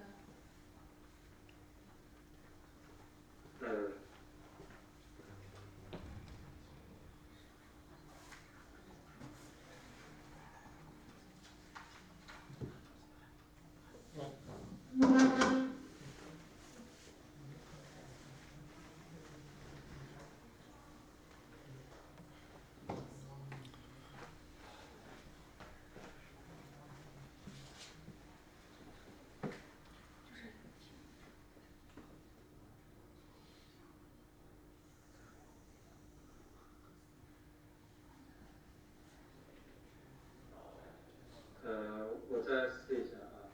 好的。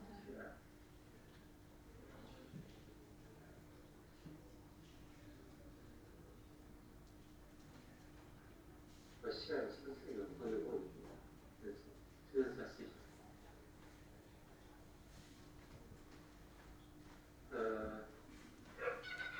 哦，可以了，可以了。可以了啊，我刚才听的是那个，我以为是那地方早点。好，现在听到了。可以。好，王老师，那我们40开始。3分钟后开始。好的，大概有多少？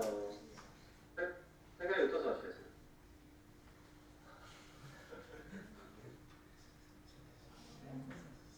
？30个人左右。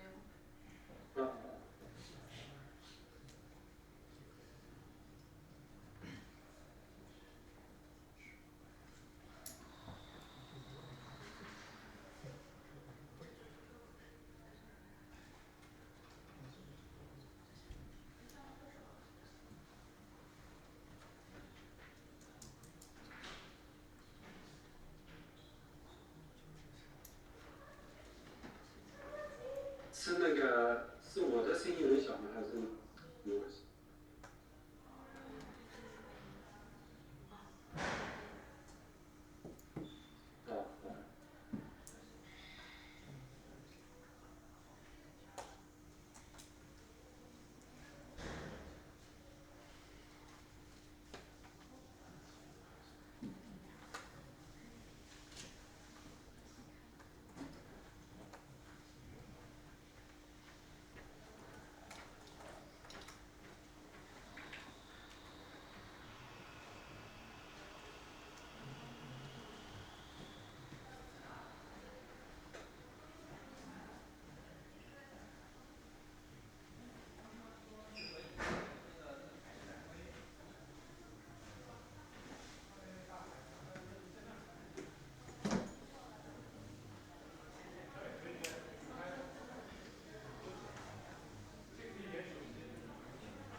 题目是英语和民书在不学习生产方面解决的工作。这就是这个工作呢，是跟很多学生和博士后还有一些同事一起合作的成果。这是我今天报告的那个概览。首先我就是讨论一下这个声音识别这方面的工作，因为这个我今天讲的是声音跟文字的交互嘛，所以它前期有些工作是基于声音识别上面的工作，然后我讨论一下这个由声音到文字的生成，接下来就是文字到声音的转化，最后就是讲一下比如说当前大家比较关注的一些点，还有就是我们最近做一些新闻工作，最后就是总结一下这个报告。声音识别呢，这工作跟语音识别或者音乐识别比较起来呢，起步相对比较晚，大概是从2013年左右开始就相对比较多的工作。以前的话，这方面工作是比较少的，因为主要是呢这方面的数据比较少。从2013年那个 PKS 竞赛开始呢，这方面的数据就有了一定的积累。大家关注的几个主要的任务呢，一个就是场景的分类和识别，就是给一段声音识别这个声音是在什么场景下录的，比如说在公交车上啊、办公室啊，或者是什么地方，对吧？还有就是 audio tagging， 就是音频文件的自动标注，这个呢是就是给一段声音，你知道这里面有哪些。就是可以对哪些关键词去标注这段声音，它既可以是声音事件，也可以是声音场景这个标注。然后就是声音事件检测，这个呢是对就是给一段声音知道这里面有哪些声音事件，比如说语音啊、鸟叫声啊、汽车的声音等等。然后而且要知道每个声音事件它发生的时间。就是起始时间和终止时间，那这个就是声音事件检测，这个在很多领域都可能会出现，比如说在安全啦，医疗的声音啊，比如说那个心脏声音，或者是那个咳嗽声等等。然后就是交通这一块，比如说自动驾驶，还有呢就是assistive living 啊，还有就是环境监测呀和多媒体检索啊等等。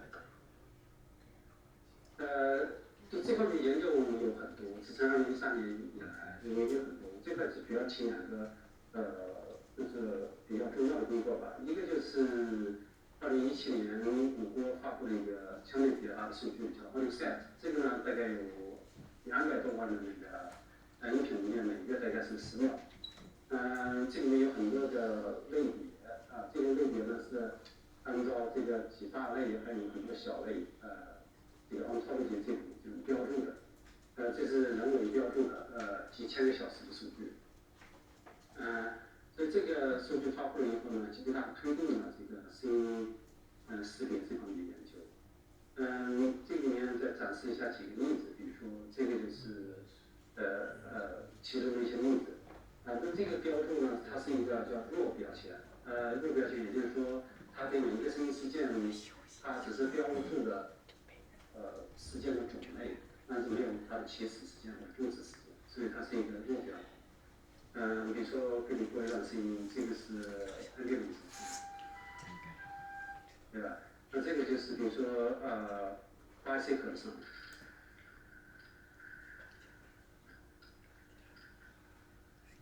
对，那这个声音的话，如果不告诉你这是什么，让你耳朵去听的话，有时候也发现不能听出来它是什么声音。因为这个声音，如果你要看它的那个频谱特性的话，它有的是带结构的，有的是不带结构的，因为看上去像噪音，对吧？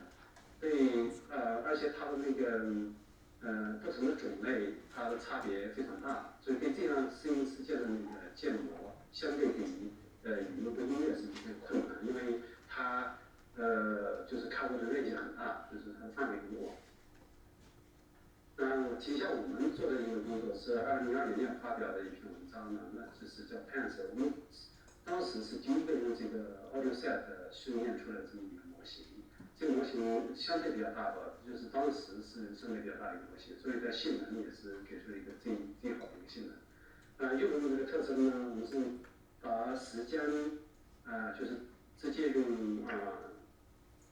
就是 waveform 波形输到这个这个网络里面得到的这个特征，一维特征叫wavegram， 同时还有另外2维特征就是 logarithm 用这2种特征合起来的但是那个声音网络本身呢，其实没有特别大的创新的对吧？就是用的是那个 CNN， 但是这个模型当时用的是那个 AudioSet 训练的，所以它的性能当时是给出了一个最好的性能。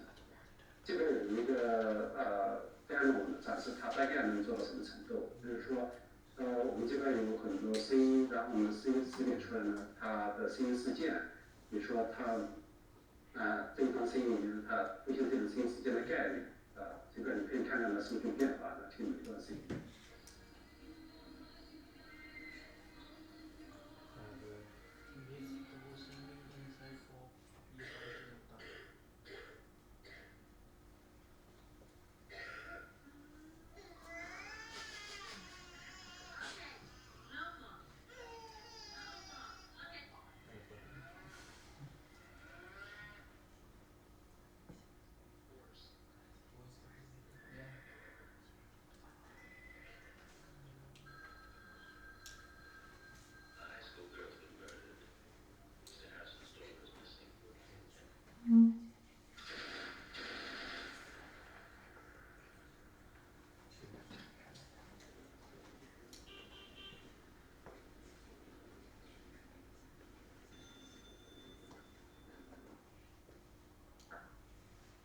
这个就是他做的比较好。这边让你得到那个2022年那个 Young Author Best Paper Award。现在大家比较关注的是什么呢？关注的就是怎么得到一个一般化的表示，比如说尤其是用一些不带标签的数据，比如说那个监督学习。看现在当前发表的一些系统大部分都是用那个 transformer， 比如说audio spectrum transformer 一个 self-certified audio spectrum transformer， 还有就是那个 audio engineer， 就是 mask 的 audio encoder， 这个也是audio ASIK， 这是我们自己开发的一个系统。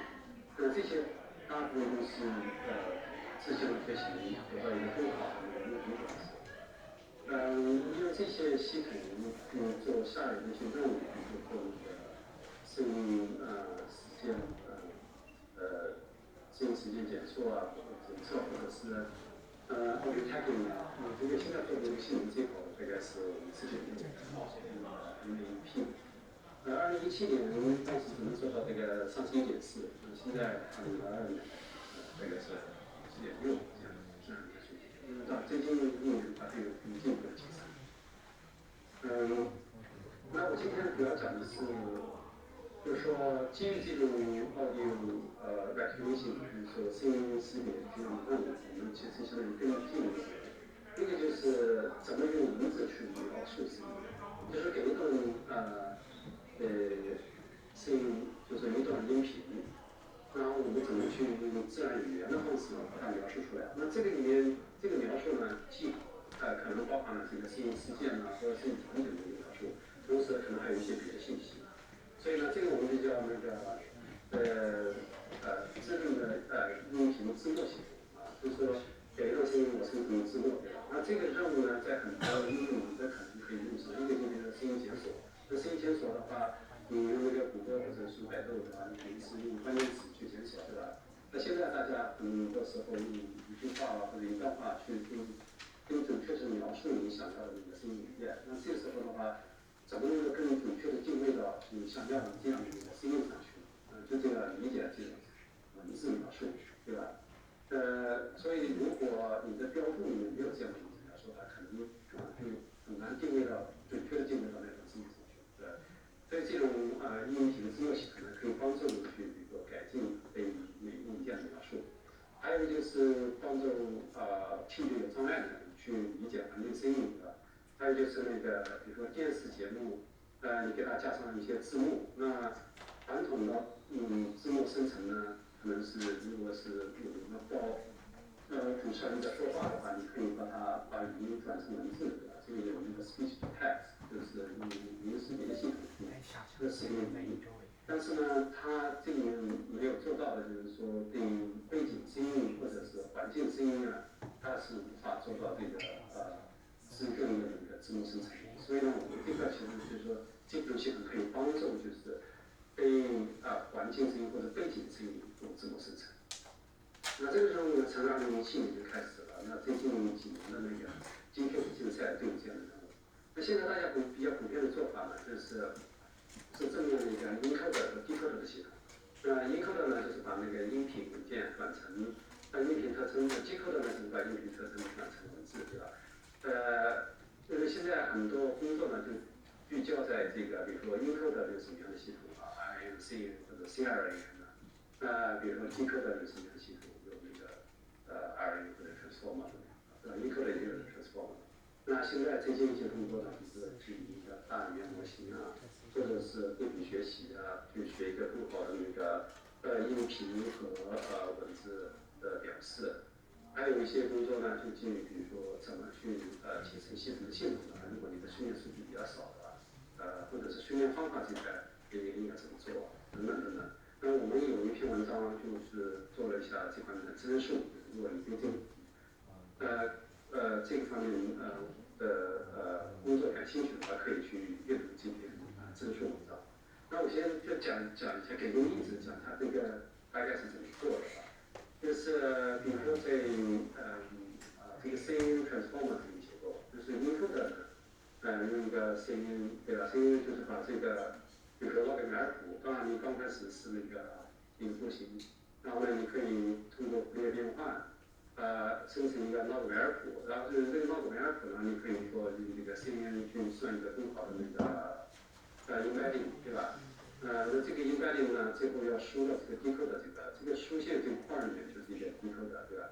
那这个 decode 呢是拿到这个文字，当训练的时候你有这个文字嘛，因为你既有声音有文字这个对那声音文字对的话，你可以作为你一个信息的输到这个 decode 里面。那 decode 这块如果是 transformer 的话，那就是说我有比如说有两个信息进了这个用 KV 的话，比如说那两个信息过来了，这是成一个音频特征的过程。那这个文字特征呢？这个就是说，你先把文字通过一个语言模型，把它描述成一个embedding，固定长度的向量，比如说，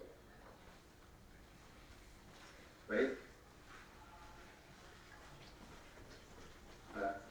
那个固定长度的向量，然后呢，你就通过一个 mask 的比如说market attention，这个 mask 的 market attention 呢，主要是就是说因为我们用到的是那种 autoregressive 的方式去生成文字，对吧？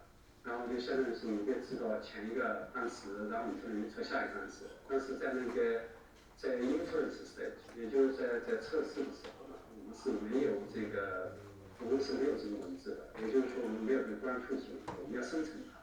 这时候所以在那个训练的时候呢，我们是把前面那些单词给它屏蔽掉，对吧？就是把后面单词屏蔽掉，对，就是在这样的话，后面单词就不会跟前面的那些单词产生什么影响，所以这边用一个 mask 的那个market attention。那后面呢，就通过一些变化，这边呢我们是要得到一个音频文字的灵活表示，然后呢，通过一个比如说线性场和一个 soft mask。得到的是什么呢？得到的是那个我在字典里面取每个单词的那个概率，对吧？我用一个 vocabulary， 然后我就取出每个单词的概率。这样的话就是你去挑选最大的那个，就相当于是那个最大的那个最大概率的那个单词嘛，就作为我预测出来的单词。所以最后我要生成出一段文字呢，是跟我输入进去的那个文字呢是差不多的，对吧？那就是达到目标。这个就是CNN transformer 这种结构的那个字幕生成。现在大家用那个数据集都是哪些呢？就是比如说 Closel 比较早的，是一个比较小的数据集，大概是有6000个音频文件每个的长度呢大概是15到30秒。然后呢就是 audio caps，audio caps 再大一些，大概是有5万个音频文件每个文件呢大概是10秒。那这里面是每一个音频文件我们都有标注，也就是有那个字幕，这个字幕是人们标注出来的每一个呢在 Closel 里面是5个 reference caption， 也就是说有5个文字描述，这是5个不同的人给出来的。audio caption 里呢训练集呢只有一个。但是那个测试集跟验证集呢，它都是有5个reference。还有一些其他的那个数据集比如说这个一个上海大那边一个中文的音频字幕生成数据集。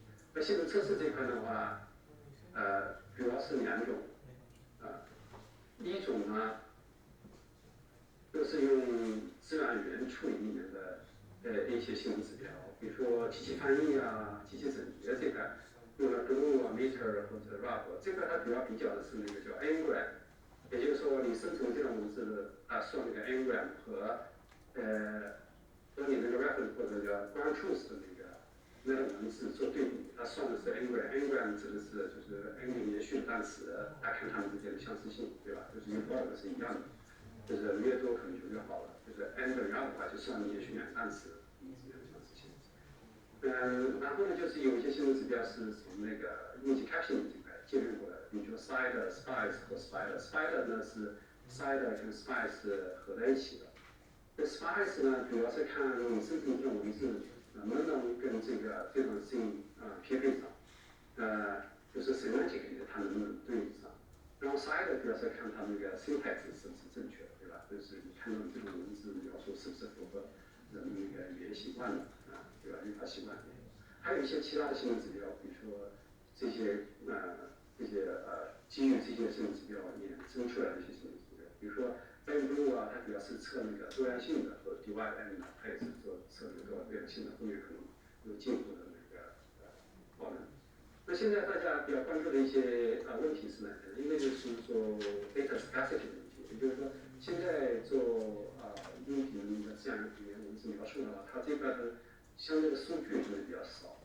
因为标注那个音频文件是比较保持非营利项工作，那现在的话这方面的数据还是比较缺，所以大家是在继续开发这样的数据集。还有呢，就是怎么得到更好的音频文字或者是联合的音频文字描述。最后就是那个比如说多样性的问题，这个后面我们有讨论。然后就是结合那个大语言模型怎么去跟声学模型结合，去更好的提升写成的性能。然后就是跟其他模态的交互，比如说跟视觉信息的交互等等等等。那现在我要讨论下面我就是讨论一下我们做的2个相关的工作，主要是在研究的是什么呢？就是叫 diversity 问题。就是说字幕生成，就是文字描述的生成呢，既不同的人他给出的文字描述是不太一样的。比如说我们这个 Closer 书籍里面，每一个音频文件它有5个文字描述，对吧？这5个文字描述是5个不同的人给出来的。你可以看它描述今晚，它可能那个声音事件呢比较相似，当然这个根据每个不同的人听出来的它的效果可能不太一样就是你看你对于这段音频的理解。你看它这个给出的文字呢描述是不太一样的，但是如果我们用刚才我展示的那个例子，就是说 CNN Transformer 这样的结构去生成这个字幕的话，你会发现这个字幕生成出来的那个就相对比较单调，比较简单，就是而且好像有一定的重复，对吧？所以它这个多元性就不是很好。就是说我们实际上是想在这个工作里面想开发的是，就是说给同样的一个系统能不能生成出不一样风格，或者是描述有一定差异性的这样的文字，就是这个文字描述有一定差异性，而不是每次都是一样的描述。那这就是叫多样性的那个音频字幕生成。所以这个系统呢，具体怎么工作的呢？我们用的是一个conditional GAN 这种结构。就是说这个就是CNN encode 和 transformer decode 就放在我们展示的那个例子。那这边我们主要是在进入那个 transformer 之前呢，我们加了一个叫 random vector 去修改这个音频的特征。最后呢用一个就是 discriminator 去判断我生成的这个字幕，它是人就是比较接近人标注出来这个概率有多大？也就是说，我看它这个文字描述是不是很自然，就是 naturalness 就是看就是这种文字像不像是人给出来的一种描述，还是说机器生成，对吧？所以呢，这边有个概率，我们要算取这么一个概率。然后同时我们还要判断，比如说它这个语法结构符合人的那个语言习惯对于那个叫 language evaluator，还有就是那个 semantic evaluator。semantic evaluator 就是判断我这个文字生成出来的文字呢，它是不是跟我这个声音是不是能对应上，对吧？就是所以呢，这个声音，比如我算一个 embedding，然后呢跟文字组 embedding 做一个 cosine similarity 这么一个判断。所以这样的话，我们就可以能够得到更好质量的这个文字描述。同时呢，它是符合这种声音的，而且声音有一定的差异性。所以具体是怎么做的呢？就是说我们这块有一个叫 reward，final reward， 对吧？这个是用那个增强学习的方式去优化的。那我们有一个叫 reward， 那测的是这3个就是这3项指标，一个就是 nationalist， 对吧？还有一个 semantic， 还有就是 language， 这3项我们测它的那个 score。最后呢，我们是要用那个比如说 policy gradient 去做优化。就是我上过这个句子，然后去挑出那个给出最大的那个 reward 的那样的一个句子。就如果你这么做的话，这个有个一些新颖的对比，比如说这次用那个传统的那个 encode-decode 的结构，就是刚才我们讨论的，这个就是用我们平行的干的那个caption， 就是说这样你可以看它这个多样性就相对比较好，就是跟这个传统比较的话就有显著的提升。这个就是多样性性能指标，比如说 MW 主要是比较是每一句话跟生成其他那几句话之间的差异性有多大，对吧？就是这个就是就是说它跟那个其他几个平均比较有差异有多大，这个你就可以看出来。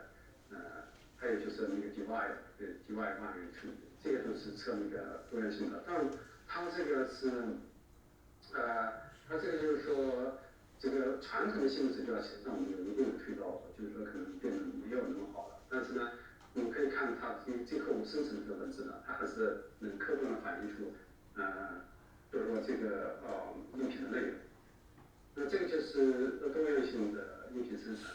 还有另外一项工作我们做的是，也是基于多样性这个，但是呢，这个我们要解决的一个问题是训练的问题，就是传统的那个音频字幕生成。因为它每一段音频它有比如说5个文字描述，比如说那个科索数据集里面，在现有的系统大部分是怎么训练的？就是说，拿到这个音频文件，那从这个5个文字描述里面，随机挑出一个跟它做配对，对吧？然后去把做一个训练样本去训练这个模型。但这样做的问题呢，就是它可能那个性能就不是特别稳定，也就是它可能差异会比较大。那当然你可以说，我可以把每一段音频跟这个5个文字描述一一配对，这样的话就是同一个音频跟5个文字呢描述呢做配对，这样的这5个文字描述呢，它对应的是同一段音频，这个也有问题，因为知道我们在做实验的时候发现它的那个性能会下降7.5%，就是通过那个 SPIDER 测的。所以我们提出的一个思路呢，就是说叫proxy 的那个 caption feature space recognition， 什么意思呢？就是说我们希望是对应的这同一个音频的那个5个文字描述，它的特征空间呢相对是比较接近的，但是呢，它如果是对应的不同音频文件的这个文字描述呢，它应该在那个特征空间呢，就我说的这个是文字的特征空间，文字特征空间。相对是离得比较远，也就是说，我们是尽量是最小化这些 caption 在特征空间的距离。如果他们是属于同一个音频文件的话，如果他们属于不同的音频的话，我们是希望它的那个文字在特征空间它的距离相对比较远，对吧？这样的话，我们可以学一个这样的一个feature space。然后呢，在训练这个音频字幕生成模型的时候呢，我们就可以把这个proximate 的 feature space 作为一个正则项加进去，这样的话我们可以去改进这个对音频字幕生成模型的训练。具体的话是这么一个模型，这个就是还是传统的这个模型就是说比如说 encode 生成字幕，对吧？然后你生成这个字幕跟那个 ground truth 的字幕做对比，你可以用这个 cross entropy 这个 loss 函数去做优化。那我们这个主要是加了一个space， 就是说 caption 的那个 feature space 的那个正则化这块。那这块就是比较的是，比如说我这块它预测出来的，比如说得到的这种那个 embedding space 这个和这个比如说我这个 captioning 这个embedding space 他们比如说它的 loss 函大概是多大？那具体的话这边有一些描述。比如说我们是主要是做什么呢？主要是我们 captioning 通过一个比如说什么网络，最后得到这么一个embedding 的一个表示。然后呢，我们是把它，比如说对应同一个音频，比如说它有那个不同的那个 embedding， 然后呢，这是另外一个音频的一个同一两侧，就是说不同的。然后我们去构造一个叫 similarity matrix， 然后这个 similarity matrix 构造完了以后呢，可以把这个加到最后这个 realization 这个 loss function 里面去，这样的话你可以去调整，就是说你在做优化的时候，你可以去调整这个 cross entropy 这个 loss。那么这个就是大概这么一个思路。如果你这么做的话，性能指标上的话就有一些显著的提升。就是说，这个是用传统办法做的，对吧？然后这个呢，就是比如说加上那个外能性以后做的那个性能指标。那么这块的话，你可以做一下对比，大概有2-3个点的那个提升，2-3个点的那个spider 的话，有2-3个点的性能提升。如果你要看这个特征的区别的话，这个就是传统的一个 bird embedding， 这个同一个颜色指的是它对应的同一段音频，因为同一段音频有5个文字描述，我们前面已经提到了。那这个呢，就是做完了 regularization 以后呢，它比如说它就相对比较好了，就是说相对在比如说对应同一个音频的那个5段文字描述呢，它在特征空间是相对离得比较近的，而且对应其他的呢，它就离得相对比较远。所以呢，它就更好的能够区分，就是说不同的那个文字描述。我们可以看一下，就是说现在的那个 audio captioning 它大概就是说做到什么效果？因为这边有一段那个demo 展示。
这个就是音频字幕生成，也就是说给一段声音你去生成文字去描述这个声音。那下面我讲这个任务呢是一个相反的任务，也就是说，给一段文字描述呢，我去生成一段声音，那这段声音呢就基本上是符合这段文字描述的，听上去就是符合这个文字描述。那这个就叫声音是文字到声音的生成，对吧？这个在哪可以用上呢？就是比如说你在做那个设计游戏啊，或者是你做那个如果是声音producer， 你可以有时候要产生出那个声音那个 album 啊，或者说你制作电影啊，对吧？动画呀，有时候你要加那个背景声音的，或者是你要生成音乐，对不对？就是自动生成音乐，自动谱曲啊等等，就是那这时候你可能就要用到就是文字到声音的生成，还可以呢，你把它作为一个视图生成的手段，比如说你生成出这样的那个睡眠样本可以去训练你的生成模型，这也是可以的，对吧？所以它的用途还是很广的。那相关的工作呢，就是刚开始的话，大家关注的是就是从标签到声音的那个生成，就是给一个标签，然后你生成成。比如我们最早做的一个工作，就是19年做的，就是声音场景的生成，对吧？就是给一个关键词，比如说那个coffee shop 呀，你可以生成一段声音，实际上是在那个咖啡店里面的，或者餐馆里面。对吧？就这种的话，就是叫 label to audio 生成。那最近几年呢，最近2年大家关注的是，一般的文字描述到声音生成，比如说 deep sound、audio gen making audio 等等。然后呢，就是比如说文字描述到音乐的生成啊，还有一些其他的工作，对吧？然后我就讲一下我们就是说今年发表的一个工作，今年2月份上线的一个工作，是在 ICML 上发表的，一个叫 Audio LLM 的，因为现在大家其实很多人在用这个模型。就是这个是怎么做的呢？就是我们这块就是说训练的时候呢，我们是只用音频去训练这个叫 latent diffusion model， 对吧？我们用的是 latent diffusion model 去做这个声音生成。在训练的时候，我们只是用音频，就是没有用文字。是因为我们借用了一个叫 Contrastive Language Audio Encoder。那这个是 CLAP， 这个在图像里面有一个对应的叫 CLIP， 对吧？CLIP 就是它这个是一个把那个音频跟文字呢，它 align 到同一个 space 里面去。也就是说，你用很多的音频文字对去训练这个模型。这样的话，你最后呢，如果你用音频的话，你就可以把它映射到这个空间里面，特征空间里面，你得到的这个应该里嘛。它除了是有一些音频信息，它可能就还有一些文字信息，对吧？如果你有一段文字呢，你可以把它映射到这个交换的audio 文字的embedded space， 你就得到一个特征，它就造成一些音频信息。所以呢，我们借用这个CLAP 这个，当然这个我们是自己训练的一个模型，用的是一些音频文字对比如说用的那个有些是从 AudioSet 里面修改的 ，AudioSet 本身呢只有那个标签信息，它没有那个文字描述，所以我们可以用这个标签信息生成一个简单的文字描述，然后呢跟这个声音配对。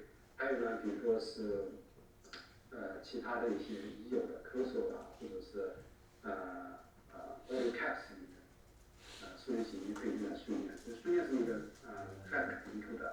然后呢，在训练这音频生成模型的时候，这个我们用的是 latent diffusion model， 就是不是用原始的，而是在那个embedded space 里做的。它的好处是呢，就是计算复杂度相对比较小，因为我们是在这个相当于是在特征做处理，就是用那个 embedding 作为一个条件，用的是一个条件的一个 diffusion model， 对吧？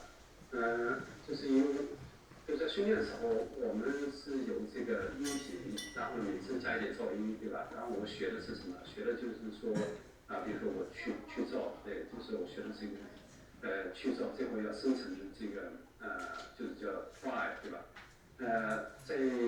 在测试的时候呢，我们是用文字信息，然后通过这个 CLAP embedding 呢，然后作为这个条件呢，去生成，就是说计算这个噪音大概是多大，这样呢是一个去噪过程，最后呢我们就可以得到那个相应的那个音频的那个 file。所以这个音频 file， 然后就可以通过一个标准的，比如说V decoder 把它生成一个 logMeric， 然后呢通过 logMeric 我们再生成那个歌曲，这个可以通过一个 vocoder 来做。这个呢这一套呢基本上都是标准的，就跟我们2019年出的那篇文章里做法是一致的。那这个主要做法不一致的就是，因为就是我们用这个 CLAP 去得到这个 embedding， 对吧？所以在训练的时候，我们并不需要这个音频文字类，因为就是说现在有大量的音频文件它是没有那个文字配对的，对吧？所以我们就可以用大量的音频去训练这个 latent diffusion model。因为我们在生成这个embedding的时候，我们用到的这个 CLAP 里去。这样呢，它的好处是，一个是它计算复杂度相对比较小，因为我们用的是一个 latent space 里做的 diffusion model。还有呢，就是我们不是在训练这个声音生成模型的时候，我们是不需要音频文字对的，对吧？这个跟其他的模型有典型的区别，比如说那个 audio gen 或者是deep sound 他们都需要这个音频文字对的。还有呢，就是它还可以做很多别的任务比如说他做那个 style transfer 呀，或者是那个 super resolution 啊，对吧？高分啊，或者是 inpainting 啊，比如说你一个物品能够有缺损，你怎么把它补上？style transfer 比如说风格转化呀等等。所以它这个我们在文档里面展示了很多种设计任务，都可以用这个模型来做。这个有一些性能指标的对比，比如说用这个我们这个奥利安列们有小的大的模型，还有一个全模型，这个是模型的这个大小。比较的对象呢，就是 DeepSum 和 Audition， 因为这两个都跟我们是最相关的，也就是把文字到声音转化的。但是呢，他们这个 DeepSum 是用那个原始的那个 diffusion model， 它不是在那个latent space 做的。AudioGen 呢，它用的是那个 transformer 模型，它不是用那个 diffusion 模型。然后这个一些性能指标的对比啊，主要是测的，比如说 inception score 啊，或者是那个 breadth 的那个 distance 啊。这个呢，就说这一点就是越小越好，这个呢稍微大一些越好，这就是测这个相关性，对吧？所以这个就是它那个性能对比最关键的是我们这个模型训练呢，只需要一个比如说 GPU 就可以了，就是不需要很多 GPU。但这些模型的训练呢，它用的就比较多的 GPU。你可以听一下它大概的性能怎么样，就是说给一道文字描述，我们要生成这些声音，你可以听一下这个声音生成出来的声音跟这个文字描述是不是基本上能匹配。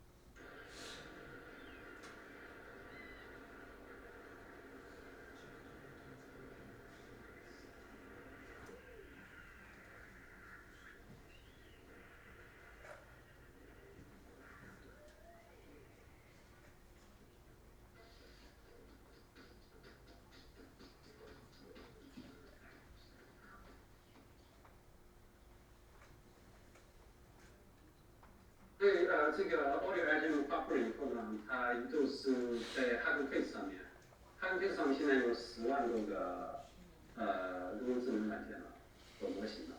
那现在我们的模型还是排在前50位左右，当时只有25000，那我们当时排在前25位左右，就是说有很多人现在在用这个模型。那现在我就讨论一下就是说大家现在都在关注什么？就是说，音频文字的那个学习这个，大家比较关注的是哪些？一个就是怎么把这个，比如说音频模型跟语言模型结合，对吧？比如说这个前几个月出的一个叫 LT6这个模型，对吧？它是把那个 audio 这个模型跟这个 language 模型结合，去做一些传统的那个。声学模型很难解决的一些声音传输任务。还有就是把那个 open-ended 和 closed-ended 这些任务结合。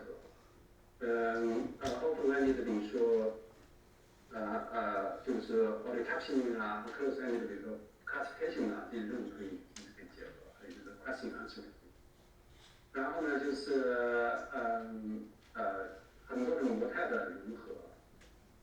比如说视觉、音频和语言等等的，就是有很多种模态数据融合，对吧？然后有一些其他的任务，就是基于文字描述的一些新的任务，比如说我们做了一个工作叫language query 的那个音频原型化分离，这个后面我有个例子可以展示给你看一下。然后呢就是跟大语言模型的交互，对吧？大语言模型有很多。就是怎么跟他们交互的这种就是说那简略文字里面，用品就是用品文字的交互学习这种任务。还有就是数据集，因为我们刚才提到的，现在那个数据集还现在比较少。比如说我们最近搞了一个大的数据叫 Webcast 那个工程搞了一个叫 OpenAQA 对吧？但是这方面数据还是相对比较少，很多人就是把现有的一些音频分类识别里面的一些数据集做重新加工，然后得到这种音频文字的那个交互学习，可以在这里面用。比如说 AudioSet， 它本来是用来做音频声音识别的，对吧？这是一个弱标签，还有 free sound 呀等等等等，这个里面有很多那个数据集。那现在很多人就把这些数据集用来做进一步加工，生成这种能够可以用来做音频文字交互学习的这么一个工具。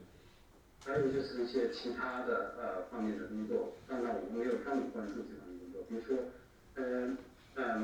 图像呢和视频这方面也有类似的一些任务这个我们就没有重点关注。然后现在讲一下就是说，一个基于文字描述的这个声音分离。声音分离是一个传统的任务了，就是已经研究了20-30年了。就是说，给一段混合的声音，然后怎么去分离，怎么去分离得到你想要的这个声音，对吧？你说这块。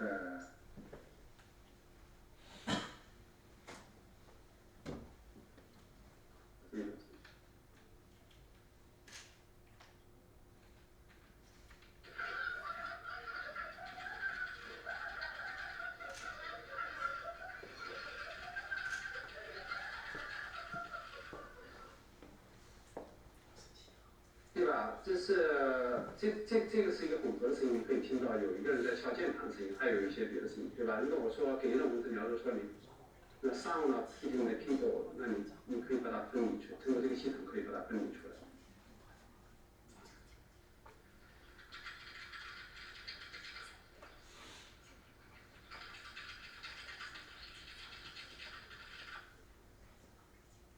那就是说，根据就是我不管这里面有什么声音的，我如果有一段指令说你把什么声音分出来，就是说我这个系统你想要做的事情，就把这种声音给它分出来，就是把其他的声音给它过滤掉，对吧？这个工作我们最近拓展了，就现在有一篇长文章，刚刚发布代码和那个 demo， 就是如果大家感兴趣的话，可以去下载使用这样的那个代码，可以去看看它的性能和效果。在 HackerFace 上面有那个 demo， 有那个 API， 你可以直接测试。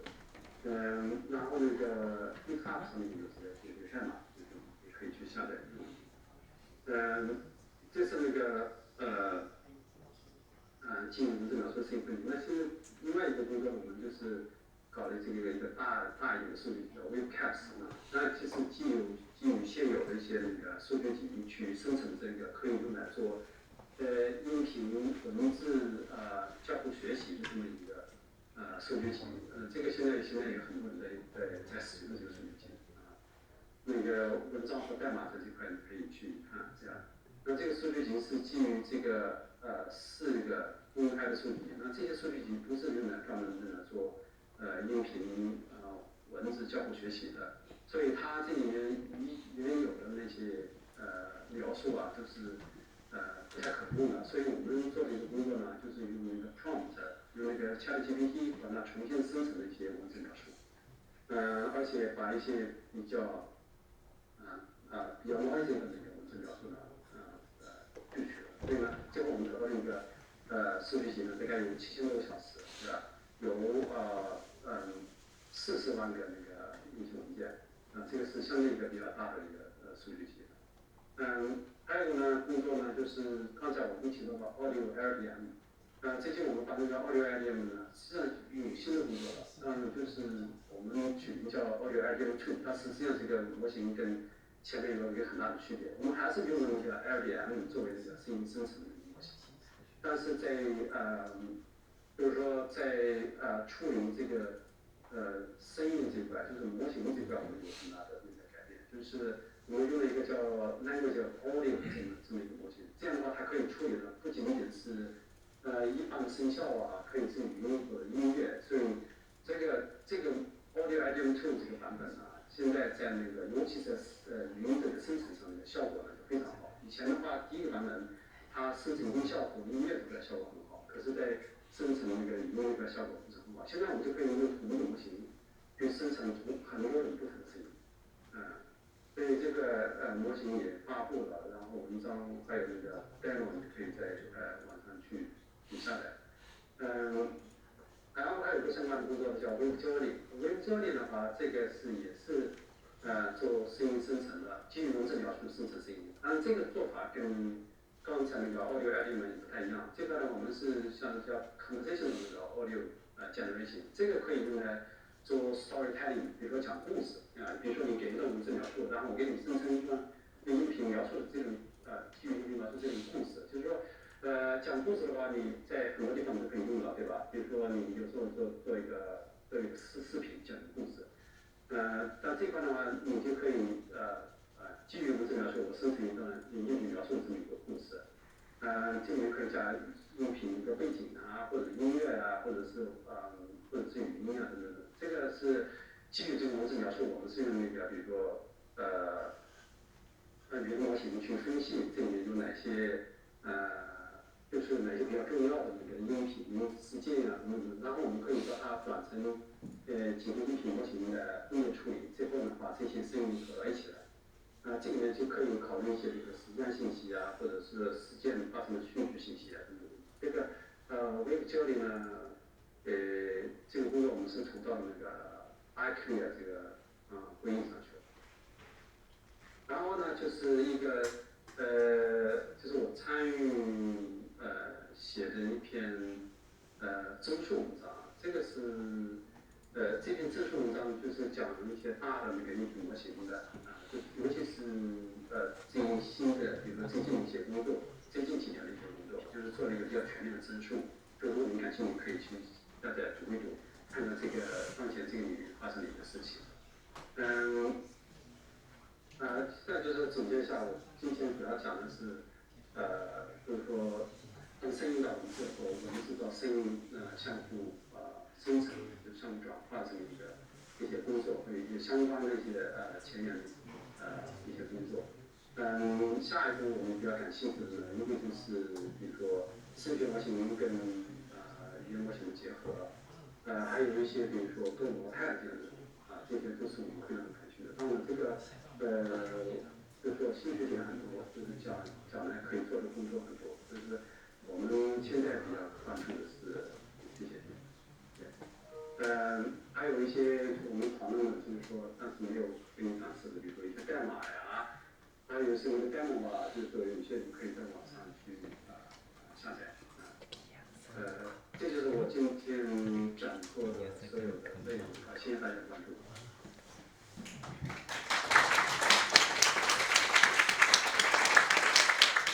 就是大家如果有什么问题的话，也可以有讨论。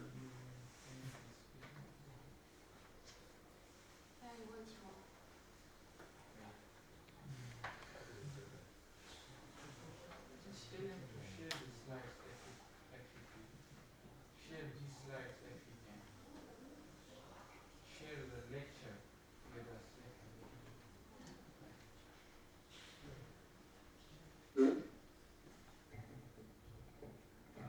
？Hello, Professor. Thank you for your speech.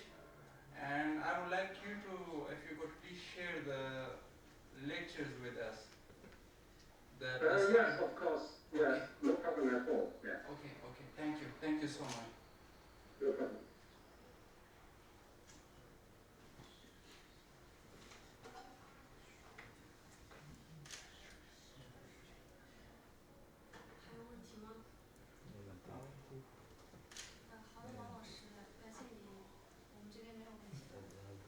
Oh, 好的，那谢谢大家，谢谢大家的关注，也谢谢你们邀请，谢谢。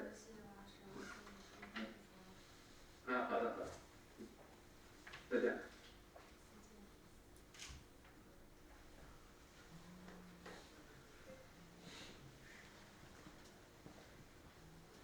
现在大家可以去就是4楼吃饭了。咱们今天的秋天影响。对，今天的日程就结束了。